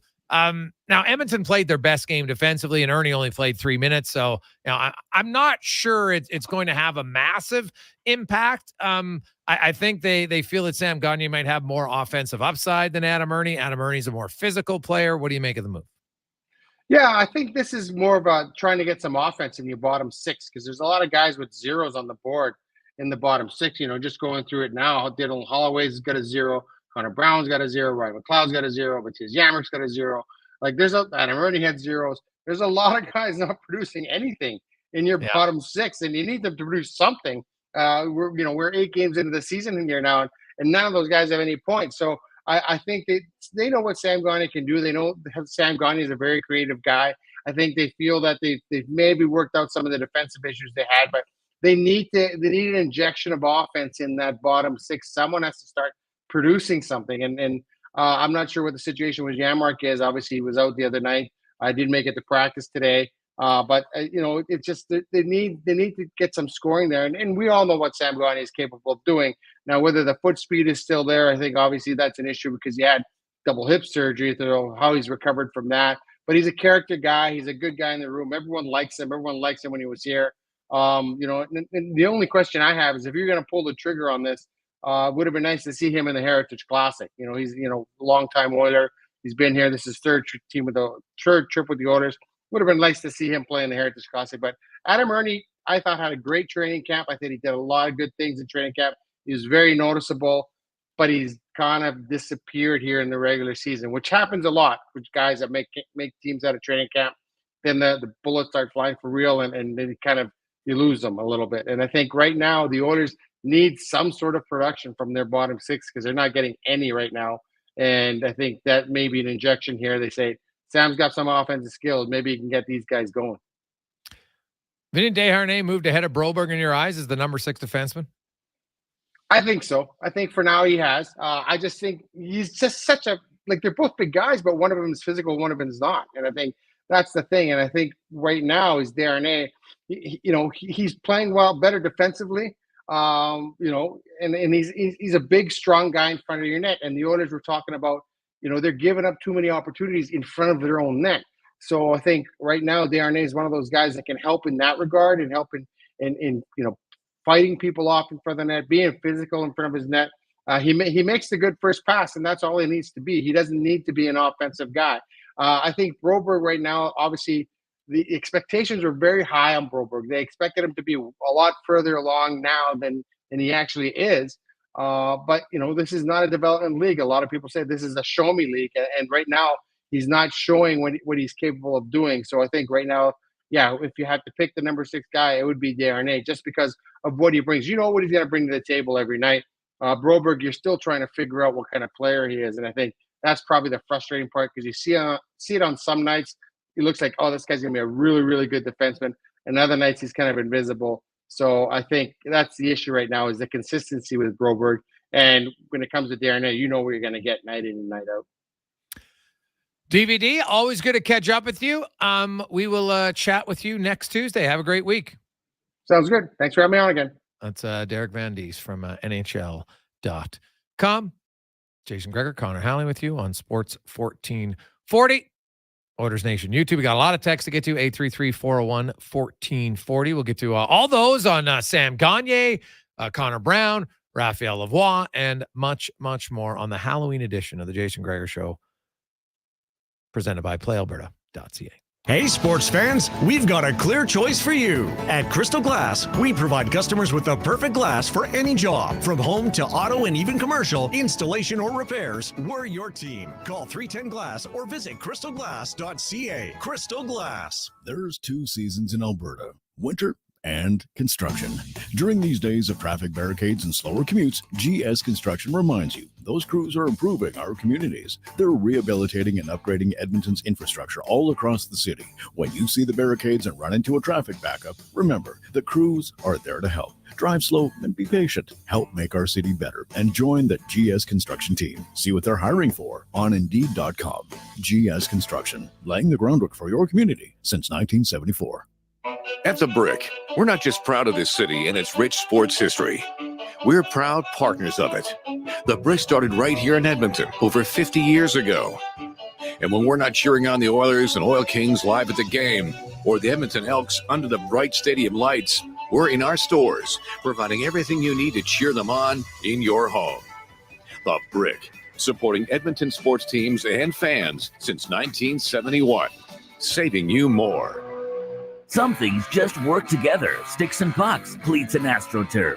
Your love for the game and Papa John's passion for better ingredients, better pizza. Nothing pairs with the game like Papa John's. Crafted with signature sauce, toppings, and original fresh dough. They're the champion of pizza. And now you're the champion of winning deals. Just order at papajohns.ca. Use promo code SPORTS20 and score 20% off any regular menu price order. Better ingredients, better pizza. Papa John's. That's Sports 20. I'm Rick Showers from No Bull RV. The best part of the RV lifestyle is that it's always on your terms. You decide where you go, when you go, how long you stay, and what you do when you get there. Freedom to make things possible is what I love most about this business. Right in the middle of the whole COVID thing, my wife Deanna and I had our 20th anniversary. Well, a big party was out of the question, right, Bob? Not possible, Rick. But one thing made all the difference. Our camping trailer out near Seba Beach. It's a very mature campsite, heavily wooded, lots of privacy, full hookups. So what did we do? Had our own party. Hired a caterer, decorations, dinner, candlelight, campfire. 20 years. That's a long time to put up with me. And our trailer? Well, I have to confess, it's a really nice one. Bought it used. No surprise there, Rick. Freedom means possibilities, and that's what life is all about. So thanks, Deanna. Here's to the next 20 years. And that's No Bull. NobleRV.ca.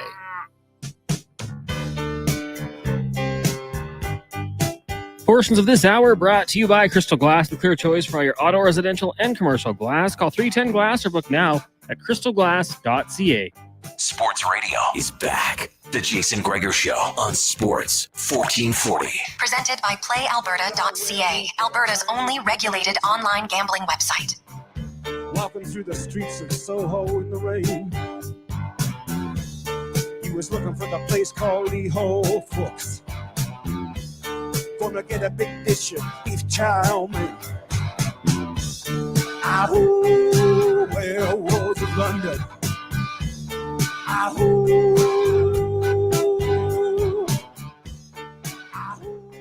Hopefully you're getting close to home, getting ready for trick-or-treaters. And remember, parents, tell your kids to say trick-or-treat. We had a lot of texts from people suggesting, you know what, kids now just come at the door. They don't say anything. Yeah, you got to say trick-or-treat. Come on. Can't just ring the doorbell. I love the trick-or-treat sound, especially the young kids. You know, they got the cute little voice. It's awesome. So should be a great night. The kids are fired up. I get it. They got lots going on. They're running around. They're going crazy. It's a great time. It is. It's honestly, it's one of the greatest holidays when you think about it. That somebody somewhere decided, you know what we're going to do? We're going to come up with a day where kids go around and you just get free candy. Why? No reason. Just because. How could anybody be against trick-or-treating? I can't think of one reason why. I'm sure dentists like it. Well, let's be honest. You know what? Hey, Terry Ryan even said, he goes, man, I love doing it, even though I couldn't eat half the candy. I just like being out there. You want to be involved. It's fun. So hopefully you have a busy night with lots of trick-or-treaters at your house. Makes it fun.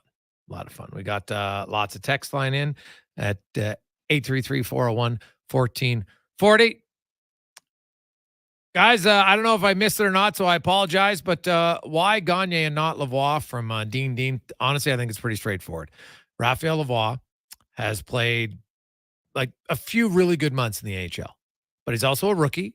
They want to see him do it more. And to bring him up here, he's got a lot of confidence right now in the American League. You're going to bring him up and play him on the fourth line.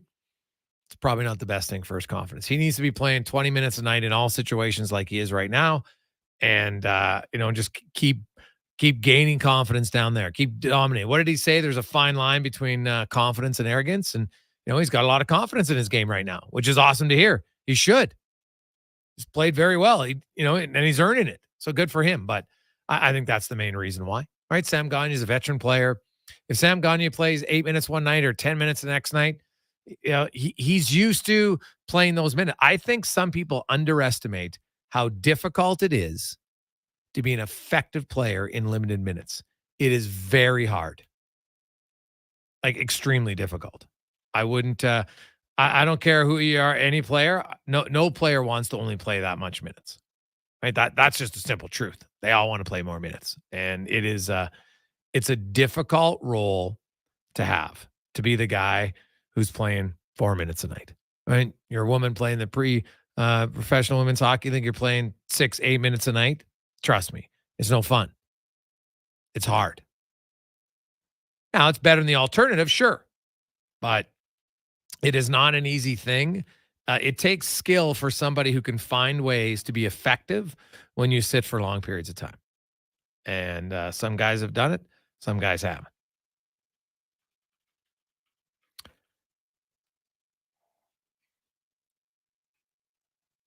Hey, guys, my brother made me yell trick or treat at every house when I was younger. No doorbells. Exactly. I love the trick or treat. It's fantastic. Kind of know you're there. Away we go. I actually set out a table, and this is me. I sit outside of my front porch. Got the table set up because I put the bars on the table and let the kids kind of pick which one they want. Also, it's nice. I get to see, more of the action going on. Now my son this year is going out with his buddy, so my wife and I will sit out there together and just kind of enjoy the pageantry of Halloween. And I love the trick or treat. The kids see you, they come up, and I'll be I kind of joke around with them sometimes, dress up in a costume, be like, "Pardon? I didn't hear your trick or treat," and then they always say it, so it's good. So.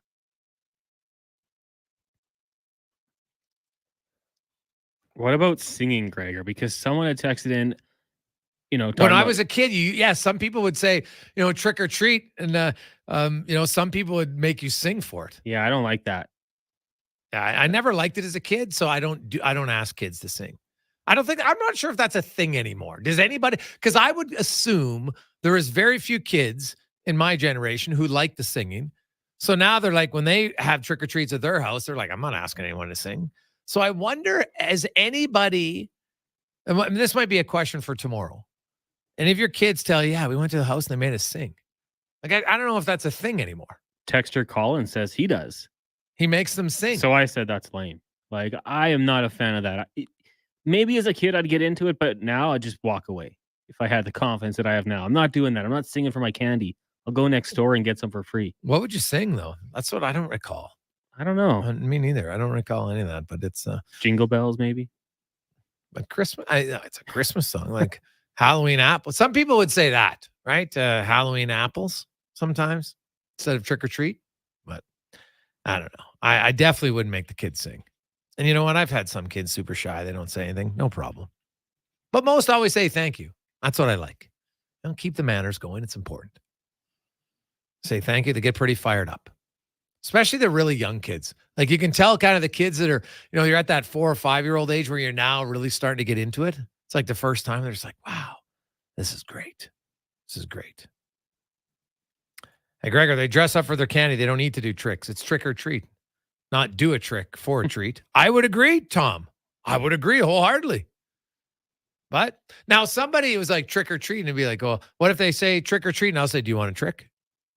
And like, that's the thing about trick or treat. Like, maybe back in the day, even before I was trick or treating, like when you would say trick or treat, does that mean the person could give you a trick or a treat? Or you're going to get tricked if you don't give me a treat. Was that how it is? AKA, I'm coming back with eggs. Well, honestly, and that's another thing. Has anybody had their house egged recently at Halloween? Like, is that something that just doesn't happen anymore? Because I don't recall hearing about it. I remember seeing people that would toilet paper cars and trees and houses every now and then. I can't recall the last time I saw that. Maybe we've matured as a society. Or maybe there's some out there I just haven't heard of it. So let me know. And do you know anybody who's had their house egged or toilet papered in the last few years on Halloween? Is it a dying art that probably should die, but at the same time, like Struddy said, he wouldn't be upset if his house would egged. So now I'm like, geez, should we bring it back? I know where he lives. I could make a drive over there, Cons. Yeah, me too. It's like on the way home. Yeah, it's closer for you, for sure. Yeah. Yeah. I think it's inflation. Kids can't go out and buy eggs anymore. It's just a little too pricey now. Too expensive. Yeah. Oh, well, what about the farmers? Right? They got a few extra eggs kicking around. They're like, yeah, you know what? I don't like the taste of these ones. Let's go egg that Strudwick's house. This just coming down. Charlie McAvoy, 4-game suspension for his hit on Oliver Ekman-Larsson. I thought this was a no-brainer. I actually thought he'd get more than Anderson. And oh, by the way, Patrick Laine has yet to return since that hit from Rasmus Anderson, who he did serve his 4th game against the Edmonton Oilers. He'll be back in the lineup tomorrow against Dallas. But Charlie McAvoy is out 4 games for the Boston Bruins, who have played pretty well I would say pretty well right now. So there you go.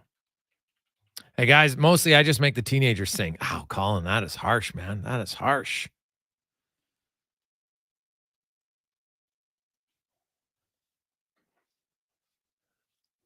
Yeah, I mean that their voices might crack. Oh, that could be funny. Awkward time in their lives. You make them sing. Oh, you know what, though? I guess it all depends. Like Colin said, he goes, some of the kids are really creative. Yeah. Who knows? Maybe there's a few artists that are like, yeah, I'll sing. I have no problem with it. Maybe I didn't like it because it wasn't creative enough to come up with a song. Maybe you and your buddy should think of a song, then you're prepared. But here's my question, Colin. What if they come up with a sick song? Do you reward them with extra candy? Maybe you should. Right? Hey, guys, song, it's simple. Trick or treat, smell my feet, give me something good to eat. Singing done from Tim Buck. Buck, you're right. Yeah. Right? That's very true. That's a song. I remember that. I like it.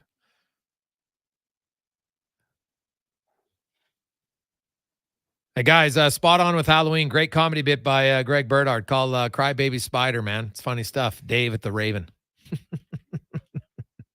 Might have to Google that. All right. I like it. Greggs, did you say there's only 2 NHL games tonight? Why is the NHL going all or nothing, it seems, so far this year? Well, you know, it's a fair question, Pete.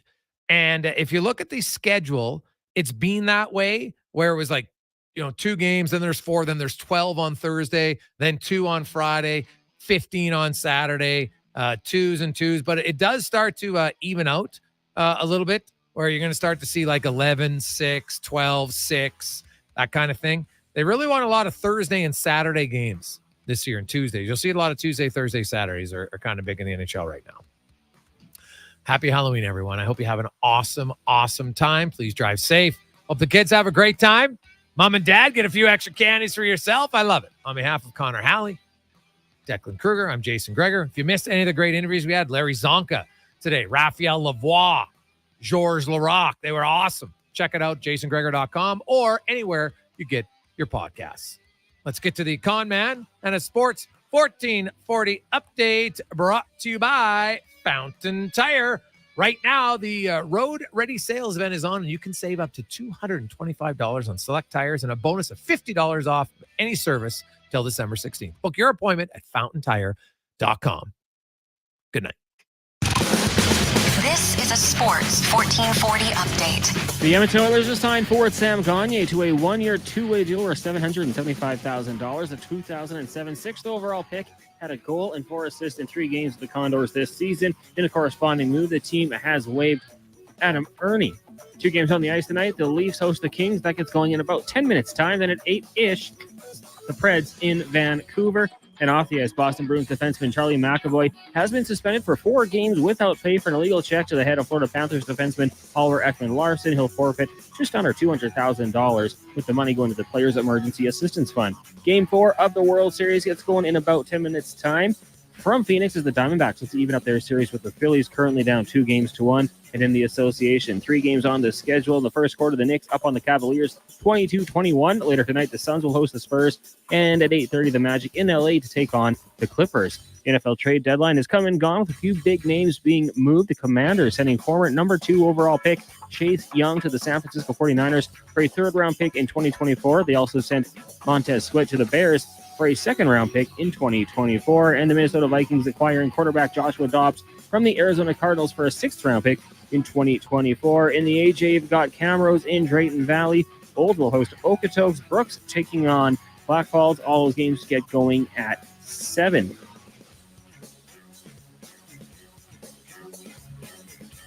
That'll do it for us here today on the Jason Gregor Show. We've got Fox Sports Radio coming up at 9, and then tomorrow morning, 7 a.m., Carius and Douglas back with guest host, former NHLer David Schlemko. I'm Connor Halley.